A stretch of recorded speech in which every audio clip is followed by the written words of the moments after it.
Chapter 742. That was Heaven and Earth Isolation.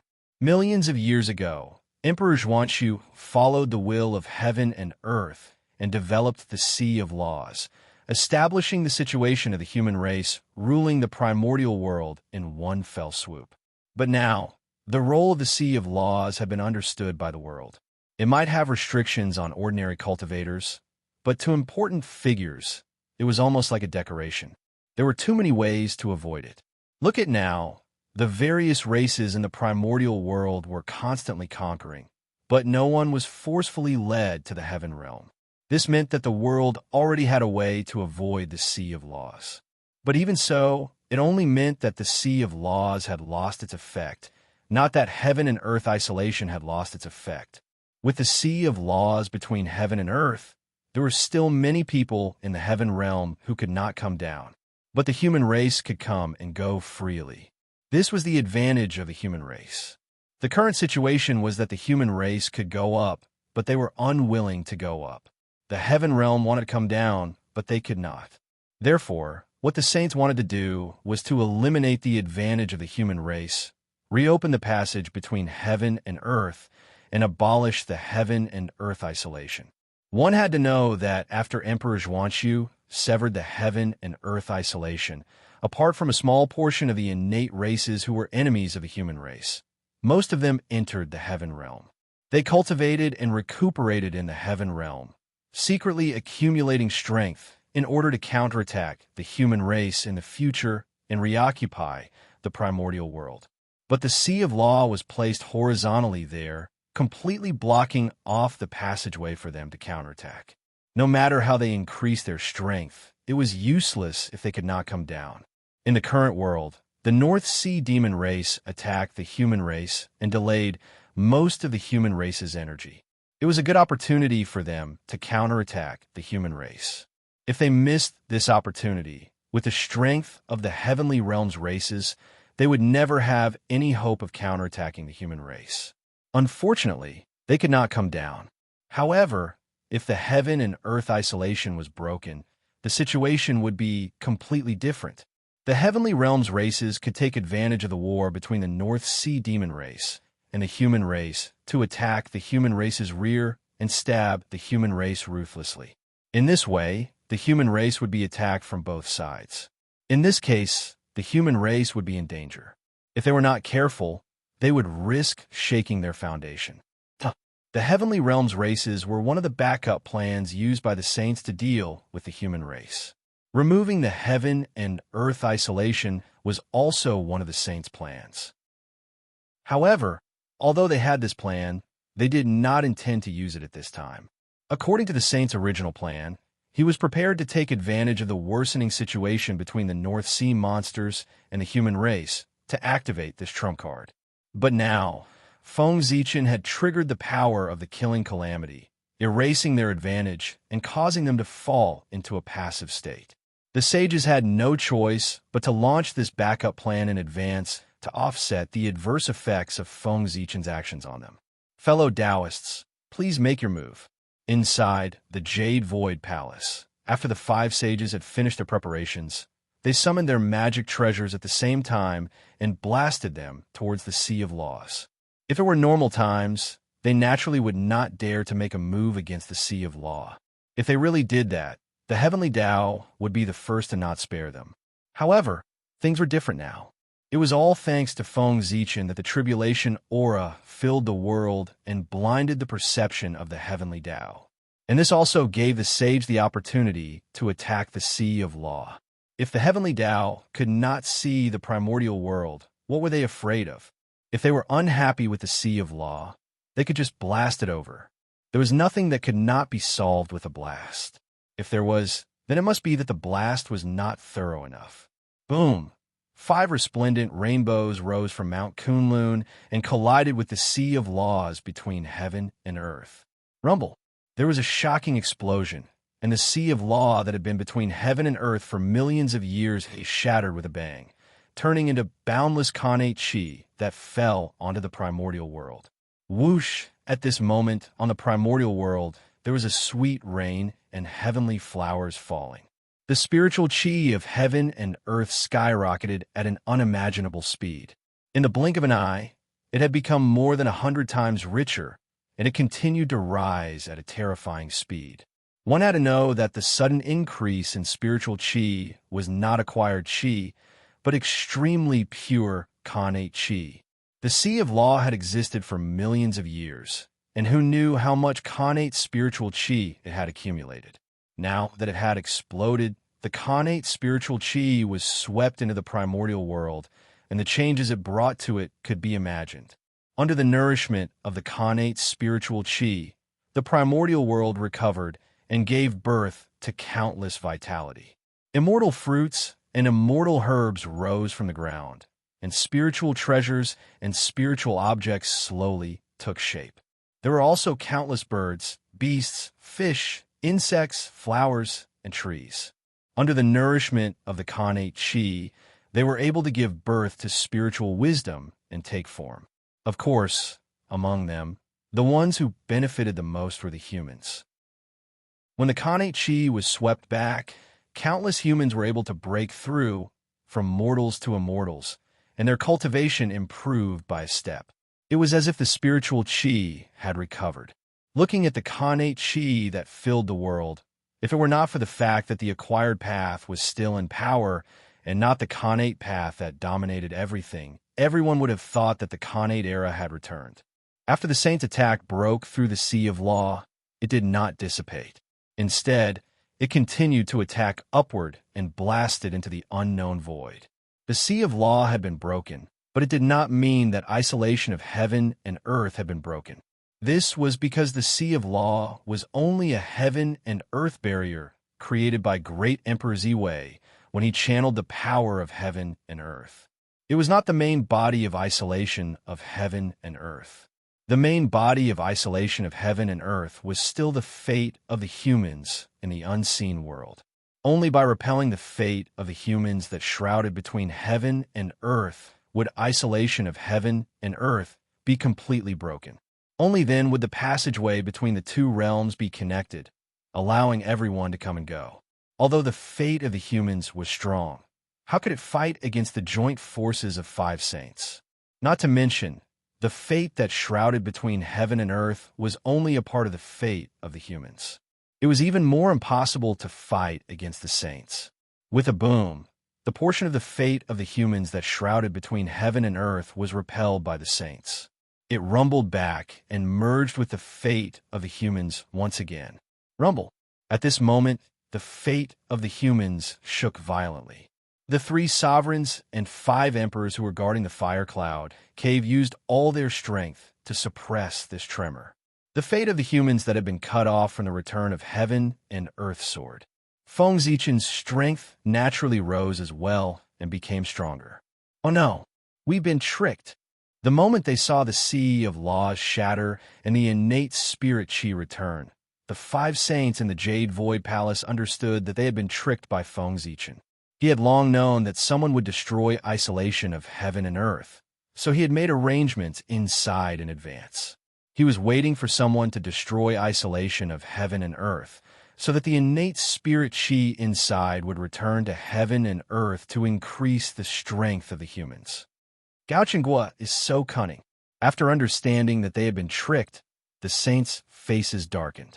After isolation of heaven and earth was broken, the advantage of the humans was erased, but it also caused the growth of the human strength to enter a spurt period. It was hard to tell whether it was good or bad. Fortunately, isolation of heaven and earth was broken by them in the end. In the Human Emperor Palace, Feng Zichen could not help but laugh out loud when he felt the soaring fate of the humans. To be honest, Feng Zichen really did not expect that the saints would destroy isolation of heaven and earth.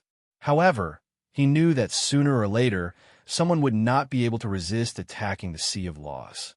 There was no other reason than isolation of heaven and earth was too much of a hindrance and affected the freedom of some people. Therefore, from the beginning, isolation of heaven and earth was destined to not last long. To be honest, isolation of heaven and earth could last for more than 10 million years, which was already greatly beyond Feng Zichen's expectations. The great divine masters of the untainted land were more tolerant than he had imagined. Since he had long expected that the Sea of Laws would be destroyed, how could Feng Zichen not make preparations early? He secretly used a method to turn the entire Sea of Laws into spirit qi, waiting for it to break so that he could give back to heaven and earth.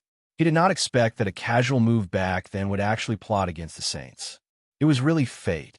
It was a pity that the innate spirit qi was rootless. Although there was a lot of it, under the consumption of countless cultivators, it would be exhausted in at most 10,000 years. However, it was also good to be able to last for 10,000 years. It was enough to bring about a lot of changes to this world. When isolation of heaven and earth disappeared, the cultivators of the heaven realm immediately sensed it. Then, they knew that their chance to counterattack the untainted land had come.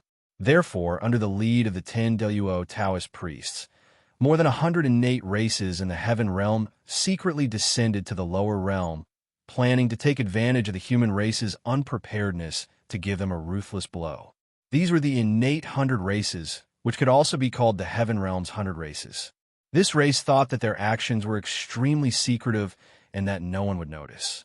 However, they did not know that their actions were all seen by the three emperors, Great Emperor Zhui, Jade Emperor, and Great Emperor of the South Pole. As the masters of the heaven realm, if someone was causing trouble under their noses and they could not detect it, then they would be a little useless as emperors. In the Hall of Enlightenment of the Heavenly Court, the three emperors of the Heavenly Court gathered together and silently watched the actions of the 100 races. Fellow Taoist Ziwei, do you want to help fellow Taoist Gauchen? The current situation of the human race is not very optimistic. With the addition of the innate 100 races, the human race is really in danger. Suddenly, Jade Emperor turned his head and said to Great Emperor Ziwei, after the death of Gauchen, how Ian had stopped the two great emperors of the Ziwei and South Pole from avenging him. How Ian had always felt guilty towards him. Therefore, now that he saw that Gauchen was in trouble, How Ian wanted to help him without hesitation to clear his thoughts. Cultivation was about freedom. If one's thoughts were not clear, how could one cultivate the Tao? It was because of this that Hao Ian did not hesitate to stand on the side of Gauchen in this war. It was not for anything else but to clear his thoughts. Right now, Hao Ian really did not have any desires. He was just waiting to break through to primordial chaos Daluo Jinxian so that he could step down from his position as Celestial Emperor and live a carefree life. No need. In the ancient times, the 10,000 races joined forces and still could not defeat the human race. Now that there are only 100 races left, they are even less of a match for the human race. We don't need to worry about Gauchen. If he is no match for the human race, he will naturally ask for our help. Great Emperor Ziwei shook his head and said, "That's true." Hao Qian thought about it and agreed. He nodded and did not say anything else. These 100 races are quite interesting. They eat what belongs to the heavenly realm and use what belongs to the heavenly realm. Now, under the command of an outsider, they are becoming enemies with the heavenly court. Well done. At this moment, Great Emperor of the South Pole spoke. The moment he opened his mouth, he expressed his dissatisfaction with the 100 races. Indeed, these 100 races do not know how to appreciate favors. Our heavenly court has raised them for nearly 10 million years. Even a cold sword should be warmed up by now. But look at what they have done. It's just a sentence from the sage, and they can't wait to rush to the mortal realm and become enemies with fellow cultivator Gauchen. Their actions are really disappointing. I wonder what benefits the sage has given them to make them act like this. Hao Ian's expression turned ugly when he heard Great Emperor of the South Pole's words. The 100 races did not have a good life in the heavenly realm, but the three of them definitely did not make things difficult for them. They treated them equally. But look at how they repaid the heavenly court. At this moment, they did not go down to the mortal realm to help Great Emperor Gauchen. Instead, they became enemies with him. How could this not make the three of them feel disappointed? Actually, to Hao Ian, it was not a big deal for the 100 races to go down to the mortal realm to deal with the human race. What he really could not tolerate was that the 100 races followed the sage's orders to go down to the mortal realm. This was the heavenly realm, his territory. The 100 races did not listen to his orders and instead listened to the sage's orders. What did this mean? It meant that the 100 races did not take him, the celestial emperor, seriously at all. Especially now, when Hao Yin and the sage had completely fallen out. The 100 races' actions were like a slap to his face. Even if Hao Yin had no desires, he could not stand this grievance. One could imagine the anger in his heart. A group of ungrateful wretches. They are indeed annoying. Great Emperor Ziwei nodded and said, "We can't let this group of people stay. Even if it's not to help fellow cultivator Gauchen, we can't let them stay. Otherwise, if we allow them to go down to the mortal realm, the other races in the heaven realm will follow suit. How can we rule the heaven realm with dignity? At that time, it will be hard to say whether we or the sage will be in charge of the heaven realm." After hearing the two's words, Hao Ian made a decision in his heart. The 100 races could not be allowed to stay. Otherwise, it would not be enough to intimidate the 10,000 races in the heaven realm. In the heaven realm, any race that was related to the sage should be killed on sight. Only then would they know who the master of the heaven realm was. After that, they would understand what to do in the future. What you said makes sense. Then, should we send people to bring the heavenly soldiers and intercept them? Hearing this, the corners of great Emperor Ziwei's eyes twitched. He knew that Hao Ian had the intention to kill. The 100 races were too impatient and had narrowed the path ahead of them. If they had known this before they went down to the mortal realm and reported to Hao Ian, such an incident would not have happened. TSK, there's no need to go through so much trouble. Hao Ian shook his head. With a thought, a destructive tide suddenly appeared between heaven and earth. It swept toward the army of the 100 races that was passing through the passage of heaven and earth. P.S. A warm celebration of the first anniversary of this book. I originally planned to add more chapters today, but there was a sudden accident and I had to stay in the hospital for 3 days and 2 nights. So I had to change the plan. The plan to add more chapters will probably start tomorrow or the day after tomorrow. Brothers, please forgive me. Chapter 743.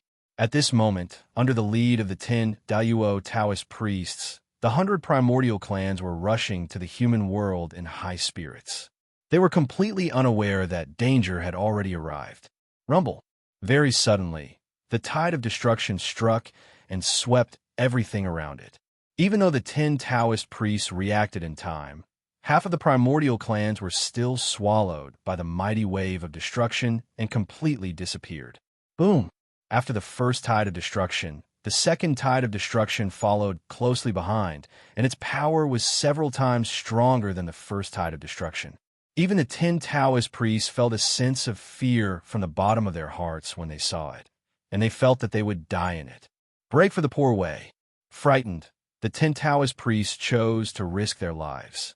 The vast mana surged out of their bodies and turned into powerful magic, bombarding the tide of destruction one after another. They wanted to use this method to stop the tide of destruction's advance. Unfortunately, their struggle was completely useless.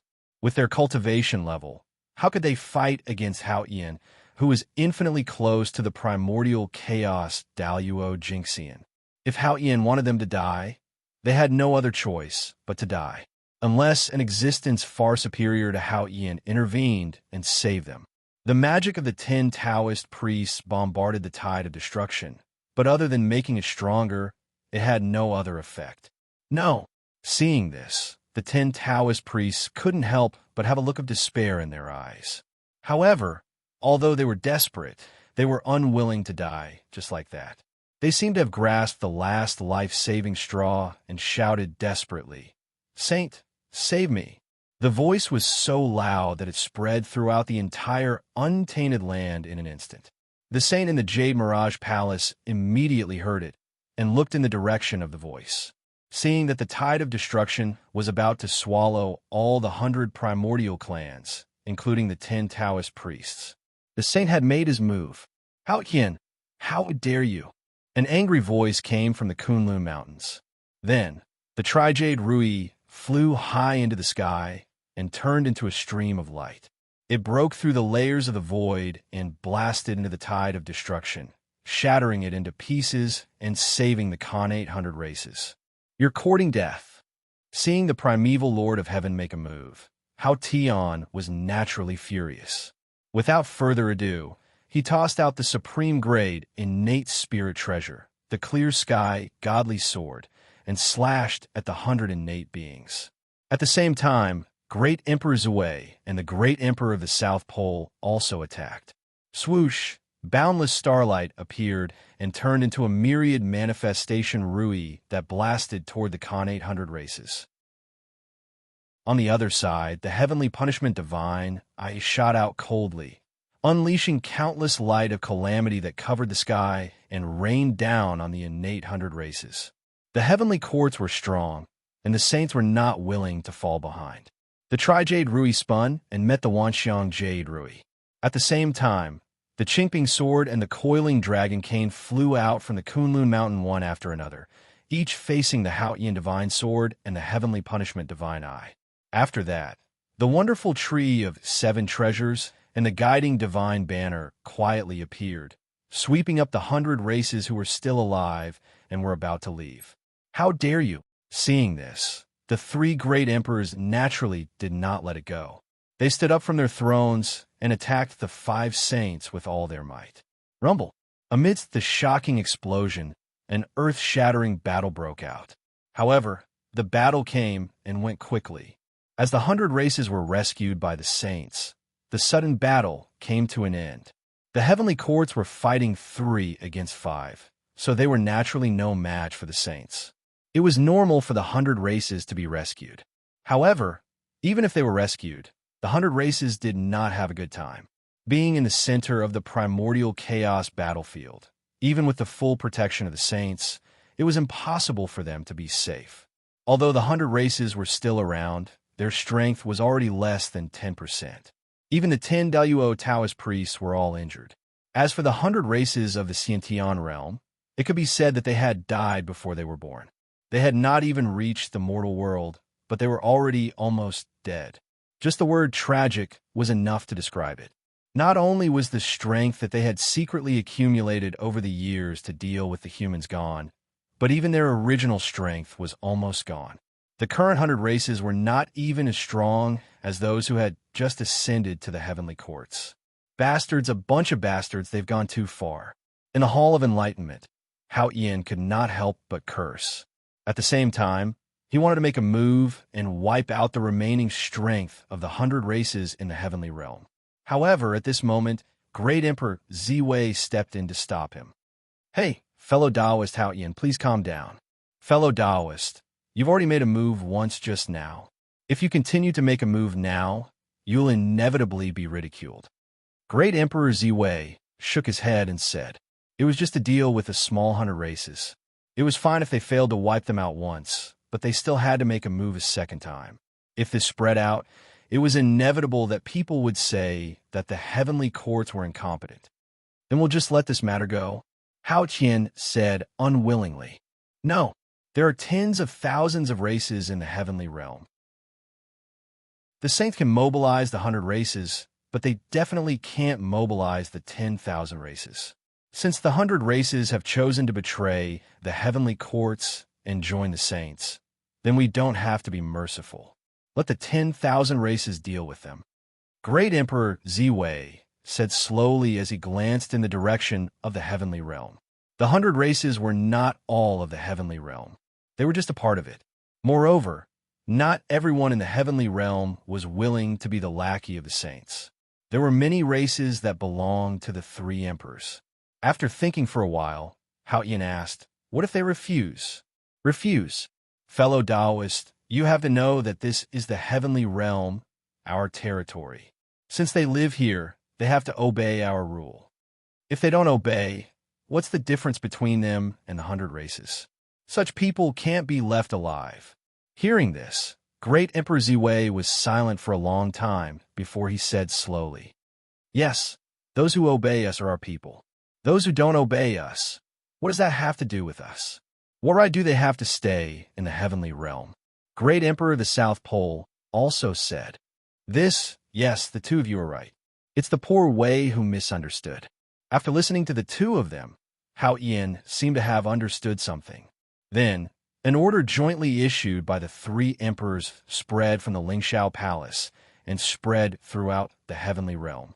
The 100 races of the Khanate realm had betrayed the heavenly court and ordered the races of the heavenly realm to attack them together. As soon as this order was issued, the people of the heavenly realm immediately became anxious. The races that were enemies of the 100 races took this opportunity to mobilize their troops and occupy the territories left behind by the 100 races. As for the heavenly court, they mobilized the elites of the heavenly realm and formed an army. In a few days, they would go to the lower realm and conquer the 100 races of the Khanate realm that had betrayed them. As for the Khanate races that were unwilling to attack the 100 races of the Khanate realm, they were either chased out of the heavenly realm or dealt with together. From now on, the heavenly realm only needed one voice.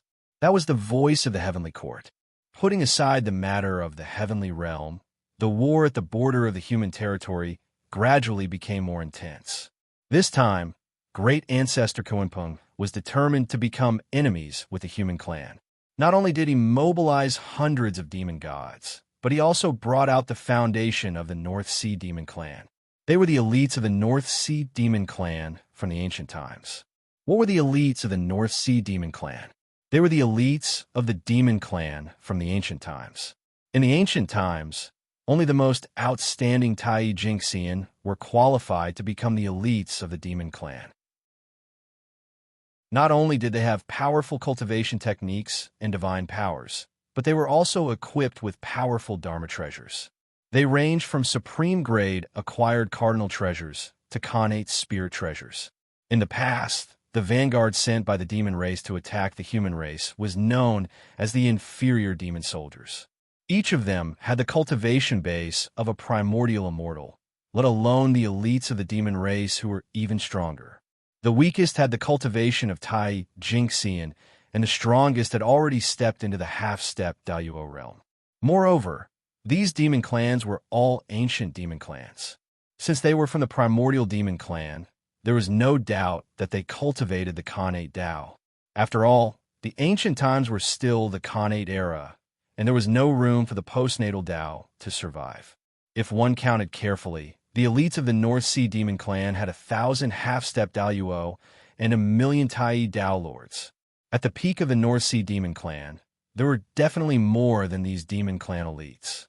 There were even 100 million of them. However, no matter how capable great ancestor Kuanpeng was, it was impossible for him to hide 100 million North Sea elites in front of Di Juntai. In fact, great ancestor Kuanpeng couldn't even keep 1,000,000 elites. Now, the reason why there were so many North Sea elites was because he had spent all these years nurturing them. To put it bluntly, excluding Daiyuo Jingxian, the strength of the North Sea Demon Clan was 30 to 40% of the human clan strength, even if they couldn't compare to the human clan. Strong, they were really too strong. The North Sea Demon Clan elites attacked the human clan. If not for the protection of the 9 states barrier, the human clan army would have been scattered by the demon clan army. In fact, with the current strength of a human clan, it wasn't impossible for them to gather 1,000,000 Tai Dao Lords. However, even if they could, Feng Zichen couldn't let them fight the demon clan elites here. After all, the human clan's territory was too large, and there were too many places that needed to be guarded. Feng Zichen couldn't transfer too many experts to deal with the North Sea elites. Otherwise, the North Sea Demon Clan would be repelled, but the rest of the human clan would be in trouble. It was also because the war between the two clans had not entered the final stage. Otherwise, no matter how strong the North Sea Demon Clan elites were, it would be difficult for them to defeat the human clan. If the 500 Daiyuo Taoist priests of the human clan attacked together, they would be able to sweep everything away. Unfortunately, At this moment, the Daluo Taoist priests of the human clan and the Daluo Taoist priests of the demon clan could only confront each other and not attack. Otherwise, what awaited them would be the joint attack of all the great divine abilities of the primordial world. If hundreds of Daluo Taoist priests were to fight, their destructive power would be enough to cause irreparable damage to the primordial world. Therefore, in order to protect the primordial world, such a large-scale battle was not allowed to happen. Once violated, the entire world would suffer. Of course, this agreement only restricted the great divine abilities and the Daluo Taoist priests. It didn't bind the saints and the primordial chaos Tao Master. Who could be stronger than them? Apart from that, when the great divine abilities and the Daluo Taoist priests were forced into a corner, they could also violate this agreement. That's right. If they were about to die or their clans were about to be destroyed, there was no need to abide by this agreement. They could fight with their lives on the line and perish together with their opponents. However, this was only allowed to happen under extreme circumstances. Under normal circumstances, the Daluo Taoist priests would not fight. In other words, unless the human clan was in a life and death crisis or the North Sea demon clan was about to be destroyed by the human clan, the Daluo Taoist priests of the two clans could only fight to the death. At other times, the Daluo Taoist priests could only serve as a deterrent, but they could not be used on a large scale. Just like the nuclear weapons of the later generations, their deterrence was more important than their practical use. They would not be used easily. The Daluo Taoist priests could not take action, and the human clan's forces were too scattered. It was really difficult to deal with the demon clan's elites in a short time. Feng Zichen could only try his best to draw out troops from other places of the human clan to stabilize the situation at the border. This would take time. Although the human clan's armies were large, they all had missions and could not be mobilized as and when Feng Zichen wanted. They needed to be carefully coordinated before they could draw out a portion of their forces to reinforce the border. After all, the human clan's current opponents were not just the demon clan. There were too many places where they needed to deploy troops. Fortunately, with the boundary of the Nine Province, the North Sea demon clan could not invade the human clan's territory and could only circle around outside. The human clan's army relied on the boundary of the Nine Province to make the North Sea demon clan suffer a lot and lose a lot of their strength. On this day, Feng Zichen was in the human emperor's palace thinking of a way to deal with the demon clan when he suddenly felt an extremely oppressive aura emerge from outside the human clan's territory. Surprised, Feng Zichen looked up and saw a giant claw that blotted out the sky. It reached down from the heavens and viciously slammed into the human clan's territory. With a boom, the giant claw slammed into the boundary of the Nine Province, causing it to shake violently. Then, with a snap sound, the seemingly indestructible spirit formation of the Nine Provinces shattered with a loud bang. The boundary of the Nine Province was broken. The boundary of the Nine Province that had protected the human clan for millions of years was broken. At this moment, most of the human clan's hearts were filled with fear. However, Feng Zichen was unmoved. Looking at the giant claw that was slowly disappearing in the air, Feng Zichen said in an inexplicable tone, "Kuanpeng, you finally couldn't help but make a move." That giant claw was undoubtedly the work of the Kuanpeng Patriarch. Of course, it might not be the work of the Kuanpeng Patriarch. The boundary of the Nine Province of the human clan was maintained with the lives of the nine great divine masters. It was not that Feng Zichen looked down on the Kuanpeng Patriarch, but with his current strength, he definitely could not break the boundary of the Nine Province unless he had a Khanate cardinal treasure. After all, the strength of the nine great divine masters was not a bluff. It was real. They might not be a match for the Kuanpeng Patriarch one-on-one, but 9 against 1, they could definitely beat him to the ground.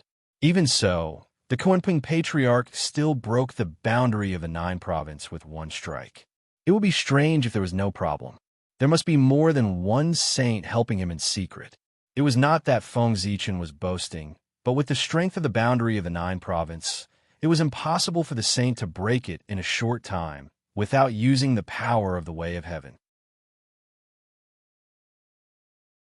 Chapter 744. At the very least, it couldn't be done in one move. Of course, this referred to a sage. If several sages joined forces, they could indeed break the boundary of the 9 provinces in one move. Just like the current situation. Alas, what a pity, Kuan-Pong. Feng Zichen sighed and said with a little pity. The great ancestor Kuan-Pong had chosen to be his enemy and had embarked on a dead end. Standing up from the throne, Feng Zichen released his divine thought and tried to restore the boundary of the 9 provinces. But at this moment, he encountered resistance.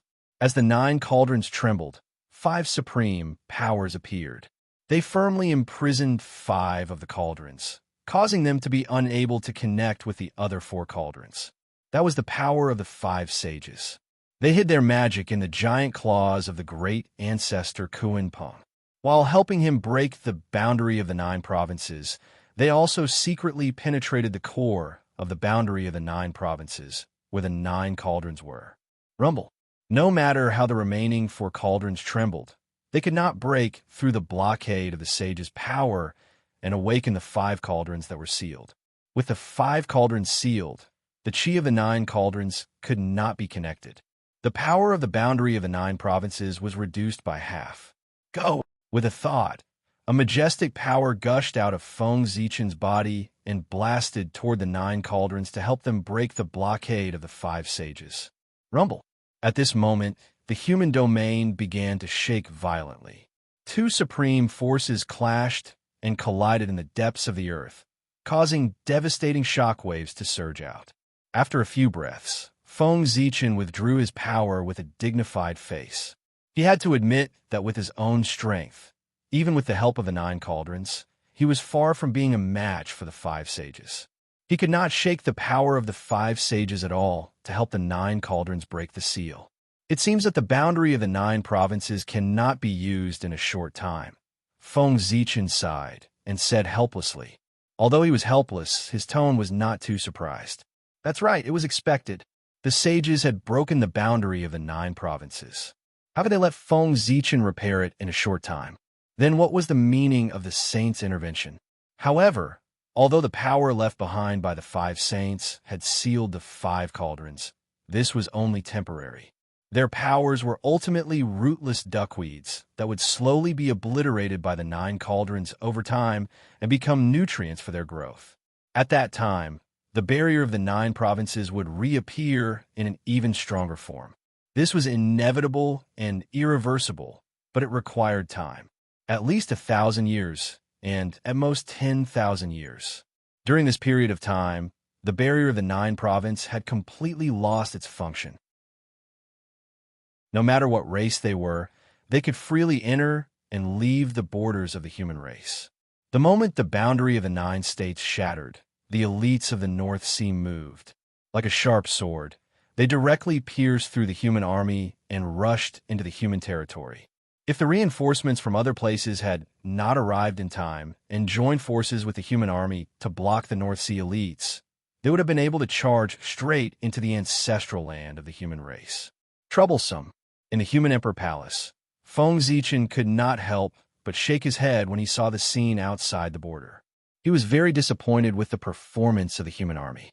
Even if the North Sea elites were very strong, without the barrier of the 9 provinces, the human army could not be so easily broken through. This behavior could no longer be described as incompetent. Alas, the human race is really getting worse with each generation. Shaking his head in disappointment, Feng Zichen said. Now his expression was like a high school teacher complaining that they were the worst class he had taught. It's a pity that the human race of the mini-primitive world can't appear in the primitive world for the time being. Otherwise, how could the North Sea elites have the chance to be arrogant? Inexplicably, Feng Zichen thought of the human race in the mini-primitive world. That was the real elite of the human race. Their strength was not weaker than the elite of the demon race at all. In fact, they were even stronger. However, that was Feng Zichen's last trump card. He had to use it at the most critical moment to give the saint a surprise. It would be a waste to use it on the North Sea elites now. Wait, he still had to wait. When the saint thought that victory was in his hands, it would be time for the real elites of the human race to appear. Now, The battle between Feng Zichen and the Saint was to reveal each other's trump cards. It was to see who had more hidden trump cards and who was stronger. Whoever used up their trump cards first would have lost most of this battle. Although he was very disappointed with the young people of the human race, Feng Zichen could not really leave them alone. If the human race's frontline army was really defeated by the North Sea elites, then the ordinary humans in the human race's territory would suffer. The North Sea demons would not pity them. They would definitely turn them into blood food to become resources for their own improvement. Therefore, out of consideration for the mortals in the human territory, Feng Zichen decided to reveal a trump card.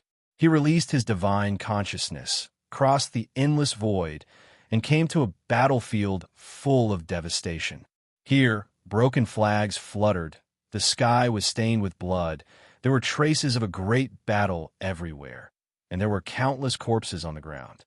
There were monsters, dragons, phoenix, humans, and so on. This battlefield was one of the main battlefields of the monster race's war against the humans in the ancient times. It could be said that apart from the battle in the Human Dao Imperial Court, this was the most tragic battle. The battle was so tragic that not only did most of the experts of the three races and the human race die here, but even a great treasure of the human race was lost here. One could see a broken section of the city wall in the center of the battlefield. It was buried in the endless yellow sand, allowing the passage of time to sweep past it. Whoosh, a gust of wind blew past, stirring up sand and sand into the air, revealing the mottled section of the city wall. Silent desolation and tragedy were the first feelings that the section of the city wall gave off. It was like a book of history recording the rise and fall of a race. This was the immortal Dragon City, a great treasure of the human race in the past. It was said to be the strongest defense of the human race, protecting the stability of the human race. Unfortunately, that battle had been too tragic. Even the immortal Dragon City, which was said to be indestructible, had been destroyed. The strongest defense of the human race still couldn't protect the human race in the end. Before the final battle between the human race and the monster race, it had been destroyed in that battle. Immortal Dragon City, we meet again, Feng Zichen said with nostalgia as he walked to the side of the immortal Dragon City's ruins. The current immortal Dragon City had long been destroyed beyond recognition. There was no trace of its former glory. However, Feng Zichen could feel that the spirit of the immortal Dragon City was still there. The spirit of protecting the human race. The immortal Dragon City's strength had never been its body, but its spirit of protecting the human race. This was because it was the physical manifestation of the human race's will. Back then, Feng Zichen had used his unparalleled abilities to extract the part of the human race's will that was related to protection and materialized it into the immortal Dragon City, the supreme treasure of the human race. Why was the immortal Dragon City called immortal? It was because of this. As long as the human race's will was not destroyed, the immortal Dragon City would not be destroyed. Therefore, it was naturally called immortal. Although the immortal Dragon City had been destroyed, as long as it was awakened and connected to the human race's will, it could instantly recover and become even stronger than before. Feng Zichen had come here today to awaken the immortal Dragon City. It had been asleep for too long. It was time to wake up. Immortal Dragon City, the human race needs your protection again. So, wake up and continue to fulfill your mission to protect the human race. In front of the immortal Dragon City, Feng Zichen cut his palm and dripped his blood onto the walls of the immortal Dragon City. Rumble. As the Emperor's blood entered the immortal Dragon City's body, the remnants of the immortal Dragon City suddenly shook violently. Rays of divine light rose from its body and pierced through the void. Then, the battlefield shattered like a broken mirror. It turned into fragments that filled the sky and merged into the immortal Dragon City's body. In reality, there was no battlefield. Back then, the demon race had massacred the human race. In order to stop the advance of the demon race army, the human race experts had really given their all. They had burned their bodies and souls in exchange for a moment of invincibility. They had been able to stop the advance of the demon race slightly, so that the human race behind them could have a chance to escape. After the great battle, all the human race experts had turned into ashes. Even their weapons were not left behind. How could there be a battlefield left? The truth of the battlefield was nothing more than the immortal Dragon City's inability to forget the past. When it was on the verge of collapse, it had used its last bit of energy to project the battlefield. Now that the immortal Dragon City had awakened, the battlefield was naturally useless. It turned into energy and returned to the immortal Dragon City's body. Crack! As the battlefield shattered, Feng Zichen returned to the human emperor's palace. At this moment, he heard an earth-shattering dragon roar that reverberated through the entire eldritch universe. Roar! Amidst the dragon roar, a boundless divine dragon slowly appeared. Its gigantic body moved in the void, stirring up an endless storm, blowing away countless demons. Rumble! The divine dragon wriggled up and down, surrounding the human race's territory. Then, a divine light flashed, and the divine dragon's figure disappeared. It was replaced by a winding great wall. It was vast and boundless, surrounding the entire human race's territory and protecting it firmly. It was like the most loyal warrior protecting its own people. Rumble! At the same time, the sky changed color. The will of the people, Tao, suddenly appeared, turning into endless divine light that supported the immortal Dragon City. It looked even more majestic. The strength of the immortal Dragon City was related to the human race's will. The stronger the human race's will to protect, the more powerful the immortal Dragon City would be. In ancient times, the human race was far from being as prosperous as it was today. The immortal Dragon City's power was comparable to that of the Daluo Taoist priests. Now that the human race's strength was much greater than that of ancient times, the immortal Dragon City's power naturally rose with the tide. Although it still could not compare to a saint, it had reached the half-step primordial chaos level. Rumble! As soon as the immortal Dragon City appeared, its vast power swept out, sweeping away the demon army that had charged into the human race's territory. The boundary of the Nine Province was broken, and the immortal Dragon City appeared. In an instant, the human race regained its stability. That's the immortal Dragon City of the human race. I didn't expect that this treasure was not destroyed in ancient times. Instead, it was hidden by the North Star and only taken out now. Seeing the great wall that suddenly appeared outside the human race's territory, the saint's eyes narrowed slightly. He recognized its origin. In fact, he was not the only one. Every existence that paid attention to the demon race's massacre of humans in ancient times also recognized the origin of the immortal Dragon City. After all, the groundbreaking feat of using one's will to refine a treasure was truly unforgettable. The North Star has so many trump cards. He used the immortal Dragon City today, which reminded the poor way of something.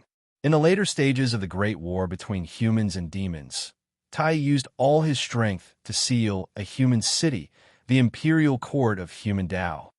That was also the place the North Star used to set up the Chaos Formation back then. Now that I think about it, it's probably also one of the North Star's trump cards. The Grand Pure One frowned as he looked at the restless Dragon City. He seemed to have thought of something and said slowly, "The Chaos Formation." Hearing this name, everyone's eyes narrowed involuntarily. The Imperial Court of Human Tao was nothing, but the Chaos Formation had left a deep impression on them. The Great Tao Divine Diagram, the endless Khanate Divine Light, the indomitable God-fiend phantoms that stood between heaven and earth, and the heavenly Tao's incarnation that made people tremble. They had never thought that, before the Chaos Formation appeared, no one had thought that there would be a formation that could directly summon the heavenly Tao's incarnation. Little did they know that when the Chaos Formation summoned the heavenly Tao's incarnation, everyone was shocked. It was also at that moment that everyone had an indelible impression of the Chaos Formation. At the same time, the Chaos Formation became one of the three great formations of the primordial world. Yes, that's right. There were four of the three great formations just like the four heavenly kings had five. This should be common knowledge. I almost forgot that the North Star still had this trump card. We really can't be careless when facing him. After coming back to his senses, the primordial Lord of Heaven said with some lingering fear. He really didn't think of the chaos formation. After all, the imperial court of human Tao hadn't appeared in front of everyone for too long. It had long been forgotten by the world. Perhaps the news of the imperial court of human Tao hasn't spread in the primordial world because the North Star deliberately blocked it. His goal was to wait for this moment. For some reason, Taoist Kunti thought. However, it didn't matter. Since they had noticed it in advance, they could make preparations early. The effect of the North Star's trump card would undoubtedly be greatly reduced. If they could still be tricked by the North Star under such circumstances, it could only be said that they were really too useless. It was also because Feng Zichen couldn't hear their thoughts. Otherwise, he would definitely laugh out loud. Feng Zichen wasn't surprised that the five saints could guess the imperial court of human Tao. However, it would be strange if they could guess what was inside. There was nothing to look forward to in the imperial court of human Tao.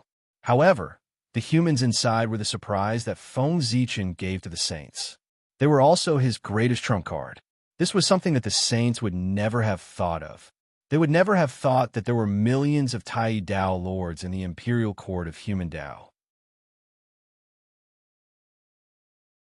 Chapter 745. The saints would never have thought that Feng Zichen still had control of the passage to the realm sea.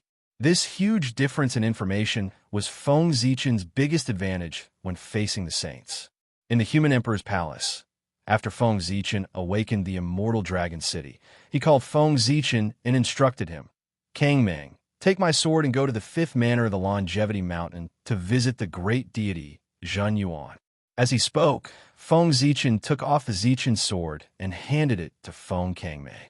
Your Majesty, what should I say after seeing the great deity, Zhen Yuan? Feng Kangmei asked doubtfully after receiving the Zichen sword. Even if he was going to visit him, there had to be a reason. He could not just run over carelessly. After you see the great deity Zhen Yuan, don't say anything. Just wait for me and say hello to him. Then, leave the Zichen sword behind and you can leave. Hearing this, Feng Zichen shook his head and continued to instruct. This I understand. Although he did not understand, Feng Kangmei did not ask further. He bowed to Feng Zichen and hurriedly left for the Longevity Mountain. Kuan Peng, your death is coming. Looking in the direction where Feng Kangmei left, Feng Zichen said slowly. The purpose of letting Feng Kangmei go to the Longevity Mountain to visit Zhen Yuanzi was naturally to use him to kill the great deity, Kuan Peng. With the Great Tao Oath, it was naturally very easy for Feng Zichen to kill the great deity, Kuan Peng. But why did he have to do it himself? Killing the great deity Kuan Peng directly was simple, but it could not maximize the benefits. However, if Zhen Yuanzi killed the great deity Kuan Peng, the result would be completely different. At this juncture, if Zhen Yuanzi killed the great deity Kuan Peng with the Zichen sword, he would not be able to explain his relationship with the human race even if he had mouths all over his body. They would definitely be classified as part of the human race by the saints and the other great divines. As long as Zhen Yuanzi killed Kuan Peng, he would be bound to the human tribe from now on. This was also Feng Zichen's goal. Not only did he kill ancestor Kuan Peng, a great enemy of the human race, but he also got Zhen Yuanzi, a strong helper for the human race. As for why he chose Zhen Yuanzi and not others, it was naturally because Zhen Yuanzi and ancestor Kuan Peng had a blood feud. For this reason, Feng Zichen was not worried that Zhen Yuanzi would refuse. This might be Zhen Yuanzi's only chance to kill Ancestor Rock and avenge Ancestor Hanyan. If Zhen Yuanzi missed this opportunity, he would never have the chance to kill Kuan Peng. Therefore, he could not refuse. Besides, even if Zhen Yuanzi refused, it didn't matter. Feng Zichen is such a shrewd person. Do you think Zhen Yuanzi will be fine if he refuses? That would be too naive. He had many ways to force Zhen Yuanzi to agree. Over the years, not many people who were targeted by Feng Zichen could escape from his hands. Feng Kangmang was a Taoist priest who had attained Daoyuo's fruit of Dao. His speed was naturally extremely fast. Therefore, it did not take long for him to reach the vicinity of Longevity Mountain.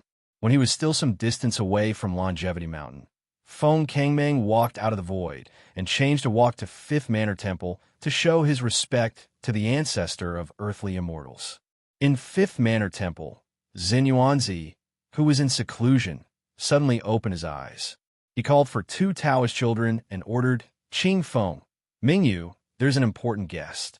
Quickly go out and welcome him for me, so as not to be impolite." "Yes, master." As soon as he finished speaking, the 2 children walked out and bowed to Xin Yuanzi. Then, they walked towards the door. "It's strange. Why would the human emperor send someone to the poor way?" Xin Yuanzi murmured to himself in confusion after the 2 had walked away. He did not understand why the human emperor sent someone to see him. Did he want him to get involved in this killing calamity? That was absolutely impossible. There were too many variables in this killing calamity, and people could not see the trajectory of its development. There is a faint tendency to evolve into a calamity that could destroy the world. He could not wait to avoid it. Why would he take the initiative to get involved? The human emperor should understand this. But why did he still send someone over? He really did not understand. Alas, the more he thought about it, the more worried Xin Yuanzi became. He knew what kind of character the human emperor was. He was afraid that he did not come with good intentions. This was troublesome. With his small arms and legs, he really did not want to get involved in the battle between the human emperor and the saint, because he could not afford to offend either side. In fact, if it was only Feng Kangmang who came, Xin Yuanzi could totally refuse to see him. Xin Yuanzi was just a town master. Even if he was the messenger of the human clan, Xin Yuanzi did not want to see him. So Feng Zichen could not say anything. But from a distance, Xin Yuanzi could feel the emperor's aura on Zichen's sword, which was enough to shake the world. Obviously, Feng Kangmang came with the Zichen's sword. In this way, Xin Yuanzi could not refuse to see him, because Feng Kangmang came with the Zichen's sword, which meant that he came on behalf of the human emperor. If Xin Yuanzi did not see him, he would be suspected of ignoring the human emperor. In this way, he would offend the human clan. So he had to see him. That was also why Xin Yuanzi felt that he came with bad intentions. It was obviously not a good sign to come with a weapon in hand. "I am Feng Kangmang of the human clan. Today, I come to see the great immortal Xin Yuanzi under the order of the human emperor." "Please show yourself," Feng Kangmang shouted respectfully outside the 5 Villages temple. Squeak! As soon as he finished speaking, the gate of the 5 Villages temple opened from the inside, and 2 small figures walked out. "Are you the distinguished guest that Master mentioned? Master is already waiting for you inside. Please go in and meet him." Looking up at Feng Kangmang and seeing that his cultivation was unfathomable, Qing Feng and Mingyu said, "I don't dare to call myself a distinguished guest, but I do come to see the great immortal Xin Yuanzi. Since the great immortal has summoned me, please lead the way." "Poor Wei, thank you." Even in the face of 2 Taoist children, Feng Kangmang was still very polite. These days, Taoist children were not to be trifled with. There was a saying that one should not bully a poor Taoist child. Look at Hao Hian of the Jade Pool, who was also a Taoist child. Now, not only was she the heavenly emperor and heavenly empress, but she could also wrestle with a sage. Her strength was not weak. They were the goal of all the Taoist children in the untainted land. Therefore, every Taoist child was a potential stock, especially the Taoist children of big shots. They were the most potential stock and could not be easily offended, because you would never know how far they could grow in the future. "Taoist priests, please come with us." Feng Kangmang could call them young friends, but Qing Feng and Mingyu did not dare to call a Taoist priest a Taoist friend. They respectfully guided Feng Kangmang to Xin Yuanzi's place. Since Xin Yuanzi said that Feng Kangmang was a distinguished guest, his status must be unspeakably high, far beyond their own. Qing Feng and Mingyu knew that. Under their guidance, Feng Kangmang soon saw Xin Yuanzi. "Greetings, great immortal. I'm Feng Kangmang of the human tribe." Feng Kangmang respectfully saluted the moment he saw Xin Yuanzi. He had to be respectful. Xinyuanzi was the ancestor of earthly immortals recognized by heaven and earth. He had great merits. Disrespecting him would shorten one's life. Xinyuanzi nodded and asked, "His Majesty asked you to see poor Wei. What's the matter?" Hearing this, Feng Kangming took off the Zichen's sword, raised it above his head with both hands, and bowed to Xinyuanzi. "I'm here to greet the great immortal under the order of His Majesty, and to show this sword to you." Zichen's sword? Show it to poor Wei? Xinyuanzi did not take the Zichen sword immediately, and asked in disbelief. "Yes, is that what His Majesty said?" Feng Kangming said affirmatively, handing the Zichen sword forward. "Let poor Wei see the Zichen sword. I wonder what the human emperor is up to." Puzzled, Xinyuanzi took the Zichen sword from Feng Kangming's hand and looked at it carefully, trying to figure out what the human emperor was up to. But at this glance, Xinyuanzi could not help but narrow his eyes, and his face became serious. Because at the moment when the purple imperial sword was in his hand, Xinyuanzi actually saw the scene of ancestor Kunpeng being killed by his sword from the purple imperial sword. But how could this be possible? He was clear about his own strength, and he was not clear about ancestor Kunpeng's strength, but he knew that ancestor Kunpeng was not much weaker than him, or even a little stronger. But no matter which possibility it was, it showed that Xinyuanzi, might have the strength to defeat ancestor Kunpeng, but there was no possibility of killing him. But why did Zichen's sword show the scene of him killing ancestor Kunpeng? With Xinyuanzi's strength, he could naturally distinguish between the real and the illusory. Therefore, he was very sure that the scene on Zichen's sword was not an illusion, but a scene from the future. That was to say, in the future, Xinyuanzi killed ancestor Kunpeng with a sword. But this was impossible. For a moment, Xinyuanzi's Taoist heart was in a mess, completely disturbed by the scene that suddenly appeared on Zichen's sword. After a long while, Xinyuanzi came back to his senses and realized where the problem was. With his current strength, there was absolutely no possibility of killing ancestor Kunpeng. The problem was with the sword, and that sword was Zichen's sword. This meant that he, who originally did not have the ability to kill ancestor Kunpeng, had the strength to kill ancestor Kunpeng after picking up Zichen's sword. With this thought in mind, Xinyuanzi looked at Zichen's sword again. However, at this moment, he looked more carefully, almost pouring all his mind into it. Boom! Through the layers of fog, in that trance, Xinyuanzi seemed to see a transparent thread extending from Zichen's sword and falling on ancestor Kunpeng's body. This was the karma thread. It was this thread that gave Zichen's sword the ability to kill ancestor Kunpeng. That was to say, any powerful person, as long as he held Zichen's sword, had the ability to kill ancestor Kunpeng. This was given to Zichen's sword by Feng Zichen. Before Zichen's sword was taken out, Feng Zichen engraved his power of the Great Way on Zichen's sword, so that it had the ability to kill ancestor Kunpeng. That was not the karma of the Way of Heaven, but the karma of the Great Way. Ancestor Kunpeng had nowhere to hide, so he could only fulfill his oath. Of course, did you think that was the end? That was not impossible. If the karma of the Great Way could be erased so easily, then it did not deserve to be called the karma of the Great Way. The death of ancestor Kunpeng was not the end of everything, but the beginning of his suffering. The karma of the Great Way would always entangle him. Even if he returned from his sleep, it would still be attached to him. This meant that unless ancestor Kunpeng chose to abide by the agreement between himself and Feng Zichen, his life and death would always be in the hands of Feng Zichen. As long as he wanted, he could end ancestor Kunpeng's life at any time like now. Signing a contract with Feng Zichen was the beginning of the misfortune of ancestor Kunpeng's life. He had already been tied to Feng Zichen's ship, but he still did not know it.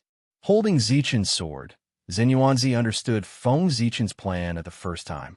He wanted to kill ancestor Kunpeng with his own hands and take this opportunity to tie him to the human race. This was an open conspiracy without any concealment. Everything was clearly placed in front of Xinyuanzi for him to choose. But could he refuse? Even if he knew that Feng Zichen had bad intentions, Zhen Yuanzi could not refuse. As Feng Zichen had guessed before, this might be the only chance for Zhen Yuanzi to kill Ancestor Kunpeng.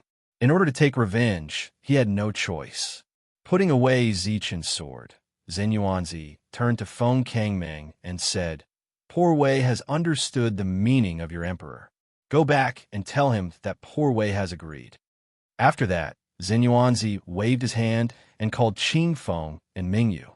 He ordered, "Go to the back garden and get 10 fruits. Give one of them to fellow Taoist Kangming to quench his thirst. Let him take the remaining 9 and give them to the emperor as a thank you gift from Poor Wei." After that, Zhen Yuanzi directly left with his hands behind his back.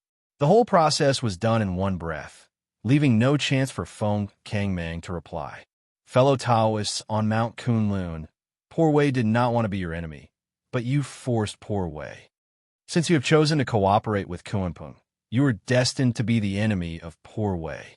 Forget about the 3 pure ones, but the 2 Taoists in the West can also cooperate with Kunpeng so calmly. This is really infuriating. Do they really not care about fellow Taoist Hong Yun at all? After all, fellow Taoist Hong Yun was killed by that bastard Kunpeng. Not only did they not want to take revenge for fellow Taoist Hong Yun, but now they are even talking and laughing with the murderer who killed her. They are really worse than beasts. In the depths of Wu Zhuang Taoist Temple, where Zhen Yuanzi had set up clothes for Ancestor Hong Yun, came Zhen Yuanzi's angry scolding. After knowing that the sage had cooperated with Ancestor Kunpeng, he was really angry. He kept cursing Jin and Zhuanti. At this moment, he had completely given up on the 2 of them and no longer had any hope. It was impossible to count on the 2 of them to resurrect fellow Taoist Hong Yun in this life. Even until today, there was still no sign of Ancestor Hong Yun's return. This could be related to them, and they were secretly obstructing him. Chapter 746. Ancestor Red Cloud died in the middle of the Antiquity Age, when the sages had just attained Tao. Now, this era was about to pass. History was about to turn over and enter a brand new era. The Antiquity Age was about to become the Archean Age. How long had it been since the middle of the Antiquity Age? Tens of millions of years? Billions of years? Zhen Yuanzi was not sure, but he knew that it was definitely an extremely long period of time. Even so, such a long period of time had passed, an entire era, but there was still no sign of Ancestor Red Cloud returning. This was obviously illogical.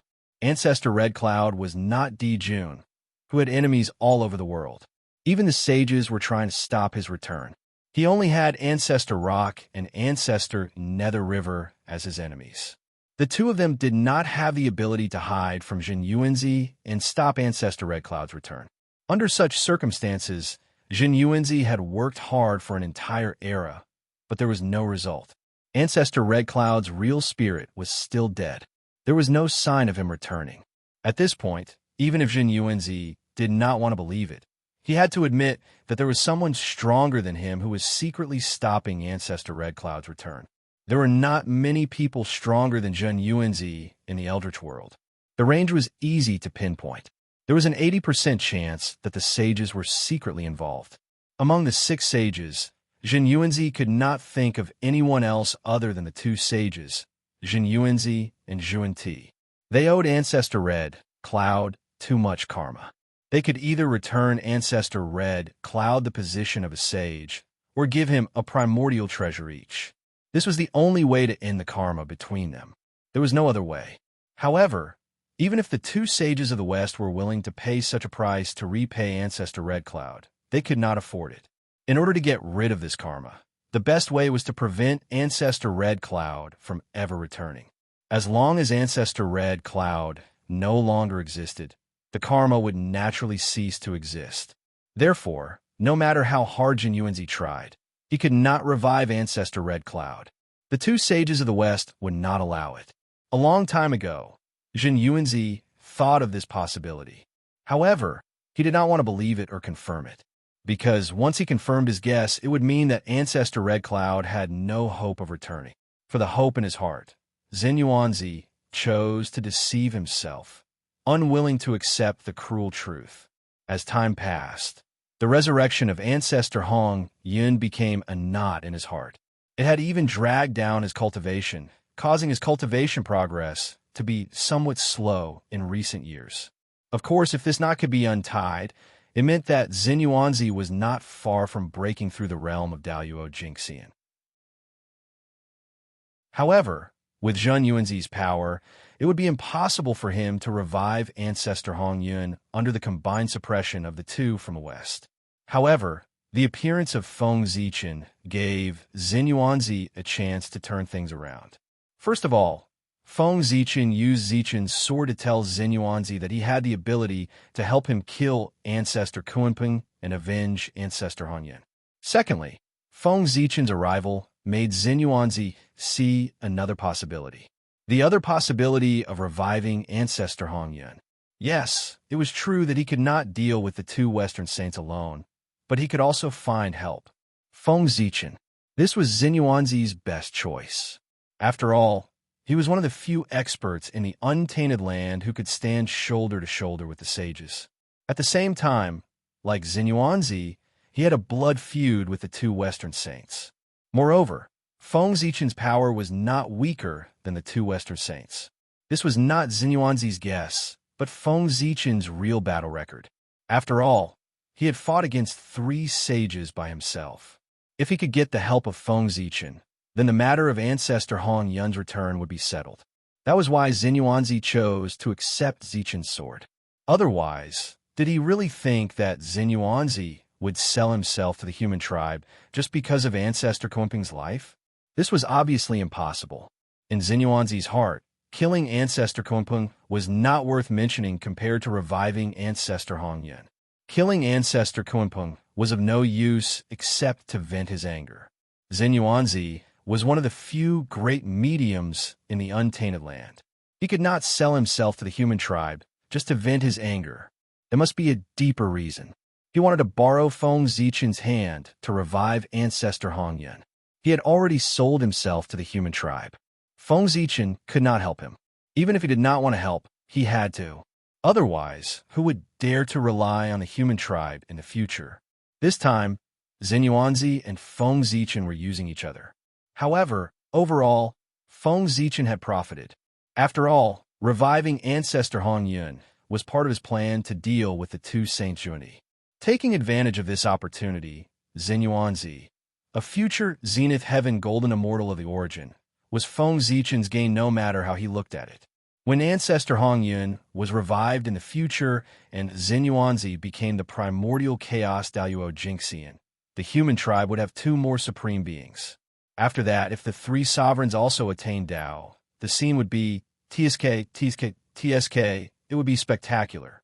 By then, the human tribe would have the capital to fight against the saints.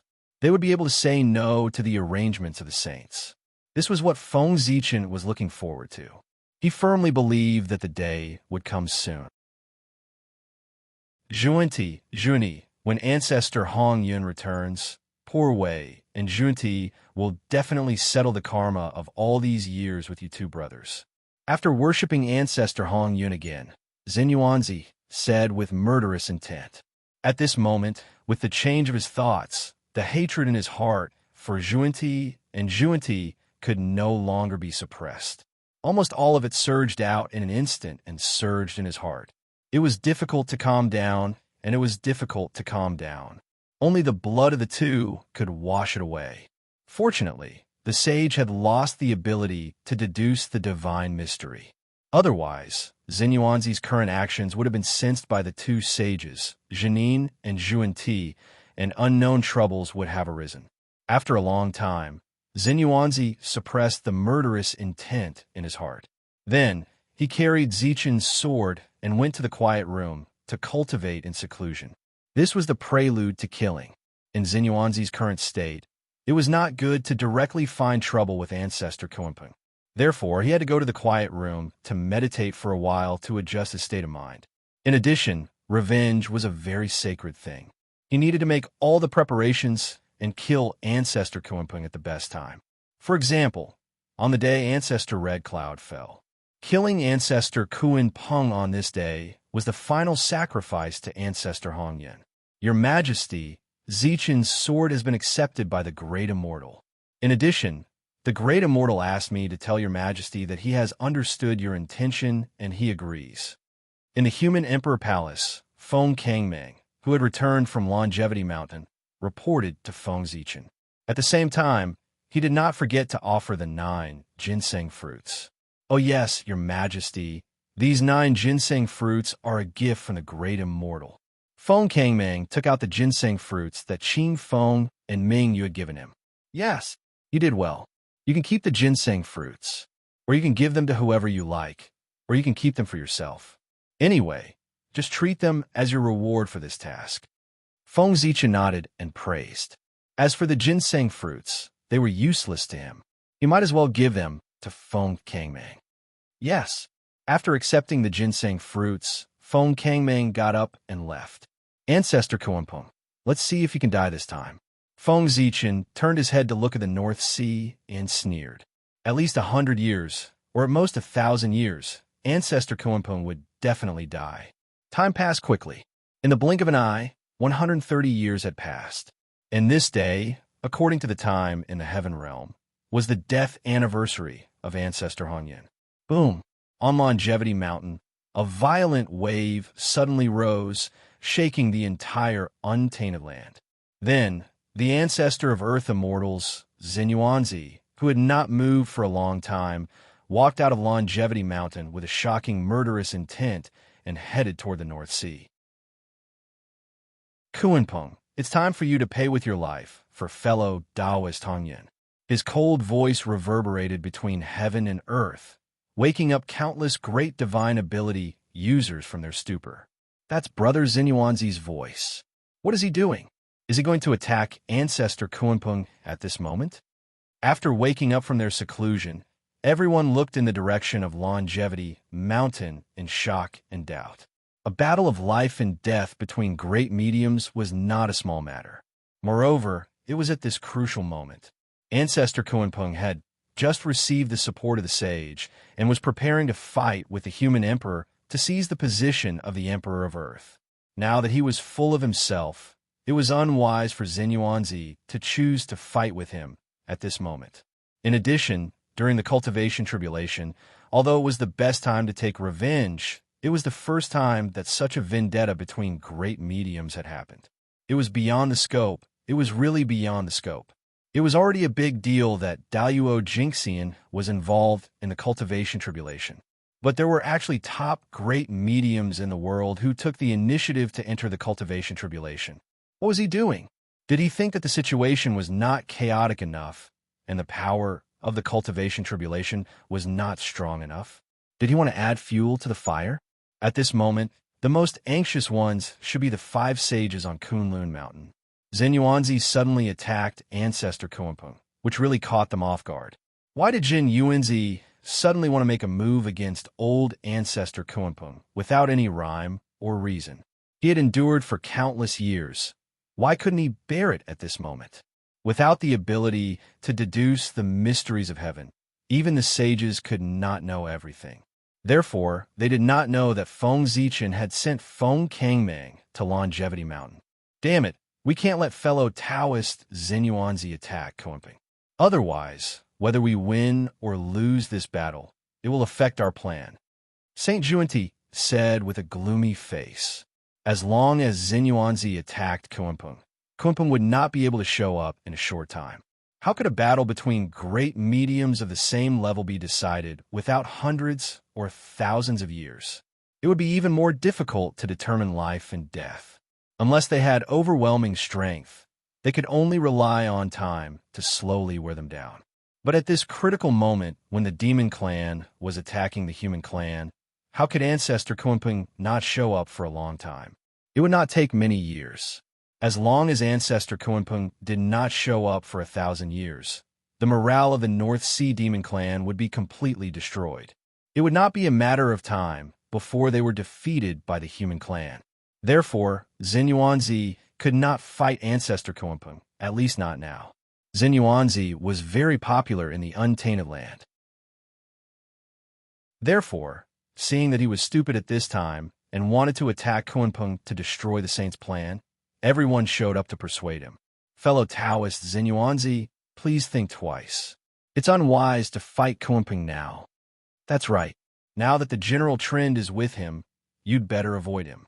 In everyone's opinion, if Xinyuanzi went to kill ancestor Kunpeng now, there was no other possibility other than asking for humiliation. Not to mention whether the saint would help. The hundreds of demon gods of the North Sea demon clan would join forces and attack Xinyuanzi together with Kunpeng. It would be enough for him to suffer.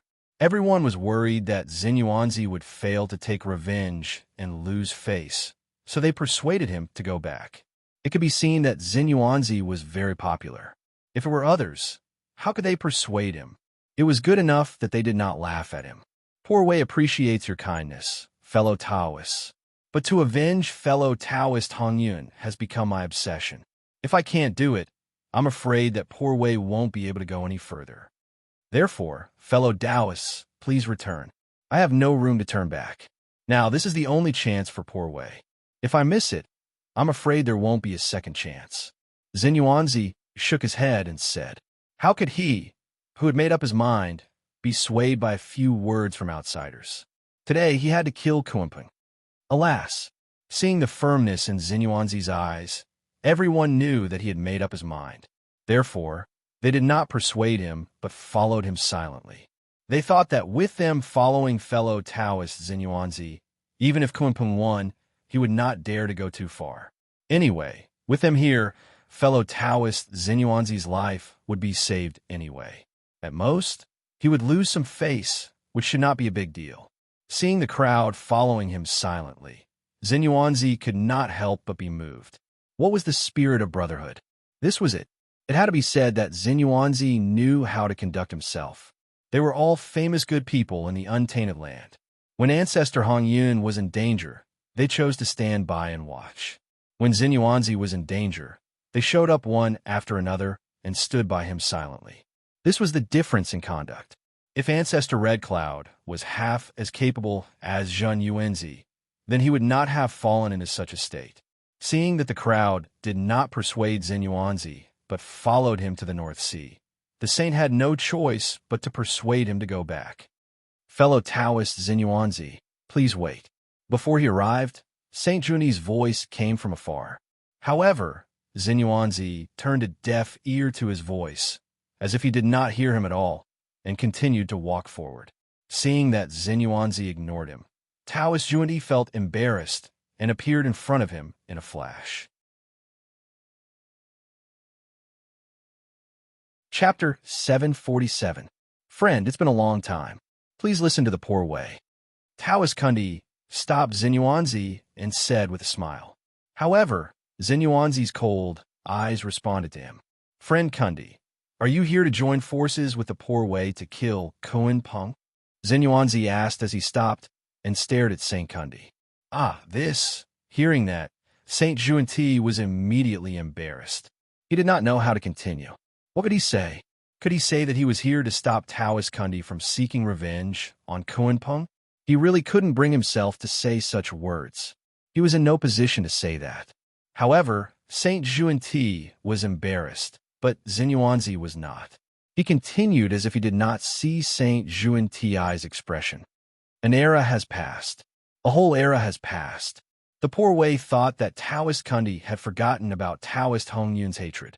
I never expected that fellow Taoist would actually specially rush over to lend me a hand at this critical moment. It's truly moving. It seems that you have not forgotten about Taoist Hongyun's kindness in the Purple Cloud Palace. Well, since that's the case, let's join forces and kill Kunpeng to comfort Taoist Hongyun's soul in heaven. As he spoke, Xinyuanzi suddenly became excited as if he had been possessed by a drama queen. He stepped forward and grabbed Saint Junyi's sleeve. Regardless of his pale face, he wanted to drag him to the North Sea. This, next to Zhen Yuanzi, the great divinities who followed him all had strange expressions on their faces when they saw this scene. Brother Xinyuanzi said that on purpose, didn't he? He must be mocking Saint Kundi on purpose, mocking him for being ungrateful and biting the hand that fed him. After Xinyuanzi finished speaking, Saint Kundi's face turned pale. I can't leave, but I can't stay either. Although no one had discussed the matter between Ancestor Hongyun and the two sages of the West, most of them knew about it. They were not fools. How could they not understand that Ancestor Hongyun did not show any signs of returning? Someone must be behind this. Other than the two saints of the West, there was no one else who was behind this. Therefore, when everyone saw that Xinyuanzi was mocking Saint Juanti, they were all watching a good show to observe Saint Juanti's reaction. That expression was truly marvelous. At this moment, Saint Juanti felt extremely embarrassed. Ever since he was born, he had never been so embarrassed. Even with his thick skin, he wished he could just cover his face and leave. Unfortunately, he could not leave, because his sleeve was being pulled tightly by Xinyuanzi. He didn't know if Xinyuanzi did it on purpose. He pulled Xinyuanzi's sleeves so tightly that Saint Juanti couldn't even pull them away. Of course, if he insisted on it, he could still do so. However, wouldn't that be even more awkward for Saint Juanti? Saint Juanti forced himself to calm down and said, "Fellow Taoist Xinyuanzi, calm down first and listen to Poor Wei." But Xinyuanzi had finally gained the upper hand. How could he give him a chance to speak? Calm down for what? Today happens to be the death anniversary of fellow Taoist Hongyun. The two of us, together with Saint Jean, can join forces to kill Kuan Pong today. It can be considered as completing the friendship between us and fellow Taoist Hongyun. Xinyuanzi approached Saint Juanti and said excitedly, "This." Saint Juanti didn't know what to say after being blocked by Xinyuanzi's words. However, at this time, Xinyuanzi still didn't intend to let him go. Xinyuanzi's expression changed, and he said in an extremely shocked tone, "Fellow Taoist Juanti, you don't tell me you don't know that today is the death anniversary of fellow Taoist Hongyun." As he spoke, a look of disbelief appeared on Xinyuanzi's face at the right time. That expression was as if Saint Juanti had done something extremely evil. This is not the case. How could Poor Wei not know the death anniversary of fellow Taoist Hongyun? Every 10,000 years, Poor Wei and senior brother will pay respects to fellow Taoist Hongyun on this day. Saint Juanti's expression changed, and he said hurriedly. At this time, even if he had really forgotten, he couldn't say that he had forgotten. Otherwise, the two of them would be too ashamed to face anyone in the untainted land. To some extent, if they really admitted that they had forgotten the death anniversary of Ancestor Hongyun, the price would be more terrifying than exposing their identities as the descendants of the Chaos Demon God. It would be a complete social death. No matter who it was in the untainted land, they wouldn't bother to be associated with them. Even communicating with them would be regarded as a disgrace. After all, Ancestor Hongyun had helped the two of them attain the Tao. Back then, when he died, it was fine that they didn't save him. Now, after his fall, you have even forgotten the anniversary of his death. What did this mean? It meant that the two of them had never taken Ancestor Hongyun seriously. Oh my God! Even Ancestor Hongyun, who had helped them attain the Tao, was not worthy of their attention. Who else was worthy of their attention? How could they not be disgusted when they were so heartless? Oh, so you still remember. Xinyuanzi pretended that he had misunderstood Xinyuanzi, but in his heart, he was laughing coldly. Paying respects to Ancestor Hongyun every 10,000 years? That was ridiculous. They didn't even blink when they lied. If the two saints of Kundi had really done as they had said, Ancestor Red Cloud would have returned from his deep slumber long ago. The sacrifice of a saint was no joke. The power it produced could be compared to Xinyuanzi's hundreds or thousands of times. After all, the saints represented the heavenly way. If they took the initiative to pay respects to a person, it would be difficult for that person not to return. It could be seen that Saint Juanti was lying. They had never paid respects to Ancestor Hongyun. In Xinyuanzi's opinion, it was true that the two saints of the West remembered the death anniversary of Ancestor Hongyun, and it was also true that they would pay respects to Ancestor Hongyun every 10,000 years. However, their purpose was definitely not to pay respects to Ancestor Hongyun, but to use their magical powers on that day to cut off the possibility of Ancestor Hanyun's return. The poison in their hearts was really chilling.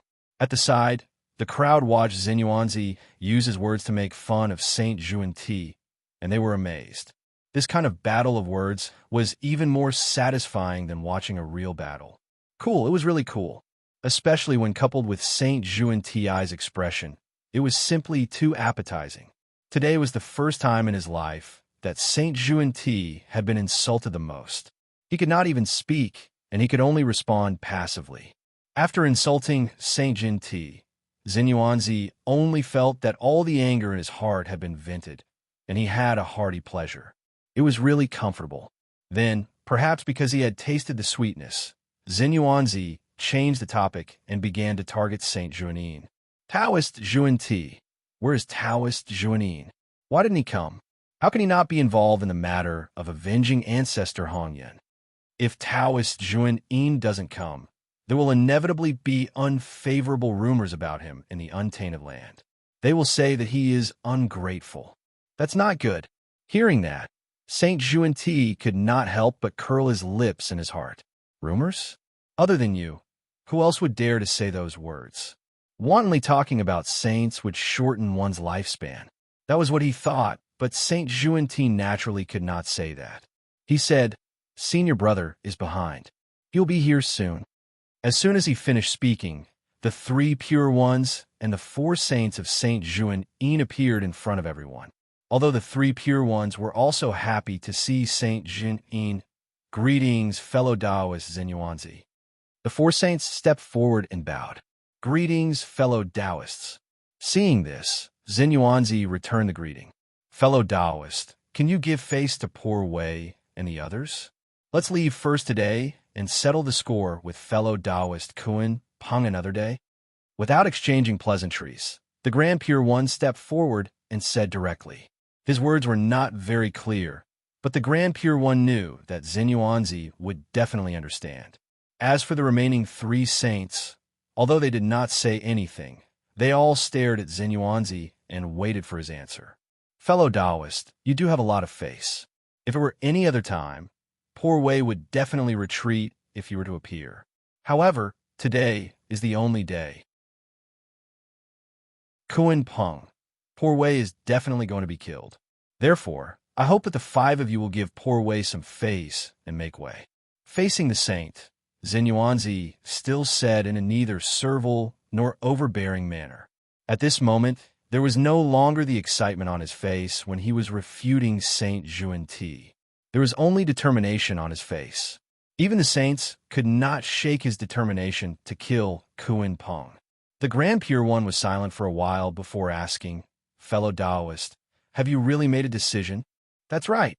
Today either he dies or I die." Xinyuanzi nodded and said with a determined expression. With the Zichin sword in hand, he really had the confidence to kill Kuan Peng. "All right, take care, fellow Taoist." Seeing this, the Grand Pure One sighed and opened a path for Xinyuanzi to pass through. The Grand Pure One's face was indeed very big, but Xinyuanzi's face was undoubtedly bigger. Just based on the fact that he had protected the Eastern land for countless years by himself, all the Eastern living beings had to remember his kindness. Therefore, they had to give Xinyuanzi face, even if he was a saint. He insisted on going over to fight Kuan Peng. Although the saint was unwilling and puzzled, he had no choice but to let him go. In fact, if Xinyuanzi was unfortunately defeated by Kuan Peng, they would even go over to save him. Otherwise, the saliva of the 3,000 mortal guests of the Purple Cloud Palace could drown the 3 pure ones. And that was the face of the Earth immortal ancestor. Of course, that was also the reason why the 3 pure ones wanted to save face. They could not do anything shameless. Otherwise, if they really insisted on not letting Xinyuanzi go over, Xinyuanzi would have no choice but to return home. Juan-Ti was not from the east, so he could stop them. However, after Xinyuanzi said those words, if they appeared again, they would really be too ashamed to face anyone. Tisk ha! Xinyuanzi let out a carefree laugh, echoing clearly in everyone's ears. At this moment, Xinyuanzi was unusually arrogant. He sneered at the saints, but no one felt that it was wrong. The two saints who had received Ancestor Red Cloud's favor did not come forward to avenge him. However, Xinyuanzi, who had not received any favor from Ancestor Red Cloud, embarked on the road to avenge him for the friendship in his heart.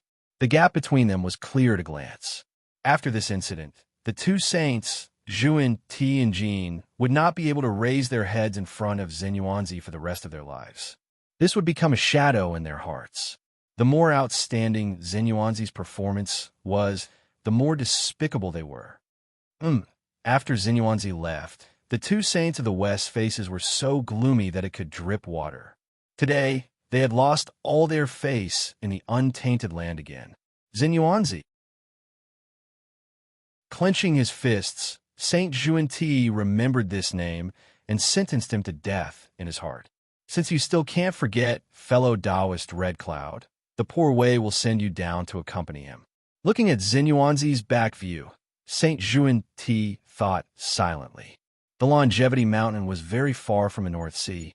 However, with Xinyuanzi's speed, he could cross the endless void in one step and rush to the North Sea from the Longevity Mountain. However, he did not do so. Instead, he chose to walk step by step from the Longevity Mountain to the North Sea. Xinyuanzi's actions were not without reason. He was accumulating strength, preparing to reach the peak of his aura before rushing to the North Sea. It was good that he could kill Ancestor Kuan Peng in one strike during the battle, not giving anyone a chance to save him. In fact, it was said that he was walking to the North Sea step by step.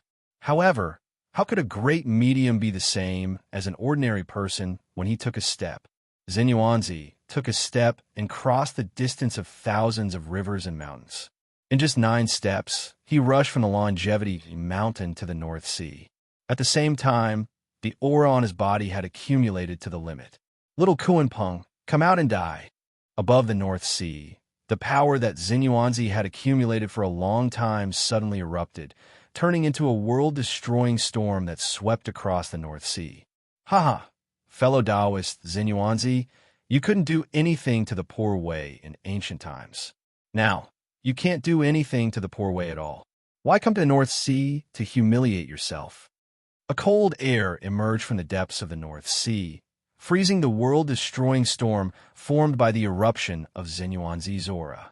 Then, in the endless cold air, Ancestor Kuan Peng walked over on the snow and appeared in front of Xinyuanzi. Fellow Taoist, if you retreat now, the poor way will not care about today's matter with you. Compared to before, Ancestor Kuan Peng was even younger. He no longer appeared in the face of a middle-aged man. Instead, he appeared in the world with a young face. A vigorous vitality was emitted from his body. Coupled with his young face, it made him look exceptionally heroic.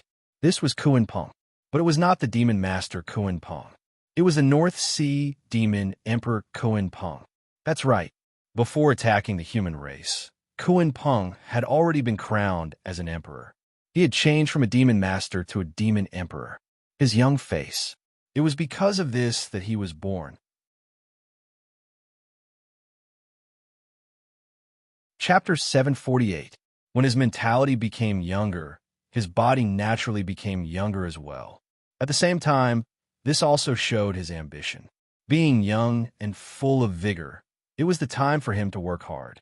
Restoring his youthful face showed his determination to dominate the world. He wanted to create another career. Looking at the high-spirited Ancestor Kuan Peng, Xinyuanzi calmed down instead of being excited. Go back. I'm afraid I can't do as you wish. Fellow Hongyun's revenge has been going on for many years since ancient times. Today it's time to end it. Shaking his head, Xinyuanzi said calmly. At this moment, Xinyuanzi was really calm, so calm that he himself felt very surprised. He originally thought that he should be excited when he came to seek revenge on Patriarch Kuanping this time. The pleasure of being able to take revenge would bring him heartfelt joy. But when he really came here, Xinyuanzi's heart was not as turbulent as he thought before. Instead, it was full of calmness. Xinyuanzi felt that his state was not right, but he could not tell whether it was good or bad. Because, in this calm state, although he had lost all kinds of emotions, he was closer to the Tao. Fellow Taoist, please go on your way. In this strange state, Xinyuanzi tidied his clothes and slightly cupped his hands to Ancestor Kunpeng as a final farewell. Then, he slowly drew out the Zichen sword. The Zichen sword of the human emperor. Ancestor Kunpeng, who did not care much at first, could not help but raise his eyebrows and show a dignified look after seeing Xinyuanzi take out the Zichen sword. Somehow, after seeing the Zichen sword, Ancestor Kunpeng suddenly had a bad premonition in his heart. But how could this be? Although the Zichen sword was strong, it was only an ultimate primordial spirit treasure, not a primordial treasure. How could it make him feel a sense of crisis? Although he was confused, Ancestor Kunpeng did not dare to be careless. He quietly summoned the Demon Master Palace to protect himself. Zichen's sword. In the dark, the sage who followed Xinyuanzi quietly understood why he wanted to take revenge on Ancestor Kunpeng at this time, when he saw Xinyuanzi take out the Zichen sword. This was all part of the Gaochen scheme. For a moment, the saints subconsciously looked in the direction of the human ancestral land. In the human emperor palace, Feng Zichen seemed to have sensed something. He suddenly raised his head and smiled in the direction of the five saints. Fellow Taoists, this is my return gift to all of you for inviting Ancestor Kunpeng out. I wonder if all of you are satisfied? Feng Zichen said with a chuckle. That's right. It's the human sovereign's Zichen sword. Raising the Zichen sword in his hand, Xinyuanzi said slowly, Fellow Taoist, it's time for us to put an end to this. With that, Xinyuanzi slashed out with his sword. There was no flash of sword light, no strange phenomenon, no fluctuation of the great Tao, and no trace of power. Xinyuanzi's slash was like a mortal wielding a sword, without the slightest ripple. After slashing out with his sword, Xinyuanzi did not have the slightest reluctance and directly turned to leave. Fellow Taoist Kunpeng, the karma between you and poor Wei is now over. Although he was far away, Xinyuanzi's voice floated over from afar. What happened? What's going on? What was the purpose of brother Xinyuanzi's slash? Seeing Xinyuanzi turn around and leave after slashing out with his sword, everyone's eyes were full of confusion. Wasn't Xinyuanzi here to take revenge on Ancestor Kunpeng? But why did he leave after slashing out with his sword? Also, why did it sound like he had already killed Ancestor Kunpeng when he said that the karma had been settled? But wasn't Ancestor Kunpeng still standing there? Confused, everyone looked at Ancestor Kunpeng again. But after looking at him for a long time, they did not see anything wrong with him. In fact, not only them, but also Ancestor Kunpeng himself had some doubts. What did Xinyuanzi mean? Why did he leave just like that? Also, what was the meaning of his action of slashing out with his sword? At the same time, Ancestor Kunpeng did not forget to check his body to see if there were any hidden dangers. But after checking for a long time, he did not see any problems.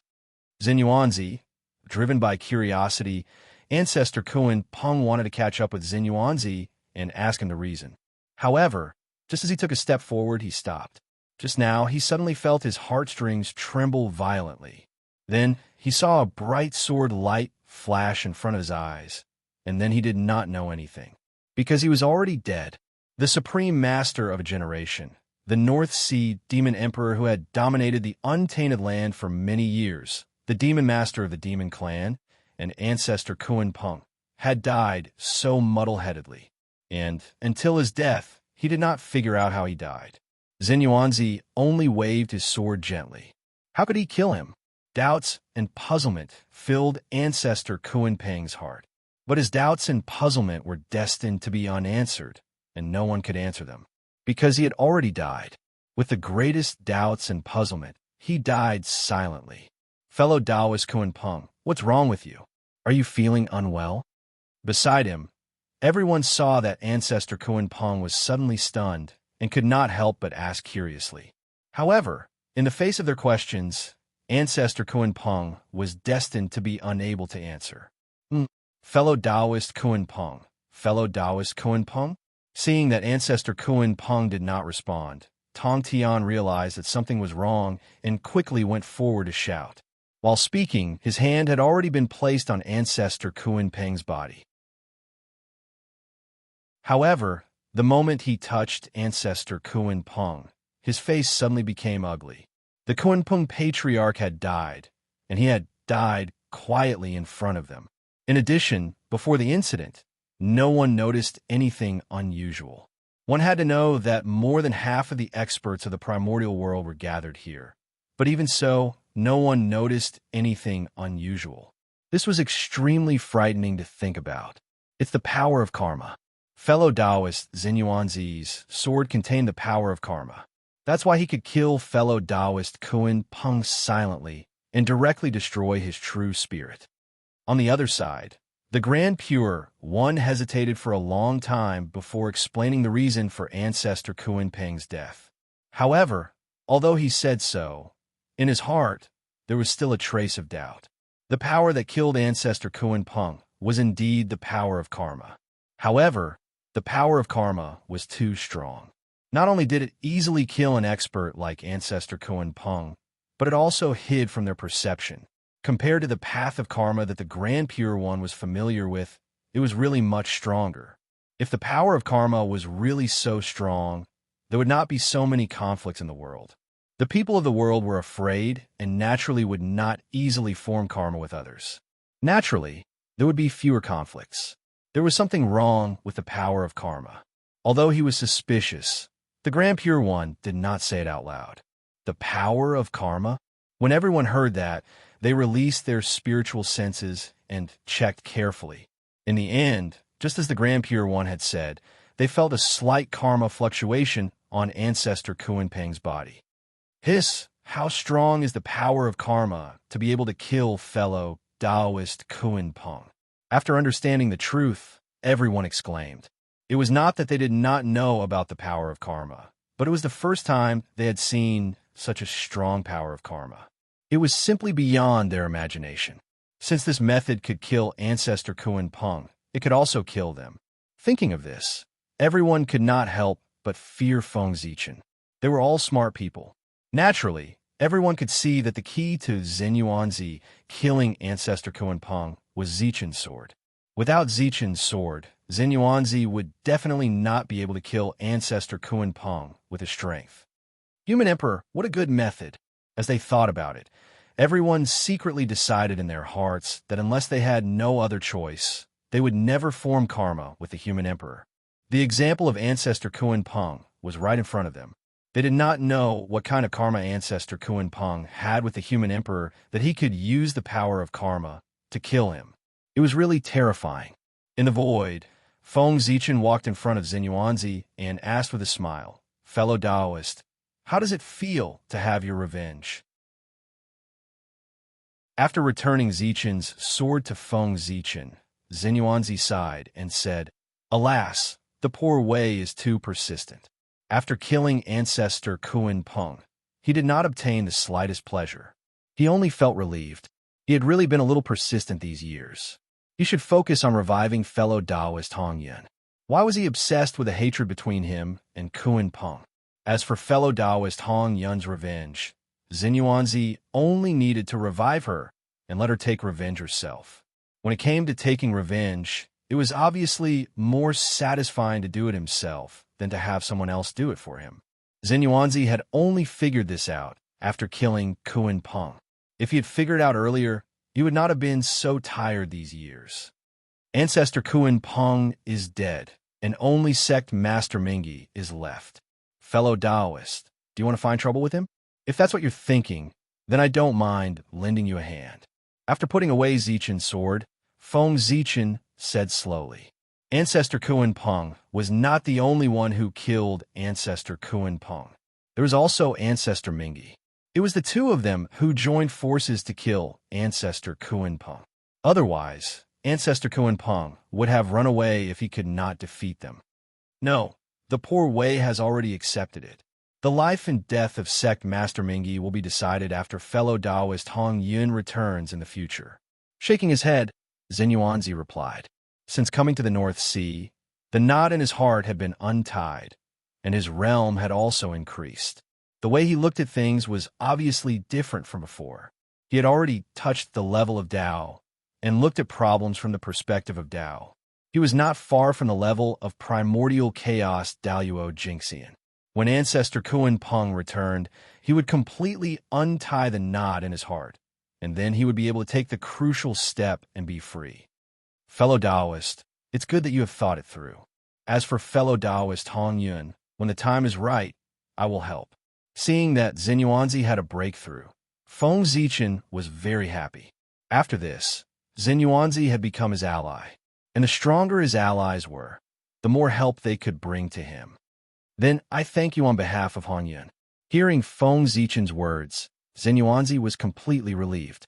With Feng Zichen's promise, it was only a matter of time before Ancestor Kuan Peng returned. Fellow Taoist, if there is nothing else, Poor Wei will return to Wu Zhuangguan first. If you need anything, just let me know, and I'll come. Xinyuanzi bowed to Feng Zichen and said, If you need anything, just tell me and I'll come. Feng Zichen had no objection to this. Back at the Human Emperor Palace, Feng Zichen raised Zichen's sword and looked at it for a long time before he sighed with emotion. Under the Great Way, there is nowhere to escape and nowhere to hide. Fellow Taoist Kuan Peng, you are careless. After saying this, a familiar figure suddenly appeared on Zichen's sword. It was Ancestor Kuan Peng. That's right, Ancestor Kuan Peng was not dead, because Feng Zichen did not intend to kill him. Ancestor Kuan Peng was bound by the Great Way and could only be Feng Zichen's ally in this life. Otherwise, his life and death would be controlled by Feng Zichen. It was still possible to break an oath of the Heavenly Way, but what about an oath of the Great Way? Forgive Feng Zichen for his ignorance, but he had never heard of anyone who could break an oath of the Heavenly Way. Even Pangu could not do it. In this case, this kind of ally who was destined to not betray was stronger than any other relationship. How could Feng Zichen bear to kill him? Therefore, Xinyuanzi's sword did not destroy his real spirit, but captured it. The owner of Zichen's sword was Feng Zichen. Even if it was held by Xinyuanzi, it still obeyed Feng Zichen's orders.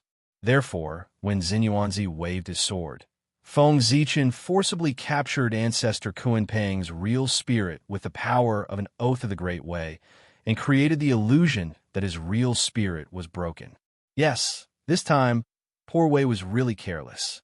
I didn't expect you to have the ability to communicate with the Great Way and make an oath of the Great Way with Poor Wei. Poor Wei is really convinced by this method. On Zichen's sword, Ancestor Kuan Peng's real spirit said with a bitter smile. He really regretted it now. He should have thought of it earlier. When Feng Zichen gave him the runes of the Great Way furnace, he should have thought that Feng Zichen had a way to communicate with the Great Way. Otherwise, how did he get the runes of the Great Way? However, blinded by greed, Ancestor Kuan Peng completely ignored this point, so he ended up like this. Alas, it was really too late to say anything now. He was at the mercy of others, and now he could only be at the mercy of others. How are you going to deal with Poor Wei? Ancestor Kuan Peng sighed as if he had accepted his fate and asked. Under the oath of the Great Way, he did not have the strength to resist Feng Zichen at all. He could only blame himself for breaking his original promise. This was the price he had to pay. Of course, if Ancestor Kuan Peng chose to keep his promise, then his treatment would be different. He would be Feng Zi's guest of honor, instead of being a prisoner now. It can only be said that sometimes the choice was very important. The right choice. It would determine whether the future was brilliant.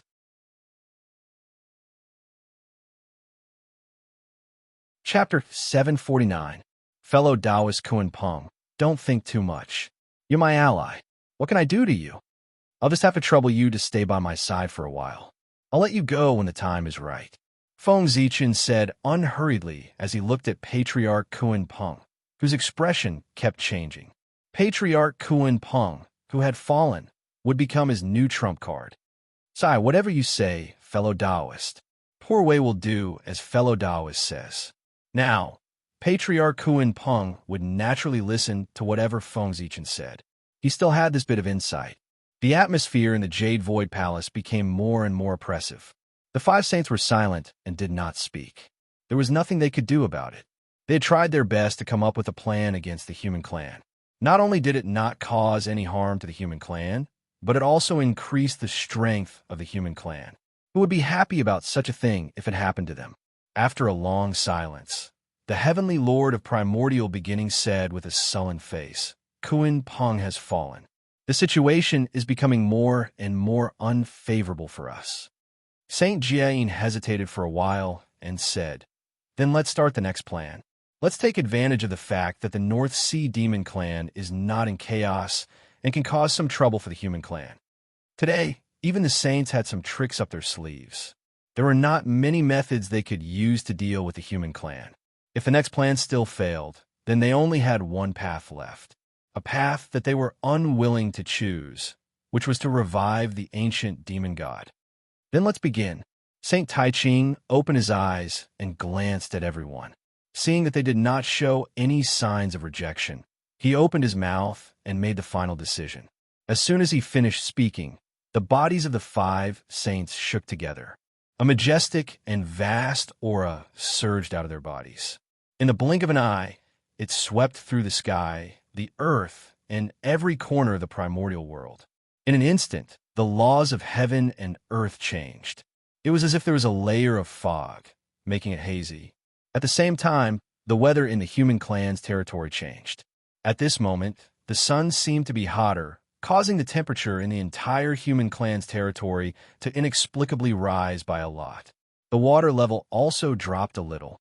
The post-celestial qi that permeated the heavens and the earth was gradually tainted with a trace of decaying qi, giving people a feeling of decay and withering. Under the influence of this power, all the living beings in the human territory seemed to have lost their vitality and became listless. Even the low-level human cultivators were the same as the mortals. They had completely lost their energy and became somewhat dispirited. This is Feng Zichen naturally sensed the abnormality in the human tribe's territory at the first moment. Sage, what a vicious method.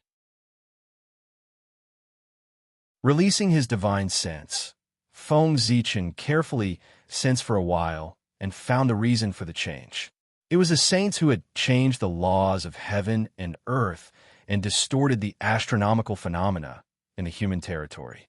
From now on, the favorable weather in the human territory would no longer exist. Extremely bad weather would appear one after another.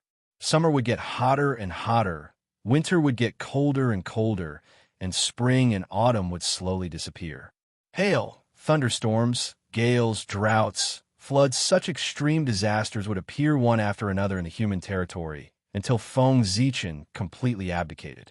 The post-celestial qi that permeated the heavens and the earth had also been tampered with by the saints and was tainted with a trace of the decaying aura of heaven and earth. Not to mention mortals, even celestial immortals would feel uncomfortable in such an environment. They would gradually lose their energy and spirit, and thus decline. Heaven and earth were about to decline. So how could ordinary people be exempted? Naturally, they would decline along with them. Bastard. In the human emperor's palace, Feng Zichen was so angry that his face turned green. Saints, this was a desperate plan. They wanted to use this method to cause the human territory to enter a period of decline in advance, forcing Feng Zichen to abdicate. If he did not abdicate, the environment in the human territory would become worse and worse, until it was not suitable for all living beings to live in. In addition, even if Feng Zichen understood this, he could not change anything, because he could not break the saint's method. It was not that he was inferior to the saint, but in this matter, the saint had an advantage that he could not compare to. If it was still the pre-celestial era, then everyone would be equal in front of the pre-celestial path. Therefore, the saint used the method of changing the laws of heaven and earth to deal with the human race. Feng Zichen could reverse the laws of heaven and earth with a thought, causing the human territory to return to normal. But now it was the post-celestial era. In terms of control of the laws of heaven and earth, Feng Zichen was far from being comparable to the 3 pure ones. The entire system of laws of the post-celestial path was created and built by the 3 pure ones. They had absolute control over it. In other words, the three pure ones were the creators of this era. How could Feng Zichen compete with them? Wasn't it a joke to seize the control of the laws of heaven and earth from the hands of the creators? If Feng Zichen had this ability, why would he need to fight with the saint in the human world? Wouldn't it be better to just kill his way to the Kunlun Mountain Jade Void Palace? Damn it! Feng Zichen tried to reverse the weather, but the result was undoubtedly a failure. When he was shaking the laws of heaven and earth, one could see that above the laws of heaven and earth, there were 5 high and mighty figures sitting cross-legged. Vast auras bloomed from their bodies, looking down on the ancient times and suppressing the past, present, and future. Under their suppression, the laws of heaven and earth were as stable as Mount Buzhou. No matter how Feng Zichen shook them, he could not shake them in the slightest. In this way, he could not even shake them, let alone change the laws of heaven and earth. After a few probing, Feng Zichen found that he could not change anything. Instead, he calmed down. He laughed coldly and said, "Do you think you can deal with me like this? How ridiculous." As a qualified emperor, he naturally had to be fully prepared to prevent all kinds of accidents from happening. Although the saint's method was ruthless, Feng Zichen was not unprepared. The human path divine ability was born for this. Drought? Then he would use the human path divine ability to rain. Flood? Then he would use the human path divine ability to control the flood. The weather was getting hotter and hotter. It was getting colder and colder. Then he would use the human path divine ability to forcefully change the weather. The laws of heaven and earth were in the hands of the enemy. How could Feng Zichen not be prepared? He had long expected that sooner or later, the saint would use the method of changing the laws of heaven and earth to deal with him. There was not much reason. If it were him, with such a great advantage, he would also use it to weaken the enemy's strength. Therefore, Feng Zichen would gather the 500 innate Taoist priests of the human race with great fanfare to come to the ancestral land of the human race to study the human path divine ability. His purpose was to guard against this moment. The human path divine ability was a divine ability that completely relied on the human path. It integrated all aspects of the human race and perfectly reflected the idea of gods being used by humans. Even if the divine ability relied on the human path, no matter how the laws of heaven and earth changed, it would not affect their power at all. Unless one day, the human path was no longer around, the divine ability of the human path would never lose its effectiveness. Therefore, the weather had been changed. Feng Zichen was not worried about the impact on the human race at all. After all, this was the mythical world where the immortals and gods appeared. The changes in the weather could not be completely attributed to nature. They could also be changed by humans. Only by using humans to surpass the power of heaven and earth could the methods of cultivators be displayed. In this, it was also in line with the concept of humans conquering the heavens. No matter how bad the weather was with the methods of cultivators, they could return it to normal. It could be said that as long as Feng Zichen was willing, every year would be a smooth year for the human race. The change in the weather was not worth Feng Zichen's worry. However, there was another point that made him somewhat troubled. That was the change in the acquired qi and the laws of heaven and earth. And this was also the method that the saint used to deal with Feng Zichen. The so-called change in the weather that made the living environment in the human territory worse was just a side effect. The real killing move of the saint was still the change in the acquired qi and the laws of heaven and earth. The supernatural power of humans could change the weather, but it could not change the acquired qi and the laws of heaven and earth. If the acquired qi was contaminated with the qi of heaven and earth, it would cause the environment in the human territory to become worse and worse until it completely lost its vitality. At this point, even if the human race could change the weather, it would not be able to change it. This was because the qi of heaven and earth destroyed the origin of things. It destroyed everything from the root, causing all things to go to the end. Moreover, if the qi of heaven and earth was allowed to develop, sooner or later, it would cause a large-scale catastrophe in the human territory and the five decay of heaven and man would descend. Under the five decay of heaven and man, except for the Khanate Taoist priests, all living beings would decay and die. When that time came, there was no need for the saint to make a move. The human race would collapse on its own. This plan could be called a desperate plan. It could be said that it was not ruthless. Did you think that this was the last resort of the saint? No. The saint had something even more ruthless. They had sealed off the acquired path of the human race, causing the human cultivators to be unable to cultivate the acquired path. They could only turn around and cultivate the Khanate path. Moreover, from then on, the human race would be unable to use the divine ability that required the use of the acquired laws of heaven and earth. At first glance, there was nothing wrong with this matter. Since they could not use the acquired path, the human race could use the Khanate path. However, a long time ago, the Khanate path had been severely injured by the three pure ones and had to retreat to the origin of heaven and earth to recuperate. After the Khanate path retreated, it would be difficult for all living beings to sense it again. This undoubtedly greatly increased the difficulty of cultivating the Khanate path. It was also at this time that the three pure ones opened up the acquired path. With the acquired path between heaven and earth, the Khanate path, which was originally difficult to cultivate, became even more difficult to cultivate. At this time, if you let the human race cultivate the Khanate path, wouldn't you be forcing them to their deaths? Did you really think that all humans were favored by the heavens and could stand shoulder to shoulder with the Khanate godfiends? If they were to cultivate the Khanate path at this time, their lifespan would probably be exhausted and they would die of old age before they could achieve greater success. In the short term, this matter might not affect Feng Zichen much, but as time passed, as the first batch of cultivators grew old, they would definitely cause trouble. Under the threat of death, it was enough to make them lose their minds and do all kinds of unbelievable things. It was not impossible for them to join the saint. The saint was forcing the human race to rebel. He was forcing the human race, who cultivated the acquired path, to be rebelled by Feng Zichen. This was a blatant scheme. Even if Feng Zichen understood it, he could only try his best to remedy it in a short period of time, but there was no way to solve it. In fact, the solution to this matter was very simple. He just had to redefine the acquired path.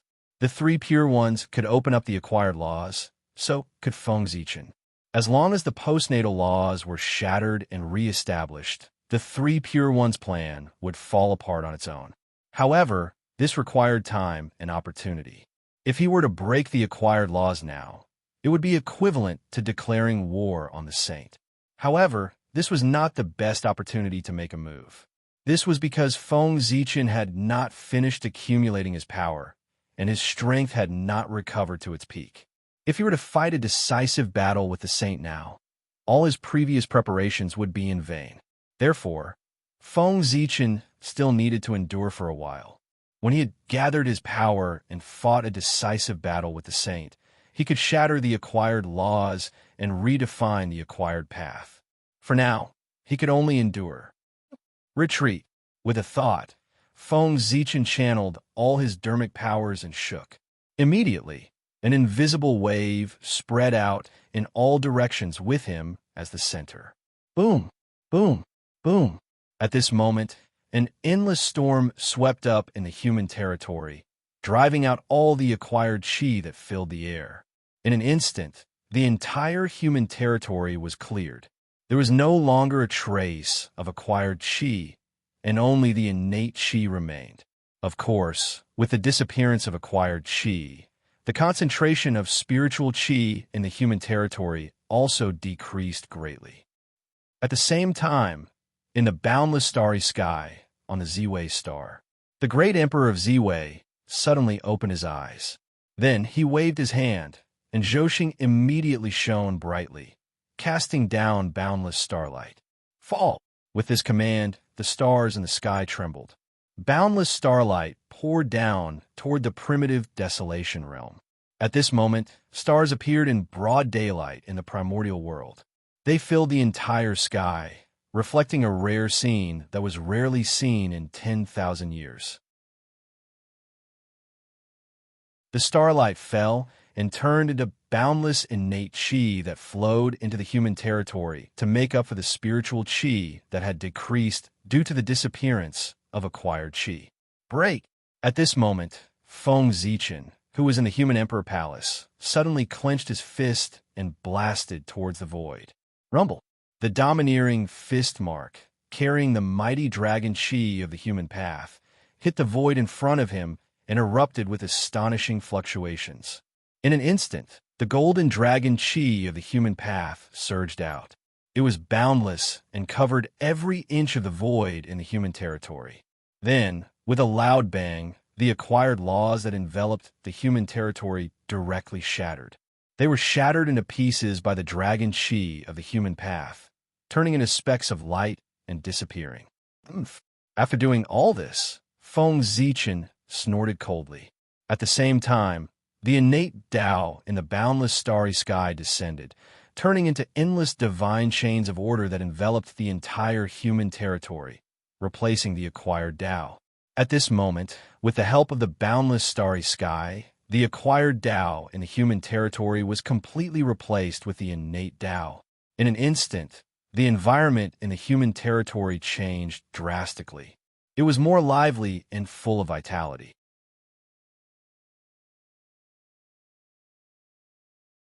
Chapter 750. If it weren't for the fact that there were too few connate life forms in the human domain, it would give people the illusion that they'd returned to ancient times. This way, the humans won't cause any trouble for the time being. After carefully sensing the situation around him, Feng Zichen breathed a sigh of relief. Of course, it was only a temporary sigh of relief. He hadn't completely resolved the problem the Saint had given him.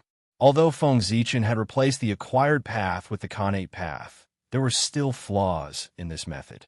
It could only be used as a stopgap measure. The connate path was much harder to cultivate than the acquired path. Feng Zichen's current actions had undoubtedly raised the threshold for cultivation. This would cause many people with insufficient talent to lose the right to cultivate. This wouldn't be a problem in the short term, but if this continued for a long time, the number of mortals in the human domain would greatly increase. This would be very detrimental to the development of the human race. Let's hold on for a while. Once the human race becomes stronger, it'll be time for the final battle with the Saint. Feng Zichen's leisurely voice echoed in the human emperor palace. Meanwhile, in a secret realm in the primordial wilderness, 10 incomparably powerful figures stood quietly as if they were waiting for something. Behind them was an army numbering in the millions. An army of monsters. They were even more powerful than the elites of the North Sea. They were the 10 great demon gods led by Zay, and behind them were naturally the remaining forces of the demon heavenly court. Compared to the North Sea monsters, the subordinates of the 10 monster gods were the most orthodox monster race. At the same time, they were the only remaining forces of the ancient heavenly court. After an unknown period of time, Ingzhao suddenly asked by Zay, "Brother, are we really going to work with the Saint? Do we have any other choice other than to work with him?" Bai Zay didn't look at Ingzhao. His tone was full of helplessness. There's no harm in working with him. But will the Saint really fulfill their promise? Fei Lian sighed and asked worriedly. Yes, the Saint will fulfill their promise and revive the Empress of Heaven. The 3 pure ones disdained to lie. Besides, they can't afford to lose that face. Bai Zay shook his head and said calmly. Then there was another moment of silence. That's right, the 3 pure ones had found the remnants of the ancient demons. They had used the resurrection of Shi He as a price in exchange for their help. Reviving Tai Dijun was something that the 3 pure ones would never do. However, reviving Shiha, an insignificant person, was something that the 3 pure ones did not mind. Shi's strength might not be the strongest in the demon clan, but her existence was extremely important to the demon clan. After all, Shiha was a heavenly empress. Therefore, after a moment of hesitation, Bai Zay and the other divine beasts agreed to the Saint's conditions and were willing to help him attack the human race. Of course, they had no room to refuse. Without Jun and Tai, with their strength, how could they refuse the saint's conditions? Damn it! If the two majesties were still here, the saint would not dare to humiliate us like this. Thinking of the glory of the ancient demons, Ghost Chariot suddenly said with a face full of hatred, "Sigh, I wonder if we can find a chance to revive His Majesty when we go out this time," Ji Meng said when he heard Ghost Chariot mention the Eastern Emperor Tai. "Let's wait and see. Now that the calamity is coming, even the saint can't take care of everything. There will be a time when there will be a flaw." Bai Zai's face finally changed when he heard this, and he said with some excitement, "Reviving Jun and Tai had always been the long-cherished wish of these people. Only the revival of Jun and Tai could lead the demon clan to glory again. Yes, this might be our last chance. Therefore, even if we have to sacrifice ourselves, we have to summon the two majesties back." Looking at each other, the 10 of them secretly made up their minds. The calamity was coming. Other than being stronger than them, the saint had no other advantage. This gave them a chance to revive Jun and Tai. Without being able to deduce the secrets of the heavens, the saint could not figure out the plan of the 10 divine beasts. In this way, there would be more opportunities for them to operate. Letting them re-enter the untainted land might be the saint's biggest mistake. The saint was a little confused. He had been forced by the human emperor to make one move after another. The 3 pure ones would keep their promise, but why would the ancient demon clan? Reviving Su Shiha was indeed very significant, but how could it be more significant than reviving Jun and Tai? From the beginning to the end, the 10 divine beasts only had one goal, and that was to revive Emperor Tai. The others were not in their consideration at all. The reason why they agreed to the saint's condition was just to take this opportunity to re-enter the untainted land and prepare for reviving Jun and Tai. Without the saint's support, they would have been besieged to death by human experts before they even set foot on the untainted land with their identities as the remnants of the ancient demon clan. While the 10 divine beasts were silent, an inexplicable wave spread out and passed to their hearts. Immediately, the 10 divine beasts were shocked. They understood that the saint's signal had arrived, asking them to go to the untainted land to attack the human clan. "Brothers, we can move now. Remember, this is our only chance. We can't fail. If we miss this opportunity, I don't know if we will have the chance to set foot on the untainted land again in this life." Putting away all his emotions, Bai Zai said to everyone. Then, he gave an order: "All troops, listen up. Follow me to attack the human clan." As soon as he finished speaking, the 1,000,000-strong army moved out. They marched in unison and charged toward the human clan. "Let's go too." Seeing this, Bai Zai called for everyone to follow. Hearing this, the other 9 divine beasts did not say anything. They just took a step forward tacitly and followed the divine beast's army. Once they left, they really had no way out. Bai Zai sighed inexplicably. However, even though he said that, he was confident in his heart. He would definitely be able to revive Jun and Tai in this trip to the untainted land. The reason was very simple. There was an extremely deep secret hidden in Bai Zai's heart. He did not even tell the 9 divine beasts, who were his life and death friends. He buried it deep in his heart. That was, on the eve of the final battle between the liches and demons, Jun had secretly summoned him and secretly told him some things. He told Bai Zai how to revive him after he fell. Who was Jun? He was one of the most ambitious and ruthless people in the world. Under the watchful eyes of a powerful enemy like the Magi, how could he not have made preparations early and left behind a backup plan for his resurrection?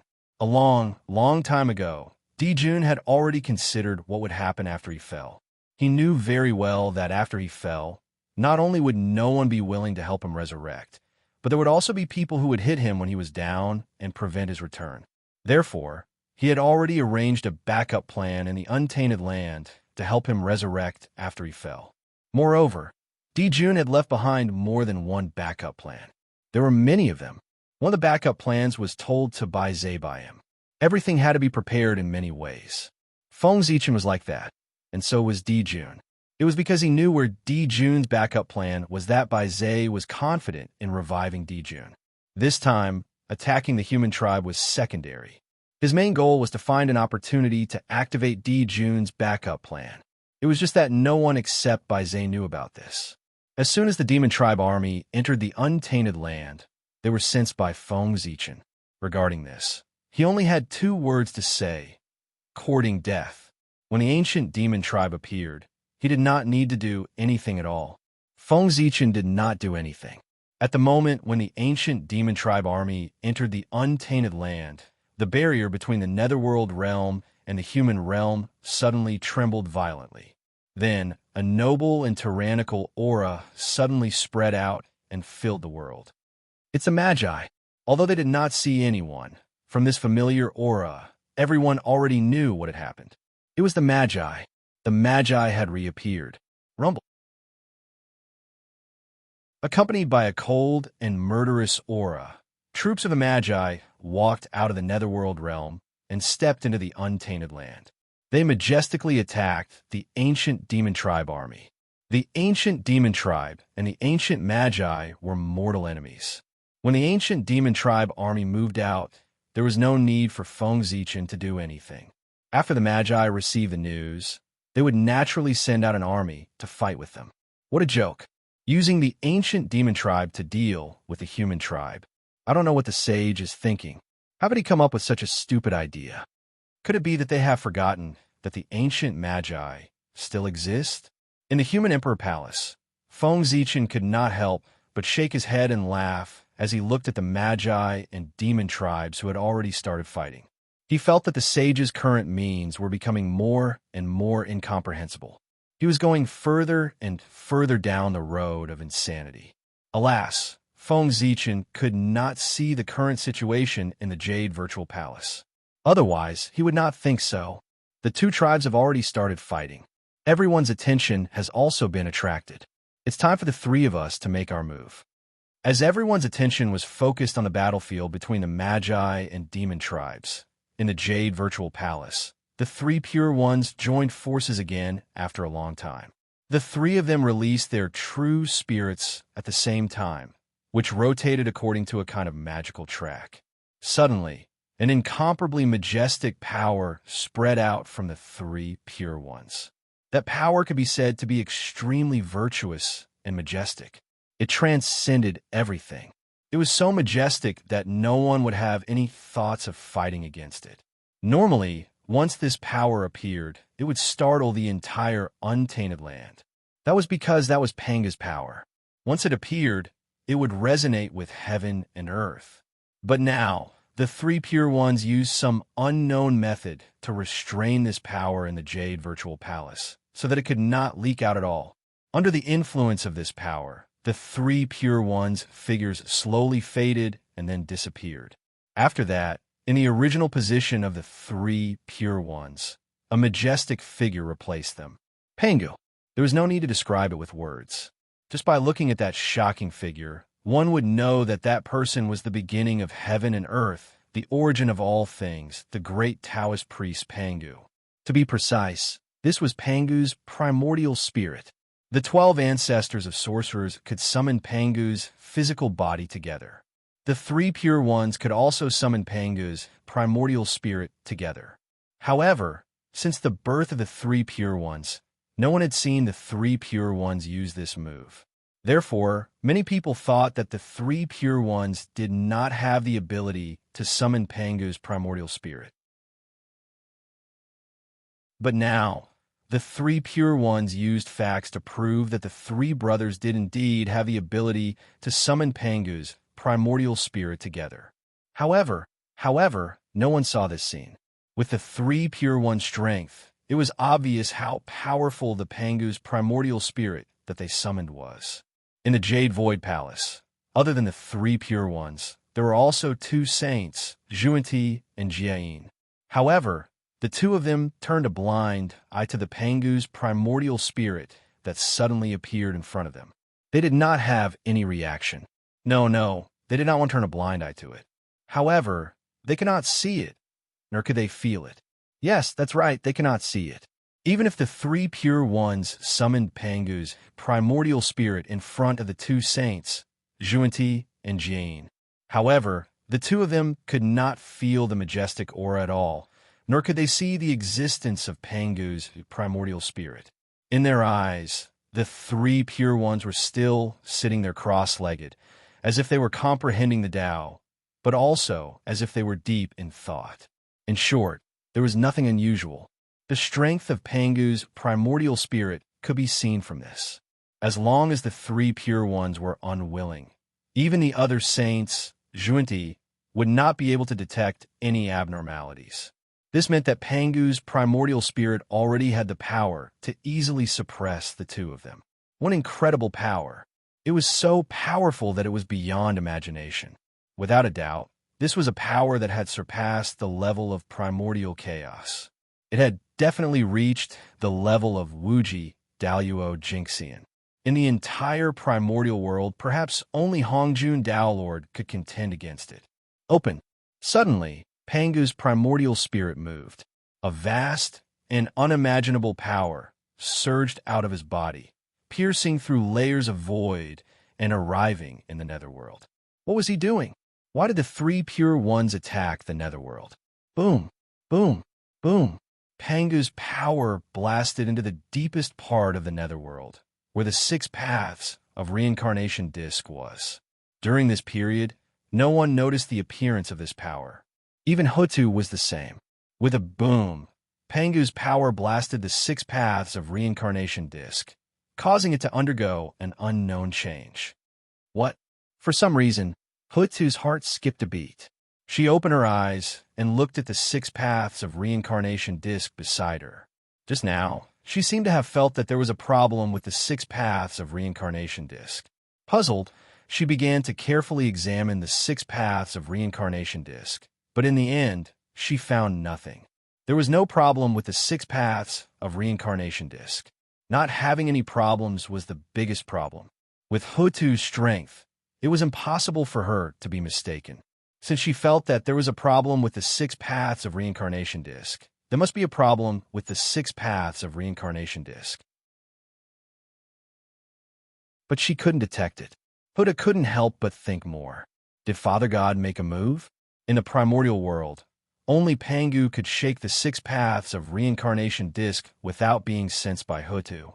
Other than him, even Dao ancestor Hongjun would be sensed by Hutu. If it was any other power, even if it was the power of Wuji Daluo Jinxian, who had surpassed the level of primordial chaos, as long as it attacked the six paths of reincarnation disk, Hutu would sense it.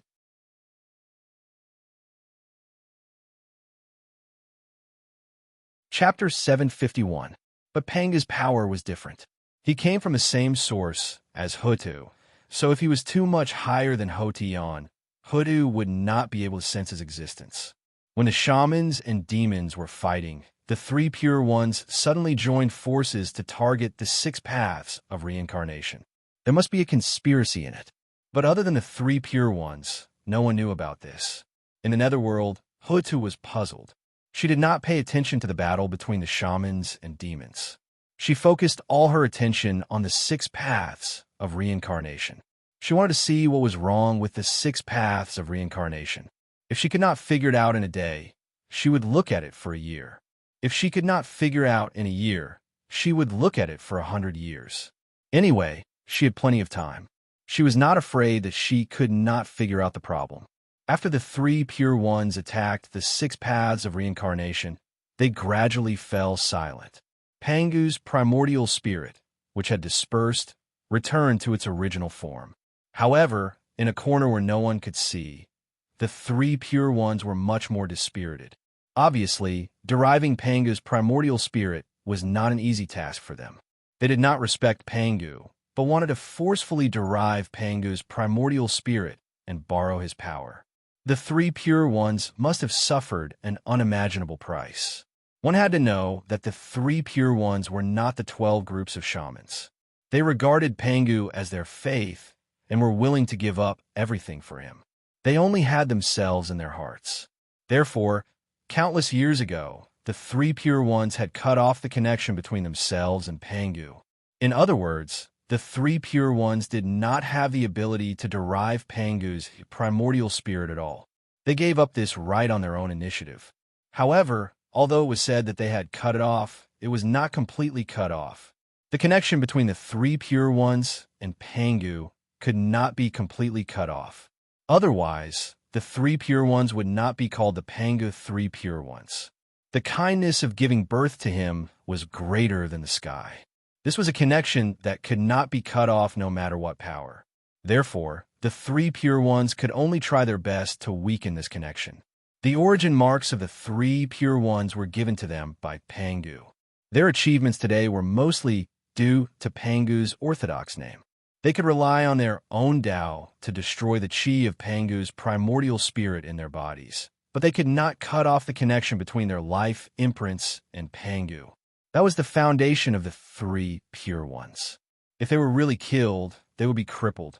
Therefore, even if there was no trace of Pangu's primordial spirit in his body, the three pure ones could still forcefully create Pangu's primordial spirit through his natal mark. However, the price he had to pay was simply too great. Otherwise, the three pure ones wouldn't have never used such a method. First of all, forcibly condensing Pangu's primordial spirit consumed the three pure ones' essences. This meant that every time Pangu's primordial spirit was condensed, the strength of the three pure ones would drop a little. How much it fell depended on the time they took to condense Pangu's primordial spirit. The longer it took, the more it would drop. Secondly, which was also the most dangerous part, forcibly condensing Pangu's primordial spirit would strengthen the connection between the three pure ones and Pangu. In other words, once the three pure ones chose to condense Pangu's primordial spirit, their previous efforts to break free from Pangu's influence would all be in vain. Apart from that, every time they used the power of Pangu's primordial spirit, it would cause them to gradually transform into Pangu. If they used it too many times, the three pure ones would not be able to escape the fate of being assimilated by Pangu's primordial spirit. At that time, it would be hard to say whether the three pure ones would still exist.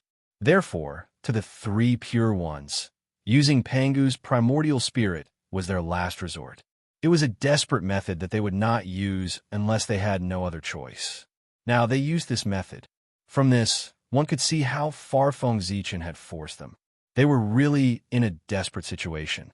As the three pure ones attacked the six paths of reincarnation disc, an unknown change happened. As the six paths of reincarnation disc rotated, the fragments of the innate, indestructible true spirit of the fallen expert that were scattered between heaven and earth suddenly moved. They were pulled by an inexplicable force and constantly poured into the six paths of reincarnation disc. Then, they were repaired by the power of reincarnation and reincarnated along the mysterious reincarnation passage.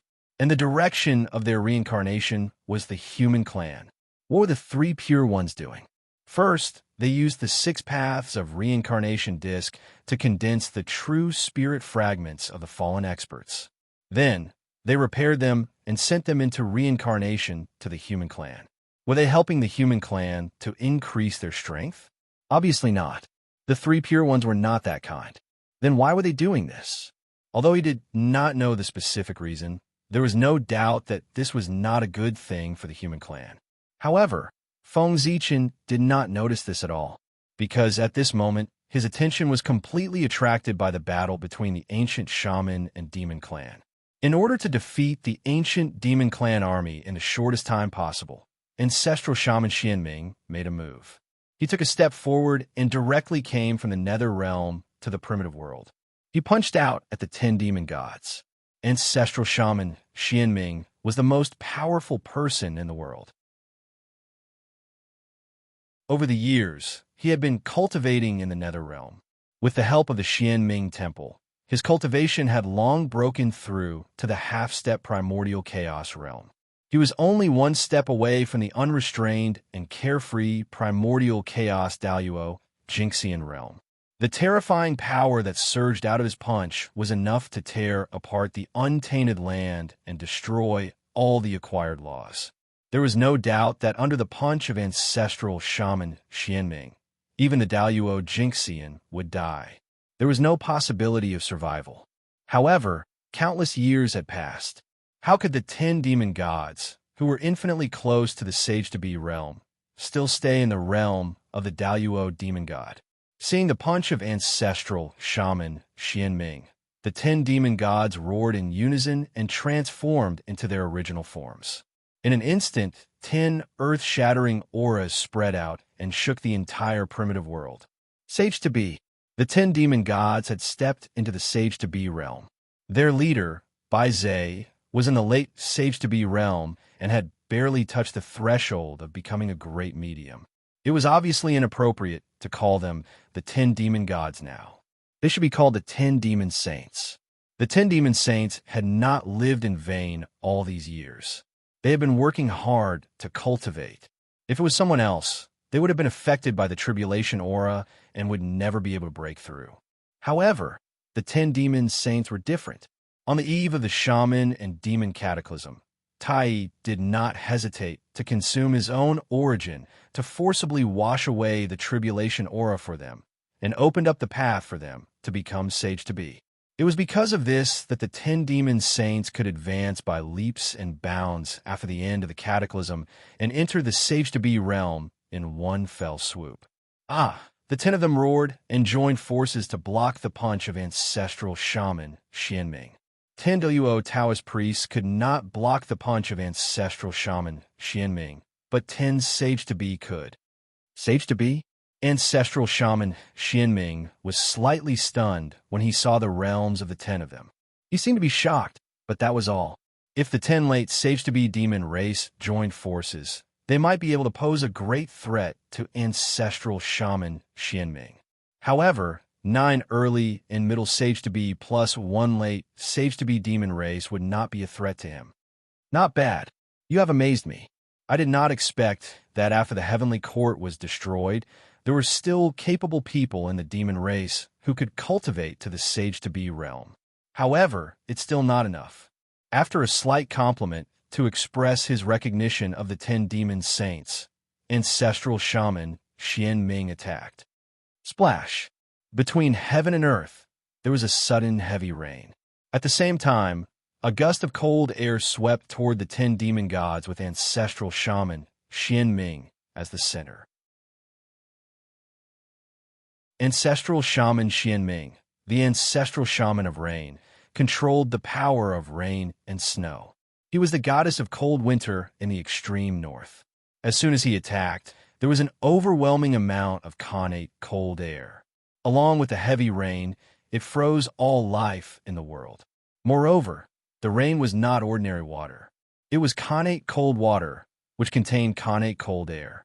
Even if the Daluo Taoist priests bathed in the rain for a long time, their bodies would be frozen and their true spirits would be destroyed. The snow was merciless. It froze all life and froze all life. This was ancestral shaman Xianming, the god of the north. Feeling the powerful connate cold air, the 10 demon saints' expressions changed drastically. They did not dare to hesitate and used their strongest techniques. Heavenly stem formation rise.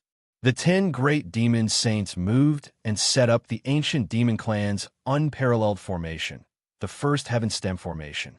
As the overlord of the untainted land, the ancient demon race naturally had more connate formations than the heavenly cycle stars formation. However, the heavenly cycle stars formation was too famous and suppressed the other connate formations. This did not mean that the other connate formations of the ancient demon race were weak. They were just not comparable to the heavenly cycle stars formation.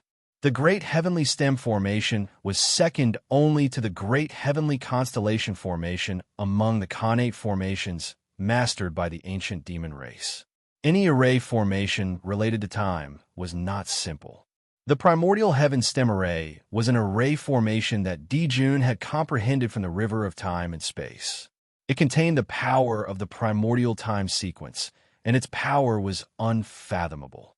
In fact, in addition to the heavenly stem formation, there was another formation called the connate earthly branch formation. These two connate formations were the embodiment of the connate time order in the world.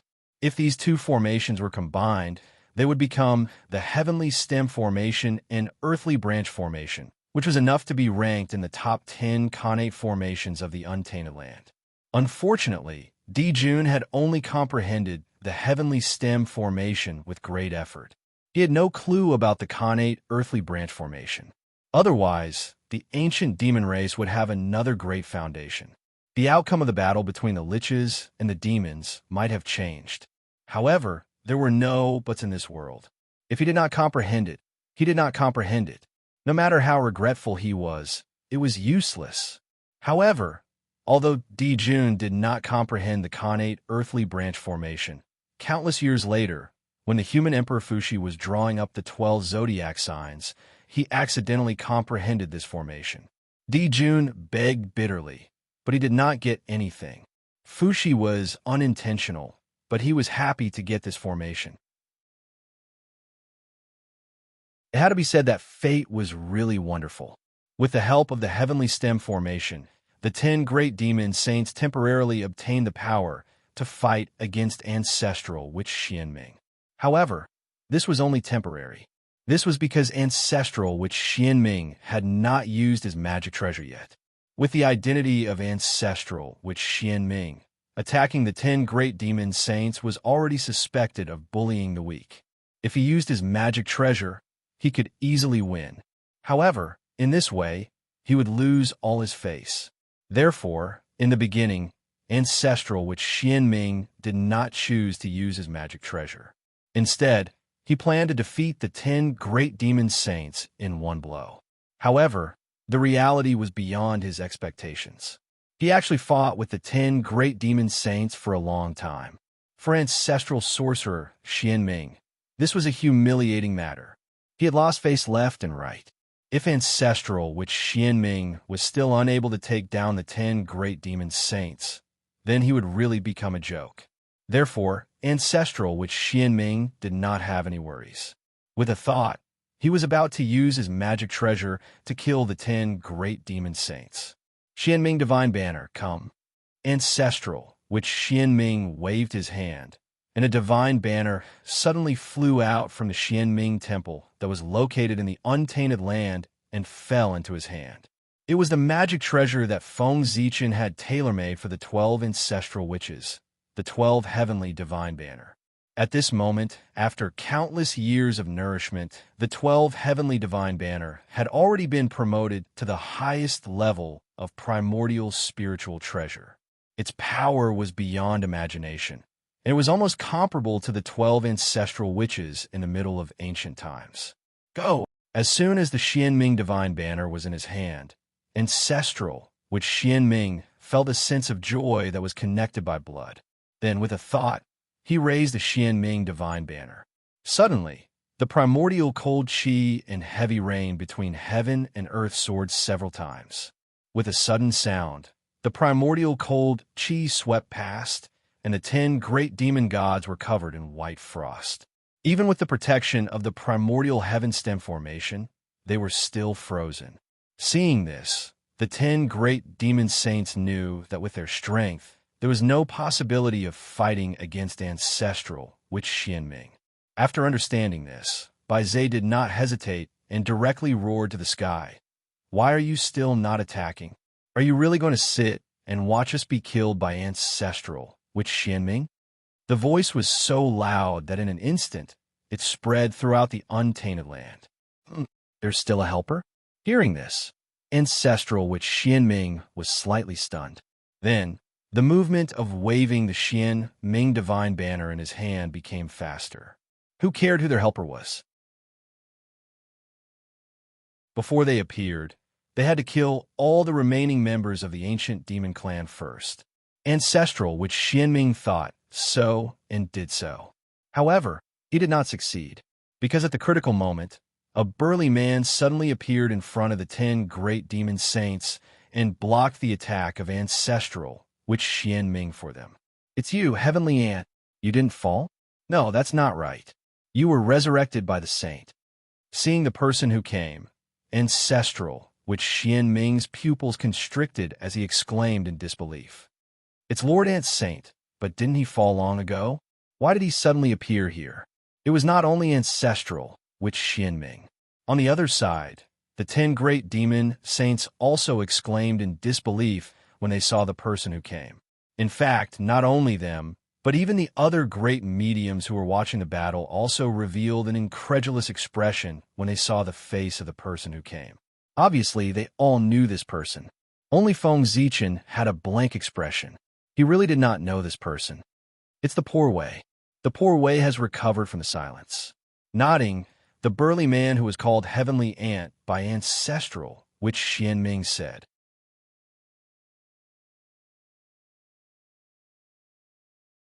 Chapter 752. It was not easy for you to be resurrected. Instead of hiding properly, you actually dared to come out and stir up trouble. Do you want to die again? After the initial shock, ancestral, which Xian Ming regained his composure and stared at Sky Ant coldly. Who was Sky Ant? He was one of the 3,000 worldly guests of the Purple Cloud Palace and a top mighty figure of the ancient demon race. Yes, that's right. He was not a mighty figure, but a top mighty figure. When Sky Ant died, his cultivation level was only at the mid-stage of Sage to be. Of course, he could not be called a mighty figure. Sky Ant was the first ant born after the creation of the world. He was born as a top Khanate god fiend and was also a rare existence that cultivated the Tao of power. His strength was so formidable that even the Earth Bear King that Feng Zichen had killed a long time ago had to admit defeat. Sky Ant, the ant that moved the sky. He had the power to move the sky. Logically speaking, such a person shouldn't be unknown. However, Sky Ant was unlucky. He had fallen too early. Although he died at the hands of the witch race, he did not die in the battle between the witch race and the demon race. That was a period of time after the 3 Tao lectures in the Purple Cloud Palace had just ended. At that time, the demon race had not been established for long, and the heavenly courts had also been established. It was at that time that the witch race and the demon race clashed. During the battle, Sky Ant was torn to pieces by ancestral witch Di Jiang, and his blood spilled on the spot. When Sky Ant died, the demon race had not risen yet. After the demon race rose, he had already died many years ago. Everything about him was also buried by the candle dragon with the power of time. After being killed by Di Jiang and Zhu Jiuyin, even Di Juntai couldn't revive the heavenly ant even if he wanted to. As a result, the Sky Ant naturally became unknown. That person who had died many years ago and was almost forgotten by the world suddenly reappeared in the world. How could everyone not be surprised? Kill poor Wei again. Fellow Taoist Xian Ming, do you think the witch race is still the witch race, and poor Wei is still the poor Wei? After ancestral, which Xian Ming finished speaking, Sky Ant laughed as if he had heard a joke. At the same time, a powerful aura spread from his body, causing the world to tremble. This aura, it was the half-step primordial chaos realm. Sensing this powerful aura, everyone's hearts trembled. Tian Yi's cultivation had actually dropped from mid-saint to half-step primordial chaos. What did this mean? It meant that the Sky Ant definitely didn't revive at this time. Countless years ago, he should have already awakened. Otherwise, the Sky Ant would not be so powerful. At the very least, the Sky Ant should have been revived when the Chaos Fiend Celestial's possession tribulation broke out. If they hadn't devoured the true spirit of the Chaos Fiend Celestial, the great masters wouldn't have been able to ascend to the half-step origin immortal realm so quickly. After seeing Tian Yi's realm, ancestral with Xian Ming was a little surprised, but he didn't take it too seriously. Even if they were all half-step primordial chaos, there was still a difference in strength. He had stood in this realm for tens of millions of years and had long reached the peak. He was only one step away from the realm of primordial chaos Daluo Jingxian. He could be said to be one of the strongest in this realm. As for Tian Yi, although he was a half-step primordial chaos expert, his strength fluctuated and was not stable. Clearly, he had just entered this realm. As such, ancestral, which Xian Ming was naturally not afraid of him. Fellow Taoist, Your strength has indeed improved greatly. I just don't know which fellow Taoist was willing to pay so much to get you out of the river of time and space. Ancestral, which Xian Ming asked curiously as he waved his hand to repel Tian Yi's aura. It was very difficult to revive a great master. The price to pay was too great. However, it would be much easier to revive a great master. Moreover, this was not the key to the problem. The key question was, who exactly was it that planned ahead? Who was it that planned this countless years ago, reviving the heavenly ant and hiding it? Only today did it appear. Fellow Taoist, you don't have to worry about that. I've come here for the sake of revenge. Fellow Taoist Dijong's strike all those years ago is something that I can't forget for a long time. Now that poor Wei has returned, I naturally have to settle the karma with him. Without answering Ancestral, which Xian Ming's question, Tian Yi changed the topic to revenge. Revenge? Ancestral, which Xian Ming was slightly stunned. Dijiang had fallen for countless years. How was he going to take revenge? Thinking of this, Ancestral, which Xian Ming's heart trembled. He could not help but think of a possibility. He did not feel good and hurriedly attacked Tian Yi. However, it was already too late. Tian Yi took out a black iron rod and smashed it directly at the primordial land. His target was Dijiang Temple. That was the place where Ancestral Witch Dijiang was resurrected. Fellow Taoist Dijiang, poor Wei was killed by you back then. Now that he has returned in defiance of the heavens and destroyed your resurrection place, it can be considered an eye for an eye. Amidst the cold voice, the iron rod brazenly smashed down. In the distance, Feng Zichen could not help but feel his scalp go numb when he saw this scene. Although he did not know the origin of that iron rod, it was definitely a supreme grade innate spirit treasure. A supreme grade innate spirit treasure coupled with Tian Yi's divine power. To put it bluntly, even Feng Zichen would not feel good if he was hit by it now. Not to mention Dijiang Temple. Tian Yi swung his rod down, and violent fluctuations burst out. The void directly turned into powder, and time and space disappeared. The myriad Tao of heaven and earth shattered one after another. Rumble. Earth, fire, water, and wind surged, interweaving with a vast destructive aura as if they were going to destroy the world. They directly drowned Dijiang Temple. No! Seeing this scene, Ancestral, which Xian Ming could not help but exclaim. Tian Yi's attack was too fast and too sudden. He had no time to stop it. Seeing that Dijiang Temple was about to be destroyed by Tian Yi's rod, at the critical moment, a jade-like hand reached out from the void and grabbed Tian Yi's iron rod, blocking the attack. Get lost! Accompanied by a cold reprimand, the jade-like hand trembled slightly. She actually picked up the iron rod and threw Tian Yi away. Rumble. Tian Yi's figure flew high into the sky, shattering countless voids. Then, he flew directly into the chaos beyond the heavens and disappeared into the vast chaos. At this moment, the world fell silent. Even the saints did not speak. That was because they all knew who had attacked. It was Goddess Hutu. She, who was observing the 6 paths of reincarnation disc. Since that Tian Yi wanted to destroy Dijiang Temple, she immediately attacked in anger and sent Tian Yi flying with a single strike. Destroy! Since she had already attacked, Hutu did not hold back anymore. She directly pointed out with her finger, wanting to kill all the demons here. Facing Ancestral Witch Xian Ming, the 10 great demon saints still had room to resist. However, facing Goddess Hutu, who was at the saint level, they did not even have the strength to resist. With a point of Hutu's finger, the invisible wave spread out and sealed the world. It imprisoned the 10 great demon saints and the countless demon army behind them. Fear and the shadow of death attacked the hearts of the 10 great demon saints at the same time. However, they could not do anything. Under Goddess Hutu's power, they could not move at all. They could only watch helplessly as they were all killed by the finger. Regret, unwillingness, and all kinds of emotions filled the hearts of the 10 great demon saints. In the blink of an eye, they were filled with despair. Endless despair. Fellow Taoist Hutu, please show mercy. Just as Hotu's finger was about to land, the Grand Pure One's voice suddenly sounded from afar. Then, the Taiji painting flew over and turned into a huge canopy that enveloped the 10 great demon saints and the countless demon army behind them. Fellow Taoist Grand Pure One, are you trying to stop me? Goddess Hotu paused slightly and said unhappily, Fellow Taoist Hotu, please calm down. It's not that poor Wei wants to stop you, but I have no choice. As he spoke, the Grand Pure One bowed solemnly to Hotu. Fellow Taoist, please spare the demons this time for the sake of the gate of witchcraft. Hearing that, Hotu fell silent.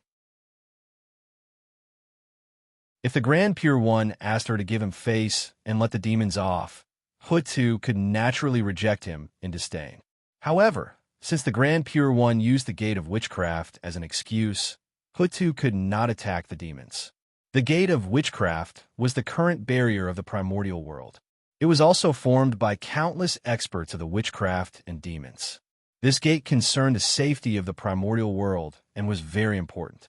For that, after the gate of witchcraft was born, the witchcraft and demons, who had lost their destiny, instantly had their destiny extended and had the possibility of rising again. It could be said that as long as the gate of witchcraft was still around, the ancient demons would not be in danger of being exterminated.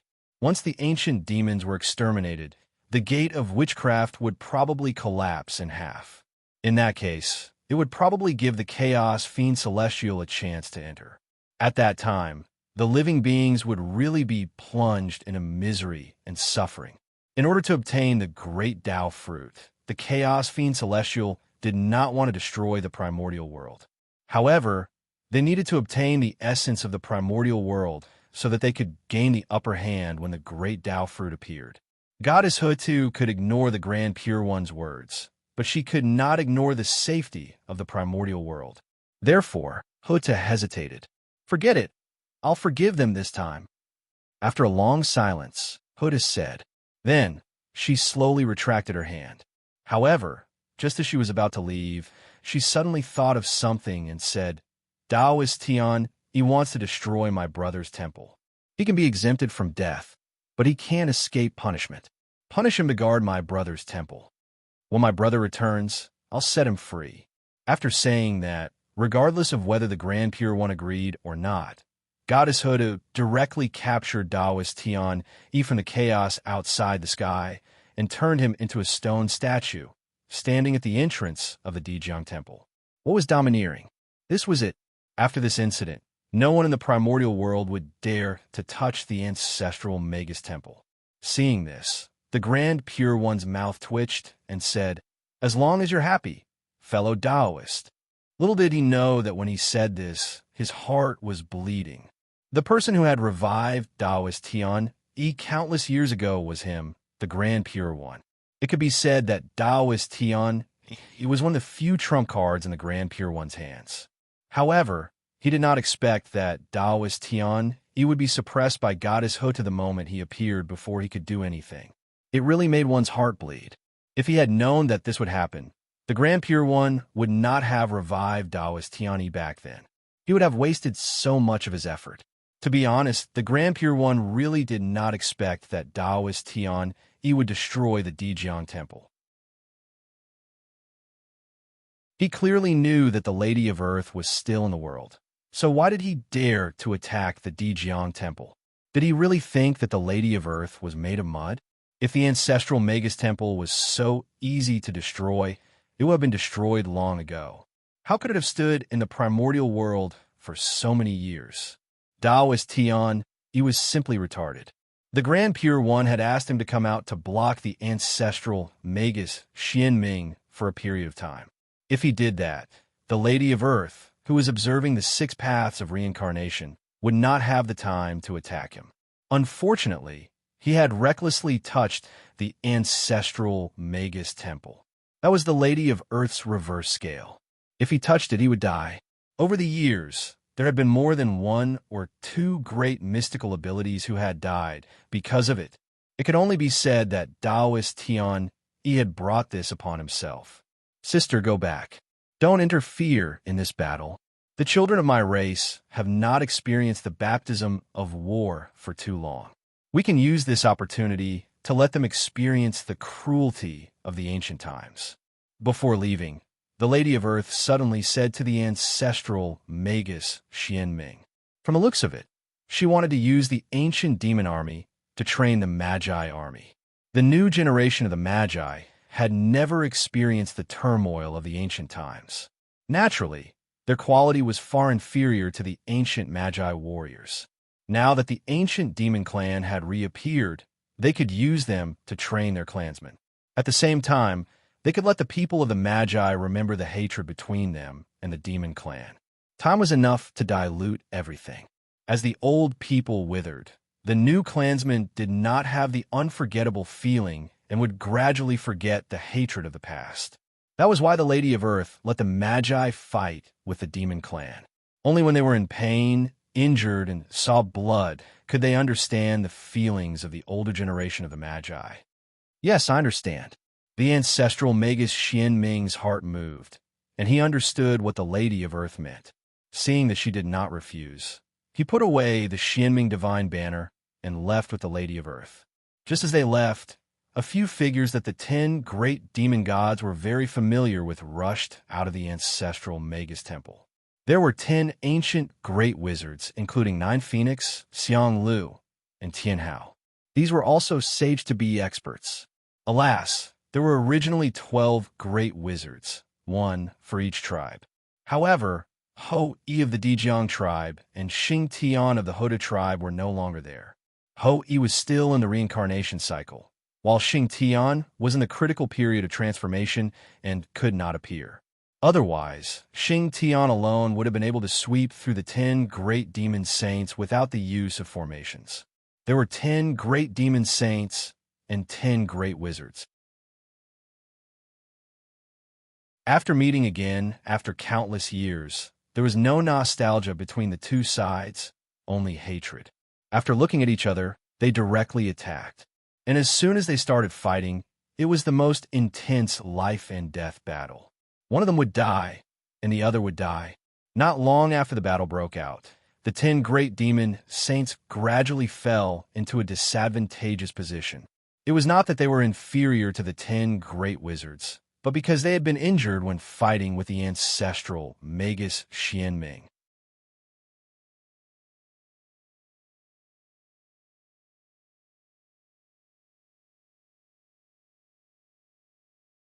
For a moment, Baizay's carefree laughter reverberated throughout the silent battlefield, acting all mysterious. Kill. After a long silence, Xiang Lu saw that Baizay still didn't move. Xiang Lu's heart sank, and he rushed towards Baizay again. However, right at this moment, a sudden change occurred. Baizay suddenly stopped laughing. He opened his mouth and spat out a large mouthful of essence blood, which fell into the ordinary-looking volcano below him. In the next moment, an astonishing change took place. Endless divine light erupted from the volcano, illuminating the place in a dazzling golden color. Then in the golden light, divine patterns with the volcano as the center quickly spread out. In the blink of an eye, they enveloped the void within a radius of millions of miles. Rumble. Amidst the rumbling of heaven and earth, a domineering emperor's aura suddenly erupted. It swept towards the 10 great sorcerers with a momentum that swept across the universe. Oh no! Under this tyrannical power, the 10 great sorcerers were sent flying without any resistance and fell into the deepest part of the void. When they got up again, they were already seriously injured. Tai. The moment this power appeared, Goddess Hutu, who was supposed to leave, and Saint Tai Ching, the 2 saints, appeared at the same time and looked towards the volcano. In the next moment, the other saints, as well as the 2 primordial chaos Daluo Jingxian, Feng Zichen, and Great Emperor Zhui, also rushed over. After that, all the powerful beings of the primordial world arrived. They all stood outside the golden light and looked towards the depths of the volcano with bewildered expressions in the direction where the Emperor's aura came from. The reason why everyone paid so much attention to it was because the aura came from a god, a legendary god, Dongwang Tai. That's right. The method that Di Jun left behind was not used to resurrect himself, but to resurrect Dong Wang Tai. It's Lord Dong Wang, not His Majesty.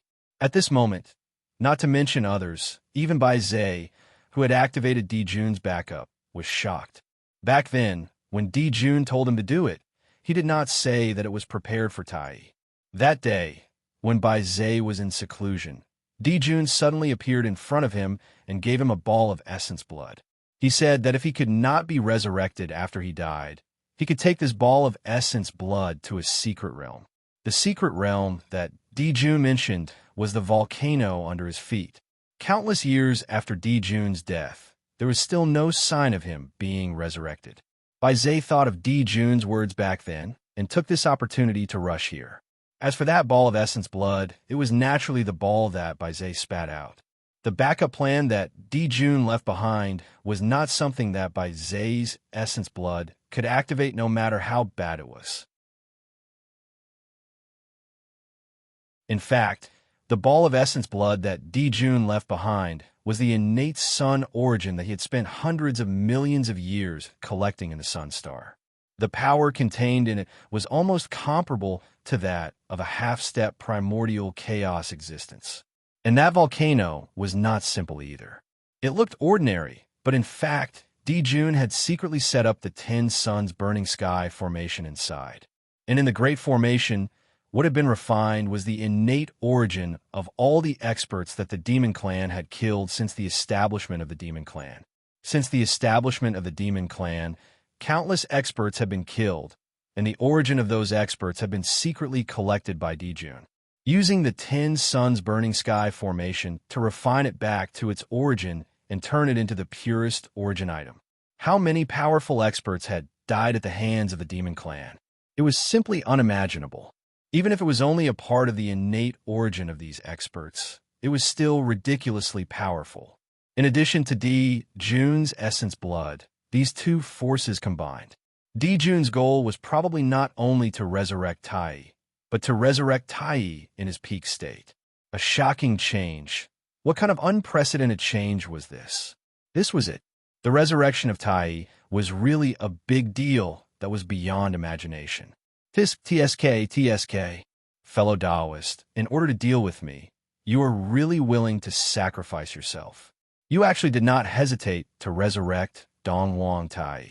I just don't know if that Tai will find trouble with the human clan first after he returns, or with you fellow Taoists first. Glancing at the innate origin in the depths of the volcano, Feng Zichen shook his head and mocked the 3 pure ones and the others. Of course, he knew that even if the human clan won, the 3 pure ones would not resurrect the Dong Wang Tai.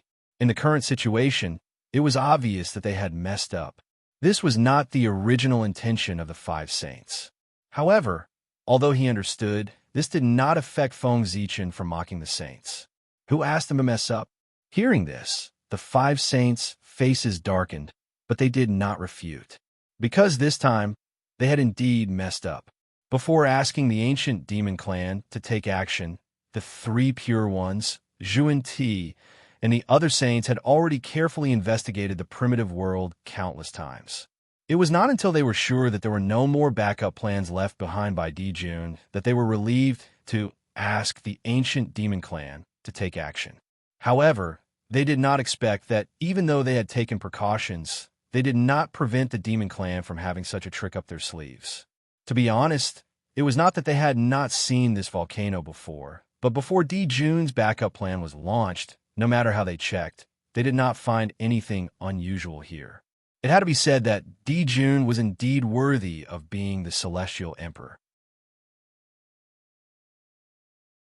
This method of hiding things was really brilliant, even hiding from the saints.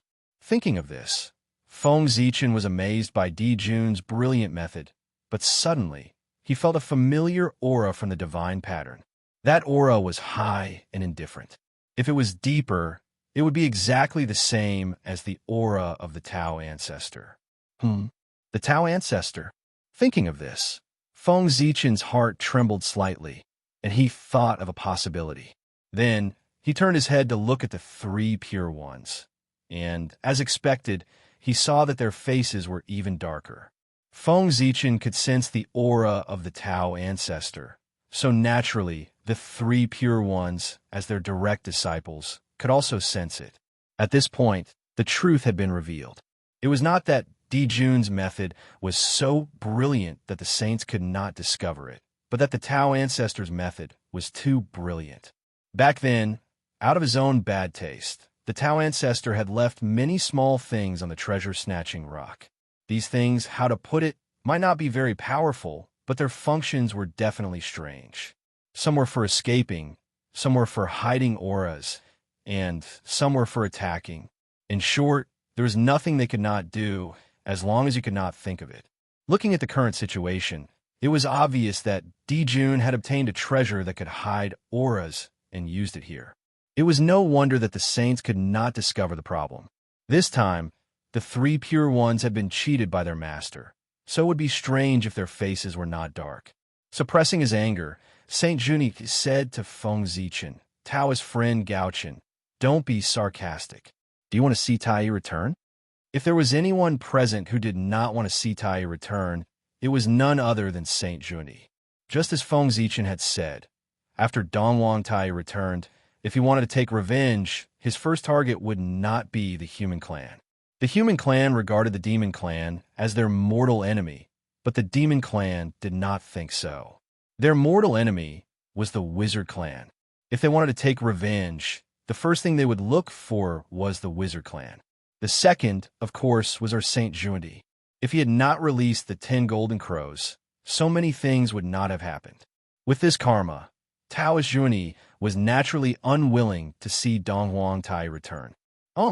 Hearing this, Feng Zichen snorted coldly but did not continue speaking.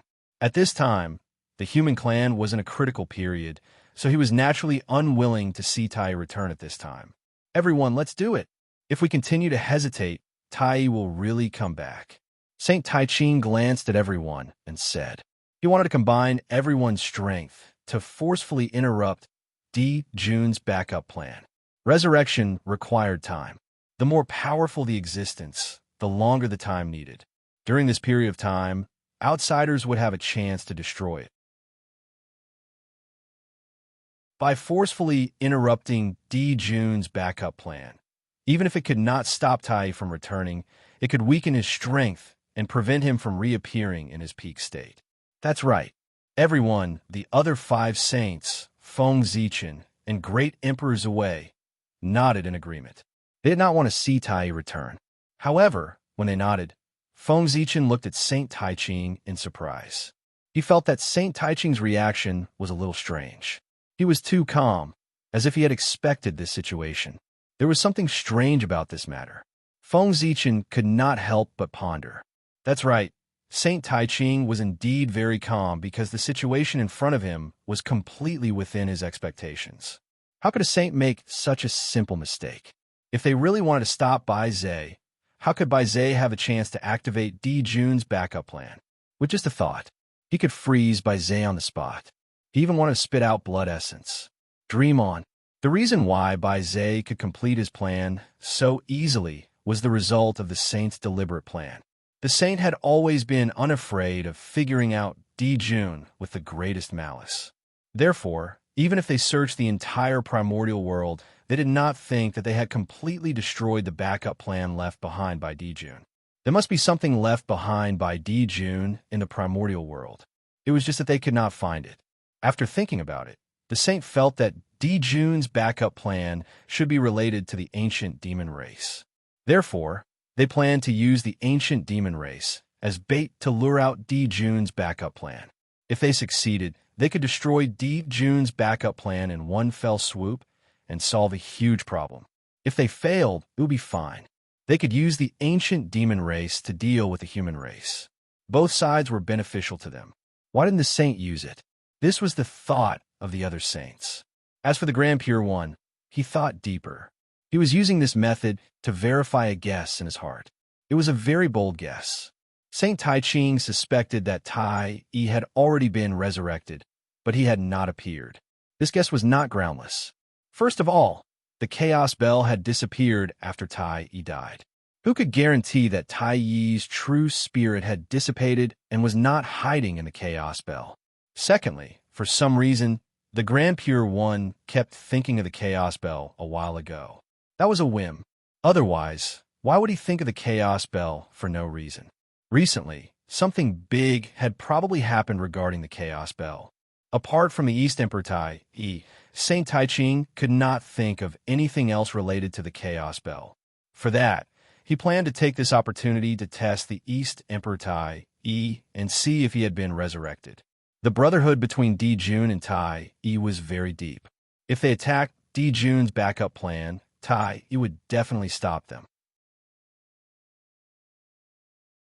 However, things were often unexpected. Saint Tai Ching still underestimated Di Jun's brotherhood.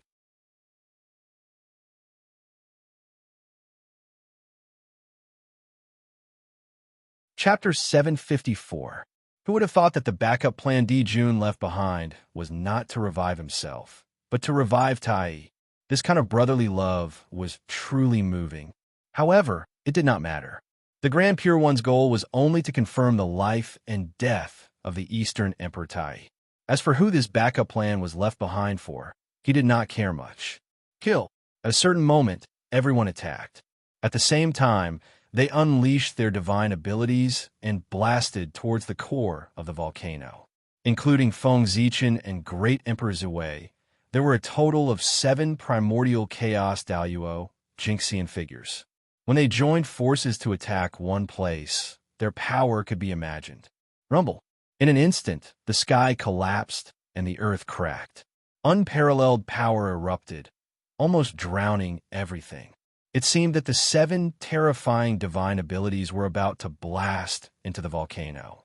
However, suddenly, Feng Zichen and the Grand Pure One changed the direction of their attack. They were actually attacking the demon army and the 10 demon saints in the other direction. In Feng Zichen's hand, Zichen's sword trembled. A resplendent sword light bloomed and enveloped the 10 demon saints.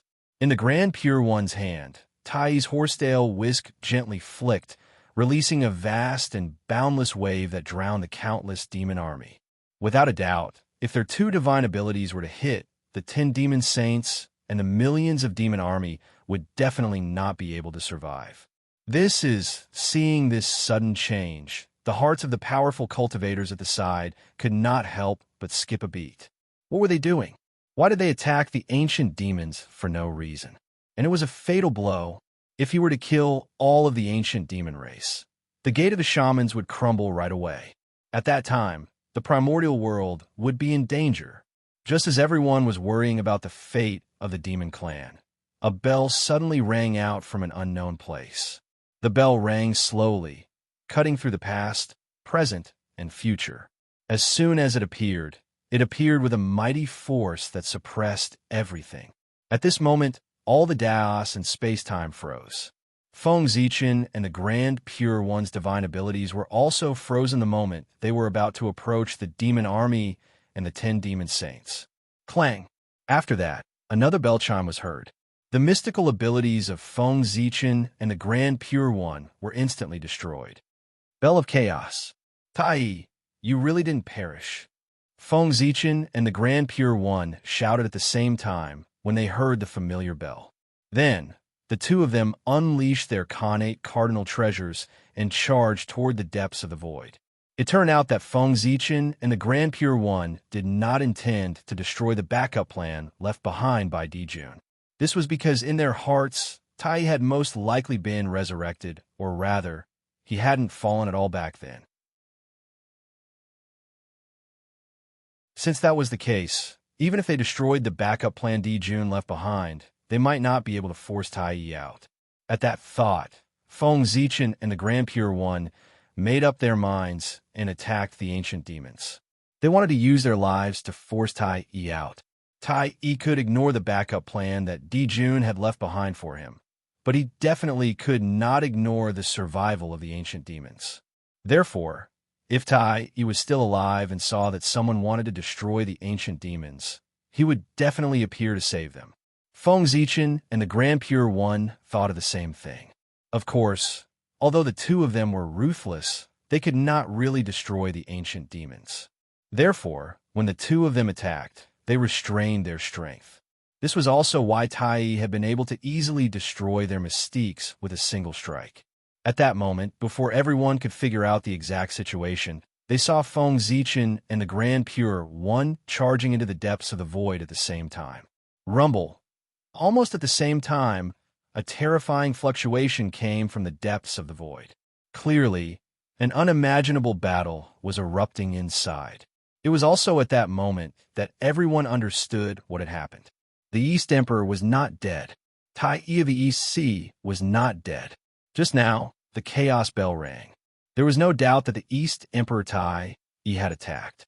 Otherwise, Feng Zichen and the Grand Pure One would not have such a huge reaction and rushed into the depths of the void without caring about anything. The East Emperor Tai was fine or had been revived. This was definitely shocking news. Where had he been all these years? Why did he not appear? Did he have some shocking plan? For a moment, everyone's thoughts were in a mess. However, at that moment, there was a bang. The void suddenly shattered and turned into dust. Following that, a powerful shockwave swept out and turned everything into nothingness. Oh no! When the powerful cultivators nearby saw this, they immediately knew that something was wrong. They did not dare to hesitate and directly took out their Dharma treasures. They tried their best to block the fluctuations from the depths of the void. This power was too strong.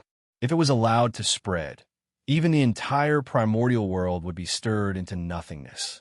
A primordial chaos expert had the power to destroy heaven and earth, not to mention the three primordial chaos Daluo Jinxian who had primordial chaos treasures.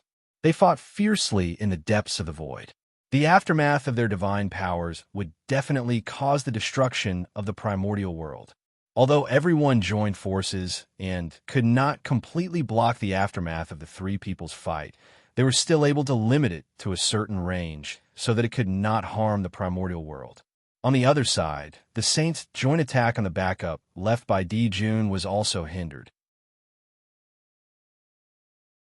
One could see that when the Saints' divine powers fell, the figure of a Taoist slowly appeared in the center of the endless Tao patterns. In an instant, an unparalleled amount of energy permeated the air, shattering all the Saints' techniques and turning them into spiritual energy that dissipated in the air. That Taoist was Tao ancestor Hongjun. The treasure that Di Jun had obtained from the treasure-snatching rock played a role at this moment and blocked the divine powers of the Saints. It was also at this moment that the great battle in the depths of the void suddenly stopped. Three indomitable figures appeared in front of everyone. One held the Bell of Chaos, one held the Taiji diagram, and the last held the vast seal. They stood in the void respectively, and a vast aura spread out from their bodies, suppressing the past, present, and future. They were Feng Zichen, the Taiching Saint, and the Dongwang Tai. Fellow Taoists, it's been a long time. Tai of the East Sea looked up at everyone and greeted them. Greetings, Taoist brother Tai. Everyone hurriedly returned the greeting. Only the Saints, Feng Zichen, Great Emperor Zui, and a few others looked on coldly and did not say a word. Taoist brother Tai's welcoming ceremony is really grand. After greeting everyone, Tai said to the Taiching Saint. Then, without waiting for the Taiching Saint to reply, he turned his head and said to Feng Zichen in an admiring tone, "The poor way of the Zichen clan of the human clan remembers you. I didn't expect that you, who was easily defeated by me back then, would have grown to the point where you can stand shoulder to shoulder with me." After he finished speaking, Tai couldn't help but sigh a little. Back then, when he met Feng Zichen for the first time, he had severely injured him with a casual blow.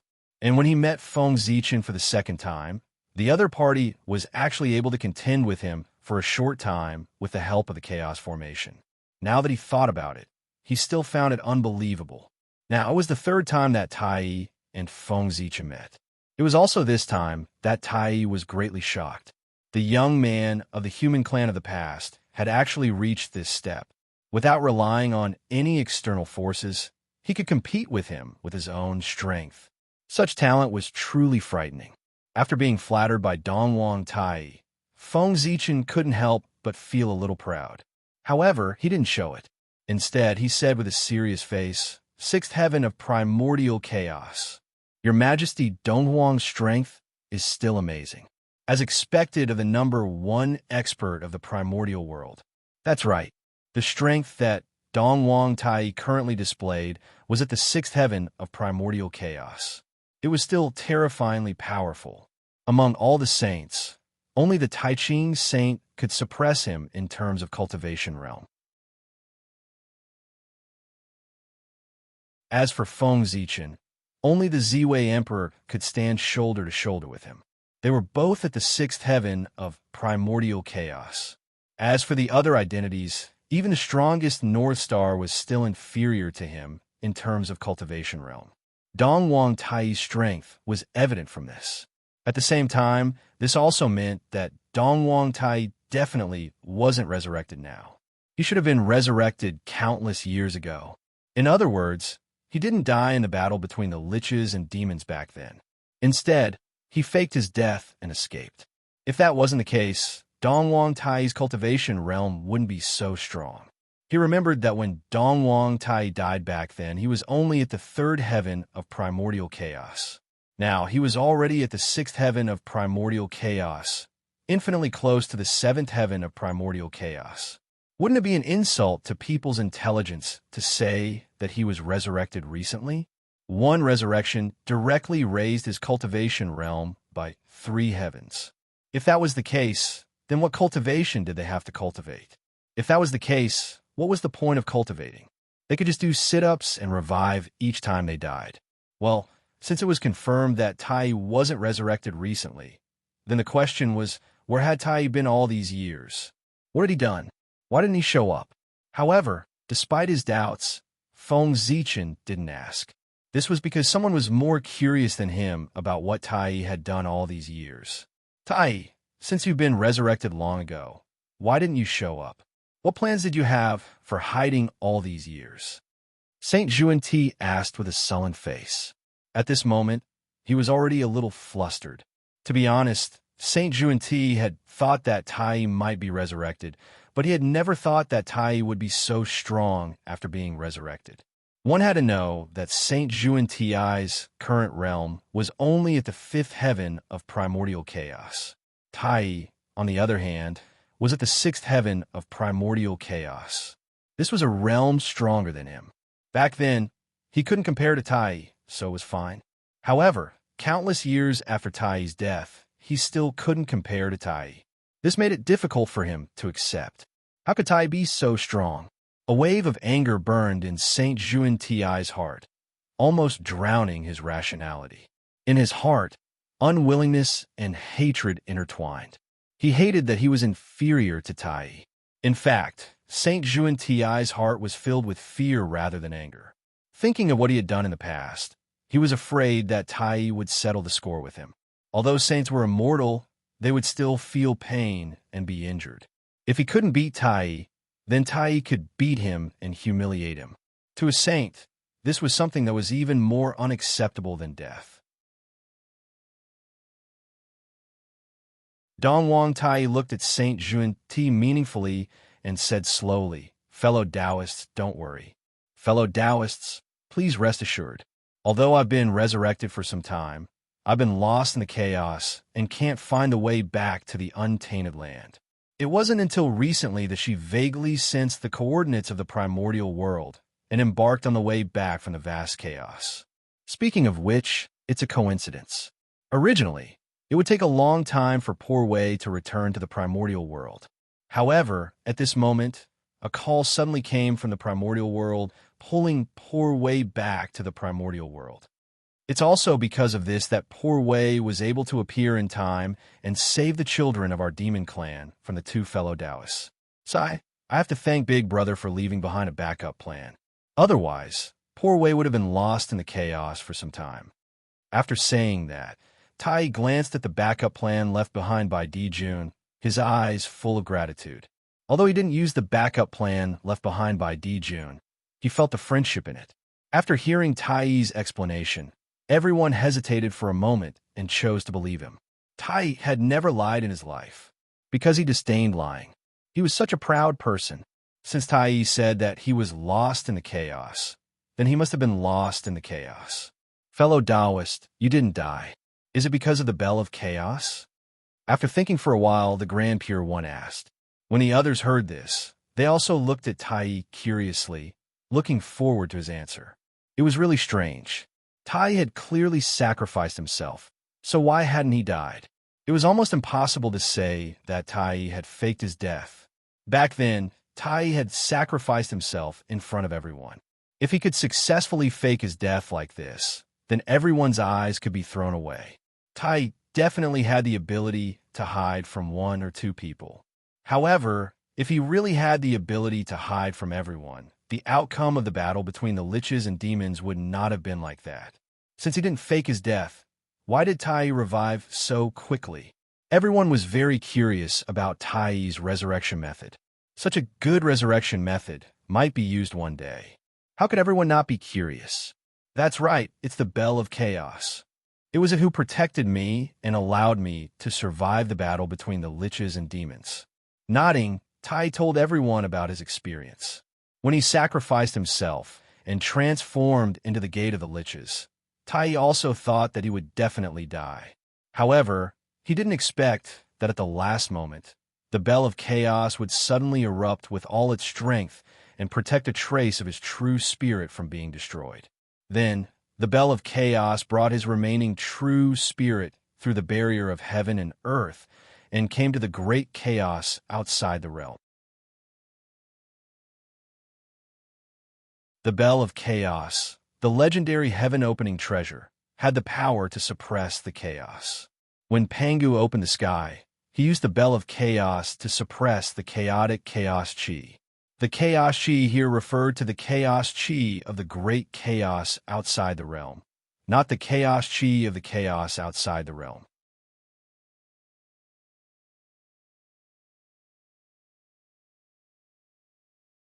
Chapter 755. The Bell of Chaos left the primitive world and entered the great chaos. It was like a fish in water, very comfortable. In the great chaos, the Bell of Chaos operated on its own, gathering chaos chi from all directions and condensing chaos origin for Dongwang Tai to recover from his injuries. Just like that, with the help of the Bell of Chaos, Dongwang Tai quickly regained consciousness.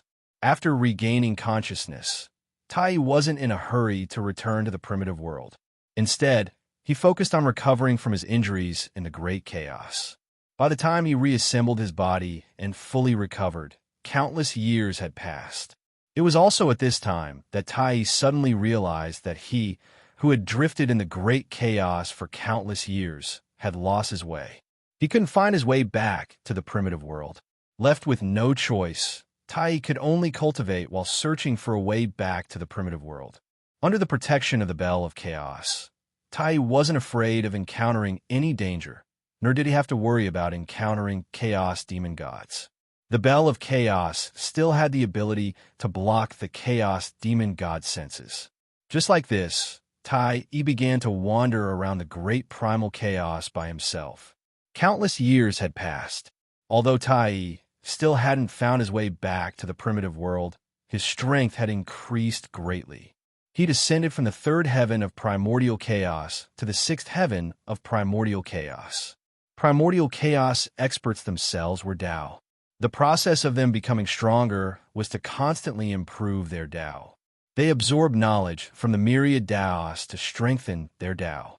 Therefore, even in the chaos, Tai didn't have to worry about the great Tao being blocked. Without the heavenly Tao, he could directly comprehend the great Tao to improve his Tao. Of course, comprehending the great Tao was more difficult than comprehending the heavenly Tao. But this wasn't a problem for Tai. This was because his talent was very high. He was the strongest among the Khanate god fiends. With the help of the Bell of Chaos, it wasn't too difficult for him to comprehend the great Tao, peerless talent and peerless treasures. It was because of these that Tai could improve so quickly and reach the sixth heaven of primordial chaos in the chaos. Moreover, the chaos didn't remember years. Only tens of millions of years had passed in the primitive world, but who knew how many years had passed in the chaos? Perhaps Tai had cultivated for hundreds of millions of years in the chaos to reach his current level. In short, as long as one didn't die in the great chaos, it was a great opportunity. As Tai spoke, everyone gradually fell into his story. They started to imagine what Tai had encountered in the chaos outside. At this moment, while everyone was distracted, Tai moved. He leaped and rushed directly to the crater of the volcano where Jun's backup plan was. He wanted to take advantage of this opportunity to take away the congenital origin before everyone else. Those connate essences were left behind by Jun to revive Tai. But now, Tai had been resurrected. Naturally, there was no need for it. But just because Tai couldn't use it didn't mean that the others couldn't. With so many connate essences, any one of the almighty experts present could easily enter the realm of primordial chaos Daoyuo Jingxian. This was an opportunity to attain the Tao. Even if he didn't use it to attain the Tao, these connate essences were enough for him to do many things. Just for example, resurrecting Jun. The power that could revive Tai could naturally revive Jun as well. This was because everyone knew that Jun was weaker than Tai. Now, the purpose of Tai's action to snatch these connate essences was very clear. It was to revive Jun. Seeing that Tai was about to rush into the volcano, Feng Zichen, who had been paying attention to him, made his move. Go back. Raising the human Dao imperial seal, Feng Zichen smashed it fiercely at Tai. At the same time, Great Emperor Zhui and Saint Taiqing also made their move. The Zhouxing diagram and the Taiji diagram appeared at the same time. They each emitted earth-shattering fluctuations and blocked in front of Tai. In front of him was the Zhouxing diagram and the Taiji diagram, and behind him was the human Dao imperial seal. For a moment, Tai was in a situation where he was attacked from both sides. The connate essences were right in front of him, but he couldn't get close to them. Among the three people who attacked him, other than Feng Zichen, who wasn't his match, the other two, whether it was Great Emperor Zhui or Saint Taiqing, were not weaker than him. They were even slightly stronger. With the three of them working together, even someone as strong as Tai could only barely resist one or two attacks. It was only a matter of time before he was defeated. Under such circumstances, it was simply a fool's dream for him to want to obtain those innate origins. Once again, he was hit by the Taiji diagram and staggered. Tai struggled to support himself and suddenly roared at the sky. In an instant, an invisible ripple spread out in all directions with Tai at the center. Oh no, stop him! Seeing this, Feng Zichen and the other two thought of a possibility. Their expressions changed, and they pounced on Tai even harder. At the same time, the three of them didn't forget to yell at the five saints. What are you waiting for? Hurry up and destroy that ball of connate essences. As they spoke, another change occurred in the depths of the volcano. The ball of connate essences trembled violently. Then, a blurry figure could be vaguely seen, slowly emerging. Looking at its appearance, it was very similar to Tai's face. It was Tai's clone. That ball of connate essences had been prepared by Jun to revive Tai. Naturally, it was connected to Tai's aura. Now, Tai was forced into a desperate situation by Feng Zichen and the other two. In order to seize the connate essences, Tai had used the connection between him and the connate essences to forcefully turn them into his clone. In this way, once the clone was born, no one could stop Tai from taking the connate essences away. Thinking of this possibility, Feng Zichen and the other two's expressions changed drastically. Damn it! At this time, the saints also noticed the change in the connate essences, and their expressions turned ugly. Kill! Almost without any hesitation, the five saints joined forces and used their magical powers again, blasting toward the connate essences. At this moment, only the sages dared to make a move. The great mediums did not dare to make a move at this moment. Tai's ferocious name was deeply imprinted in their hearts. In ancient times, Tai had killed the most great divine ability masters. Where do you think those connate essences came from? More than 80% of them were killed by Tai. How could they not be afraid of such a ferocious person? Rumble. The five saints' magical powers blasted over, but the phantom of the Tao ancestor waved his hand lightly and destroyed those magical powers. The five saints' attack missed once again. However, they weren't discouraged. With a shout, the five saints mobilized their magical powers again and used their magical powers to attack again. Although the magic treasures left behind by the Tao ancestor were powerful, they weren't the Tao ancestor himself. There was a limit to how powerful they were. It was fine if they could block 1 or 2 attacks, but could they block 3 or 4 more? Boom, boom, boom. Magical powers blasted over, and the phantom of the Tao ancestor became fainter and fainter until it finally disappeared. At this time, without the phantom of the Tao ancestor blocking, the saints' magical powers hit the Khanate essences. Rumble. With a loud explosion, the innate source shattered and turned into fragments that filled the sky, about to merge with the world. However, at this moment, huge roots suddenly stretched out of the void and swept toward the broken Khanate essences. It was the World Tree. It was the World Tree. With so many Khanate essences, wouldn't it be a waste if they were allowed to merge into the world? It was better to be swallowed by the World Tree and become a resource for its advancement. When the World Tree advanced in the future, it could better replenish the world. That was the true definition of sustainable development.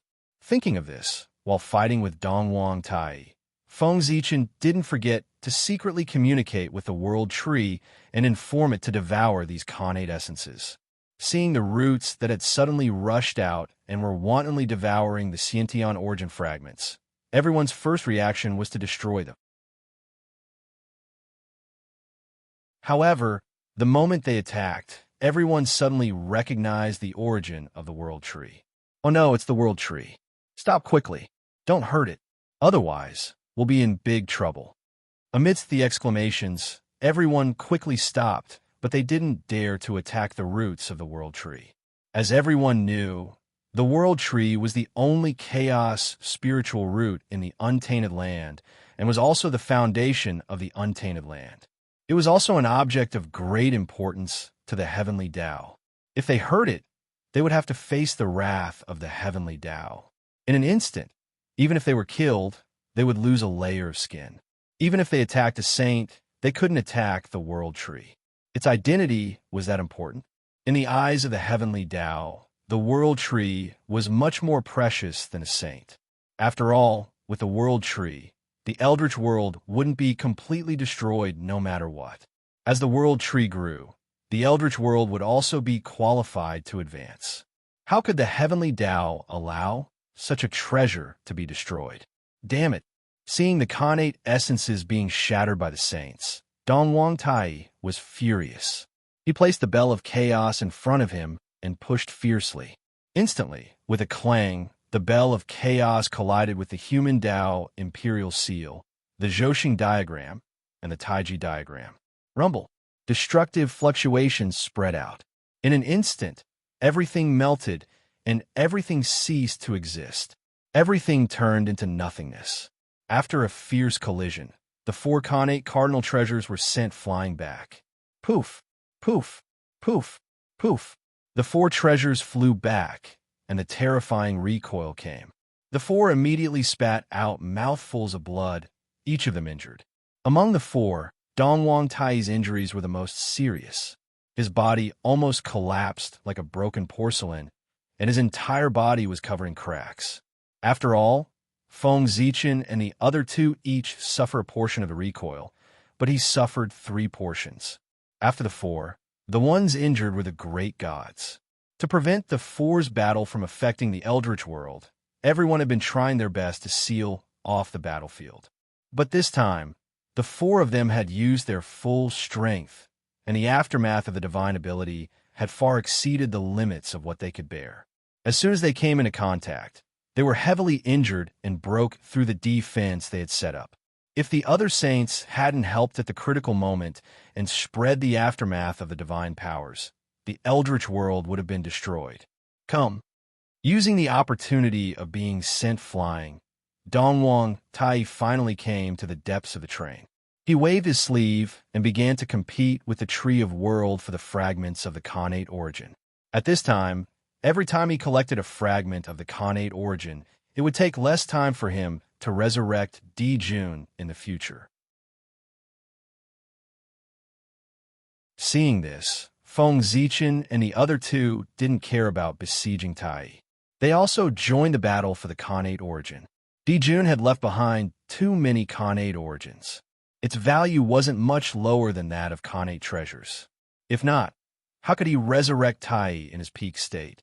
Such a supreme treasure, not to mention others, even a sage would be tempted. After Feng Zichen and the other two, the other saints also joined the fight. For a moment, the scene became even more chaotic. As time passed, for some reason, the crowd started fighting as they fought over the items. A chaotic battle broke out. Clang!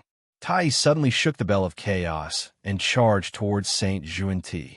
At the same time, Heavenly Lord of Primordial Beginning waved the Panga banner and charged toward Feng Zichen. On the other side, seeing Heavenly Lord of Primordial Beginning charging toward Feng Zichen, Great Emperor Ziwei was about to save him. However, beside him, Saint Taiching suddenly charged over with the Taiji painting. Helpless, Great Emperor Ziwei could only activate the Heavenly Cycle Star map and fight with Saint Taiching. On the other side, Lady of Earth was about to stand up and help when she saw this. However, before she could move, Grandmaster of Heaven had already charged over with the 4 immortal slaying swords. Sighing, Lady of Earth took out the shadow of the 6 paths of reincarnation and faced the 4 immortal slaying swords. As for Saint Jane, the moment Dongwang Tai attacked Saint Juanti, he had already run over to help. He joined forces with Saint Juanti to fight against Dongwang Tai. Otherwise, Saint Juanti alone would definitely not be a match for Dongwang Tai. As for Goddess Nuwa, she did not appear in this battle. Her identity was too awkward. Even though Empress Wa the demon race had left the demon race, there was still a relationship between them. It was not appropriate for her to attack Dongwang Tai. Therefore, she decided not to show up to avoid awkwardness. Of course, Goddess Nuwa only had so much friendship with the demon race. After avoiding Dongwang Tai a few times, this relationship was completely severed. At that time, they would only be fellow Taoists and not fellow Taoists of the past. However, at this moment, Goddess Nuwa had no choice but to make a move. The cauldron of heaven and earth hung down from the sky, emitting an aura that could suppress the universe. It worked together with the great divine abilities and separated the battlefield where Feng Zichen and the others were from the primordial world and threw them into the chaos outside the heavens. After that, the cauldron of heaven and earth stood between heaven and earth, suppressing the restless earth, fire, water, and wind, stabilizing the order of the primordial world. Just as Goddess Nuwa made a move, the few people who were fighting also felt it. They were very cooperative and allowed her to strip the void. It was precisely because of this that Goddess Nuwa and the others could so easily separate the battlefield from the primordial world.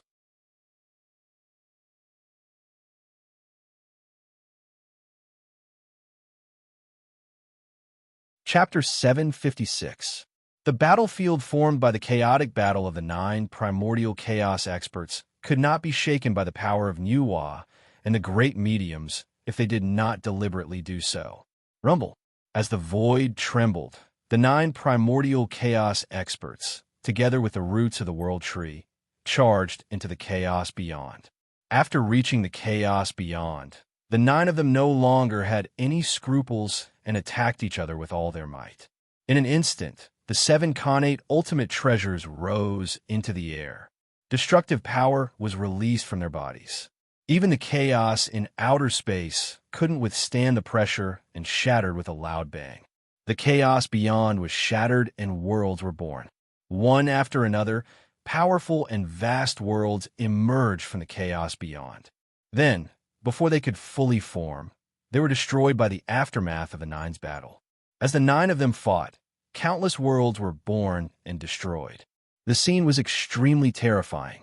In the blink of an eye, several years had passed. At this point, the outcome of the battle was beginning to show.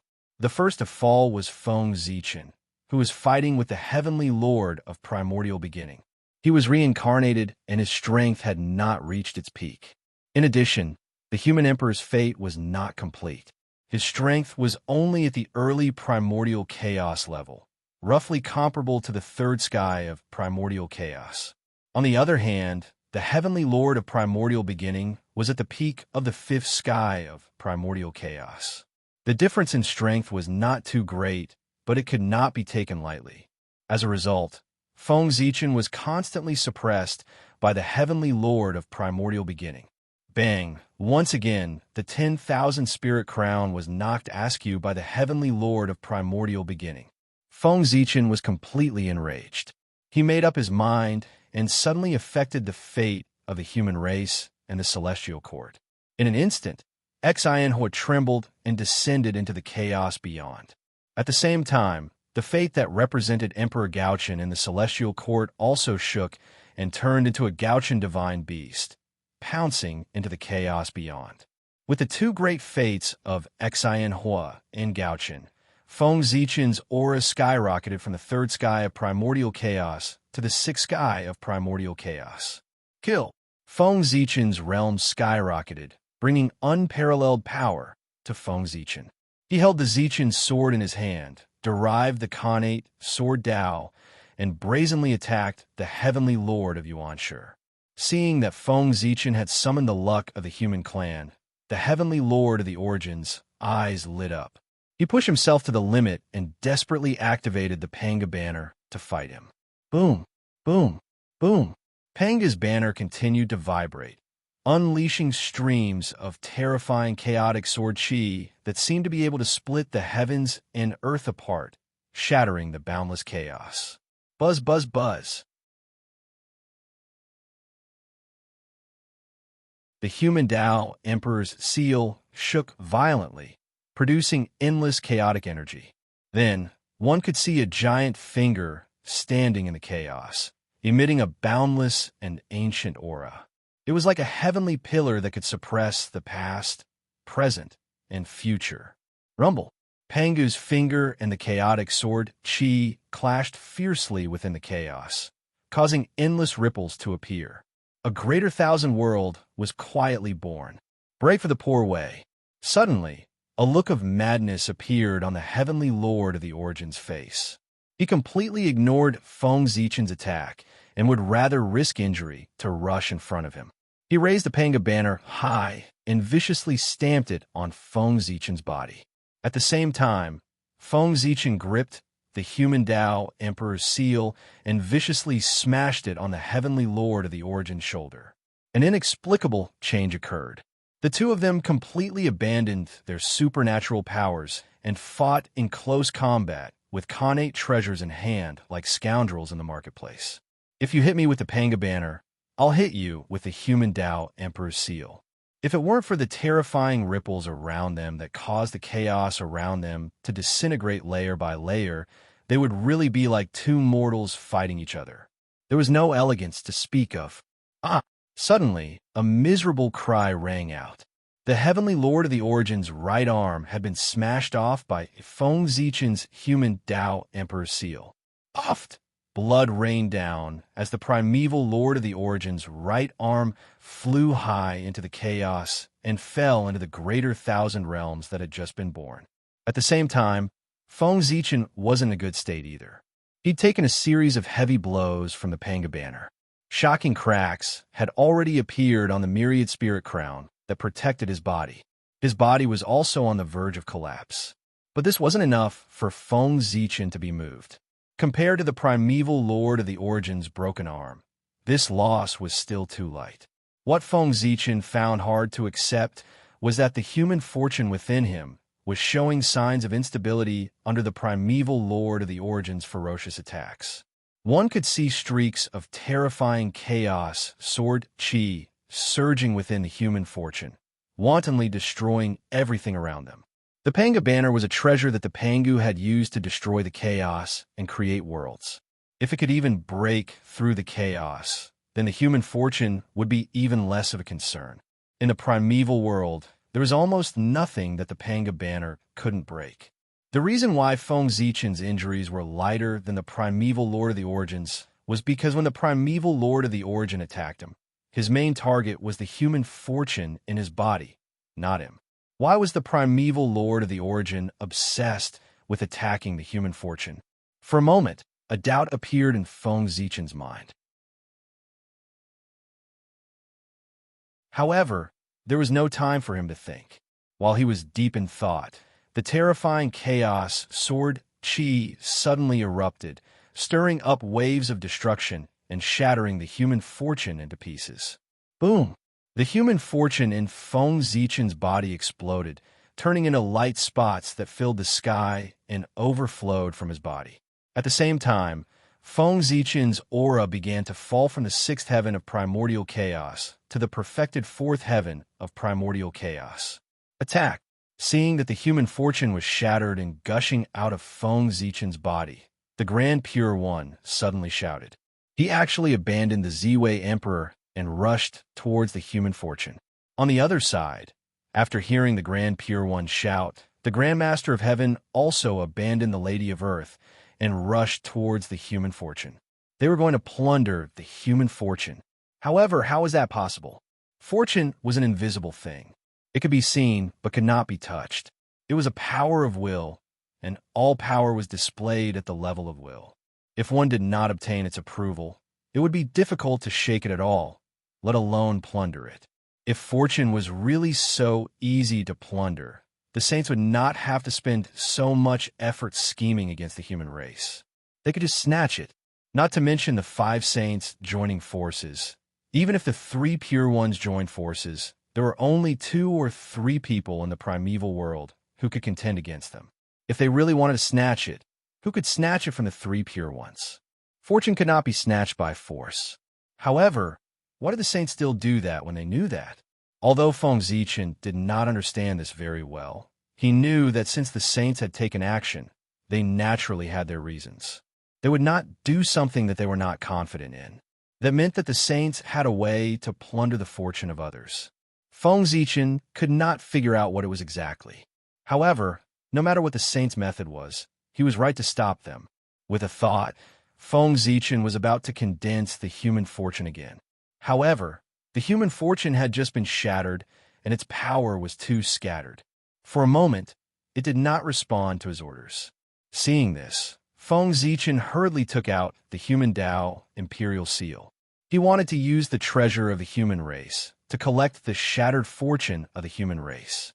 However, at that moment, the heavenly lord of primordial beginning forcefully suppressed his injuries and charged towards him again. Panga's banner soared into the sky and blocked the human Dao imperial seal. Helpless, Feng Zichen could only continue fighting with the heavenly lord of primordial beginning. However, just as he was fighting with the heavenly lord of primordial beginning, he did not forget to use a secret technique to contact the 3 sovereigns and 5 emperors, instructing them to collect the shattered fortune of the human race. Whoosh in the chaos, the Khanate cardinal treasure Taiji diagram and the immortal slaying sword formation swept over one after another, ruthlessly brushing towards the shattered fortune of the human race. In the blink of an eye, a portion of the human race's fortune was swept away. It was also at this moment that Feng Zichen finally saw clearly what method the 3 pure ones had used to take away the fortune of the human race. It was the position of the emperor's teacher. The Grand Pure One was the teacher of the emperor. In the primordial world, respecting one's teacher was not just a saying. It really had a very strong binding force. If one did not respect one's teacher and did not pay attention to the Tao, such a person would not be able to achieve much no matter how talented he was. Therefore, with this master-disciple relationship, the Grand Pure One could temporarily borrow the power of the emperor to achieve the goal of collecting the fortune of the human race. The fortune of the human race might reject the Grand Pure One, but it would definitely not reject the Emperor Fushi. Good, good, good. After seeing this scene clearly, Feng Zichen's face was livid as he said good 3 times. He had long known that the Grand Pure One held the position of the Emperor's teacher and would bring disaster to the human race sooner or later. However, he did not expect the Grand Pure One to be waiting for him at this moment. In theory, even if the Grand Pure One could borrow the power of the Emperor, it was impossible for him to collect the fortune of the human race endlessly. However, what was a cultivator? He was the destroyer of the rules. As long as he could find a loophole, he would be able to tear a huge hole out of it. If he could not even do that, the 3 pure ones would not be worthy of being called saints. With such a huge loophole, like borrowing the power of the Emperor, the 3 pure ones would have a lot of room to operate. In other words, the human race had risen too quickly and did not give them much time to plan. Otherwise, it would not be as simple as reading the fortune. With a whoosh, the Zhouxing diagram rushed over and sent the Taiji diagram flying far away. At the same time, the shadow of the 6 paths of reincarnation quietly appeared and pulled the immortal slaying formation aside. The 3 emperors, who were far away in the fire cloud cave, also began to take action. Vast and unpredictable power surged out of their bodies, breaking through layers of space and reaching the mysterious unknown place's river of destiny. Boom! In the next moment, the river of destiny trembled and emitted vast fluctuations. After sensing this fluctuation, the shattered fortune of the human race suddenly surged into the void and disappeared. It had already returned to the river of destiny. The fortune of a human race. Feng Zichen no longer had any scruples in his heart. He charged toward the heavenly lord of primordial beginning without caring about anything else. Because of the disappearance of a human race's fortune, Feng Zichen's realm fell from the 6th heaven of primordial chaos to the 4th heaven of primordial chaos, and his strength was much weaker. However, the heavenly lord of primordial beginning's condition was not good either. His destroyed right arm had yet to recover. It was not that the heavenly lord of primordial beginning did not want to recover, but he could not. If it was just a broken arm, it was naturally not a serious injury to a saint. He could recover in the blink of an eye. However, it was different this time. When Feng Zichen smashed the heavenly lord of primordial beginning's arm, the power of Pangu on the human Tao imperial seal directly branded the heavenly lord of primordial beginning's life mark, erasing the existence of his right arm from his source. In other words, the heavenly lord of primordial beginning's right arm had been completely cut off by Feng Zichen. Without millions of years of effort, he would not be able to recover. And in these millions of years, the heavenly lord of primordial beginning could only appear in the world with a one-armed appearance. After losing an arm, the heavenly lord of primordial beginning's Tao body was no longer complete. It was hard to say what the future would be, but in a short period of time, his combat strength would most likely drop by a lot. His combat strength was temporarily damaged. Facing the fearless Feng Zichen, the heavenly lord of primordial beginning could not help but feel a little powerless and gradually fell into a disadvantage. In particular, when Feng Zichen learned from the 3 sovereigns and 5 emperors that 20% of the human race's destiny had been lost, he went completely crazy. That's right. In that short period of time, the Grand Pure One and the Grand Master of Heaven had taken away 20% of the human race's destiny. Ah, he shouted in a deep voice, and the aura on his body suddenly soared again. In the endless starry sky, the Gauchian Imperial Star shone brightly. An incomparably vast origin power surged out and poured into Feng Zichen's body through the connection. At the same time, the Khanate sword Dao drooped down and turned into a ball of hazy light. It merged with the Zichen sword in Feng Zichen's hand and the myriad sword illustration. Whoosh! The myriad spirit crown was also shining. It borrowed the power of all spirits from the human Tao and blessed Feng Zichen's body. At this moment, Feng Zi had used all his trump cards. His strength reached an unprecedented peak and entered the 7th level of primordial chaos. Then, He took a step forward and brazenly charged toward the Grand Pure One. Die! As soon as he finished speaking, his sword struck out. In an instant, an incomparably dazzling sword light appeared. It was extremely resplendent and illuminated the entire chaos. Whoosh! Under the envelopment of the sword light, the entire chaos outside the sky seemed to have fallen into daytime. It was a vast expanse of whiteness. Oh no! Seeing the sword light slashing over, the Grand Pure One activated the Taiji painting and the heaven-earth mysterious yellow pagoda, without hesitation to protect himself. Bang! The sword light swept over and sent the Taiji painting flying. However, it did not hurt the Grand Pure One at all, because he still had the protection of the heaven-earth mysterious yellow pagoda. Seeing that Feng Zichen's sword had missed, the Grand Pure One was about to let out a long sigh of relief. However, just as he finished taking a deep breath, and before he could exhale, he saw the Zhouxing painting break through the sky. It was the great emperor of Ziwei. Don't forget that the one fighting with the Grand Pure One was the great emperor of Ziwei. Seeing that he was at a disadvantage, how could he not make a move? Not to mention, he and Feng Zichen were at the same time and had the same emotions. However angry Feng Zichen was, he was just as angry. With a bang, the Zhouxing painting crashed into the heaven-earth mysterious yellow pagoda and sent it flying. Needless to say, the heaven-earth mysterious yellow pagoda was indeed the #1 defensive treasure. After being hit by the Zhouxing painting, it was only sent flying and did not suffer any damage.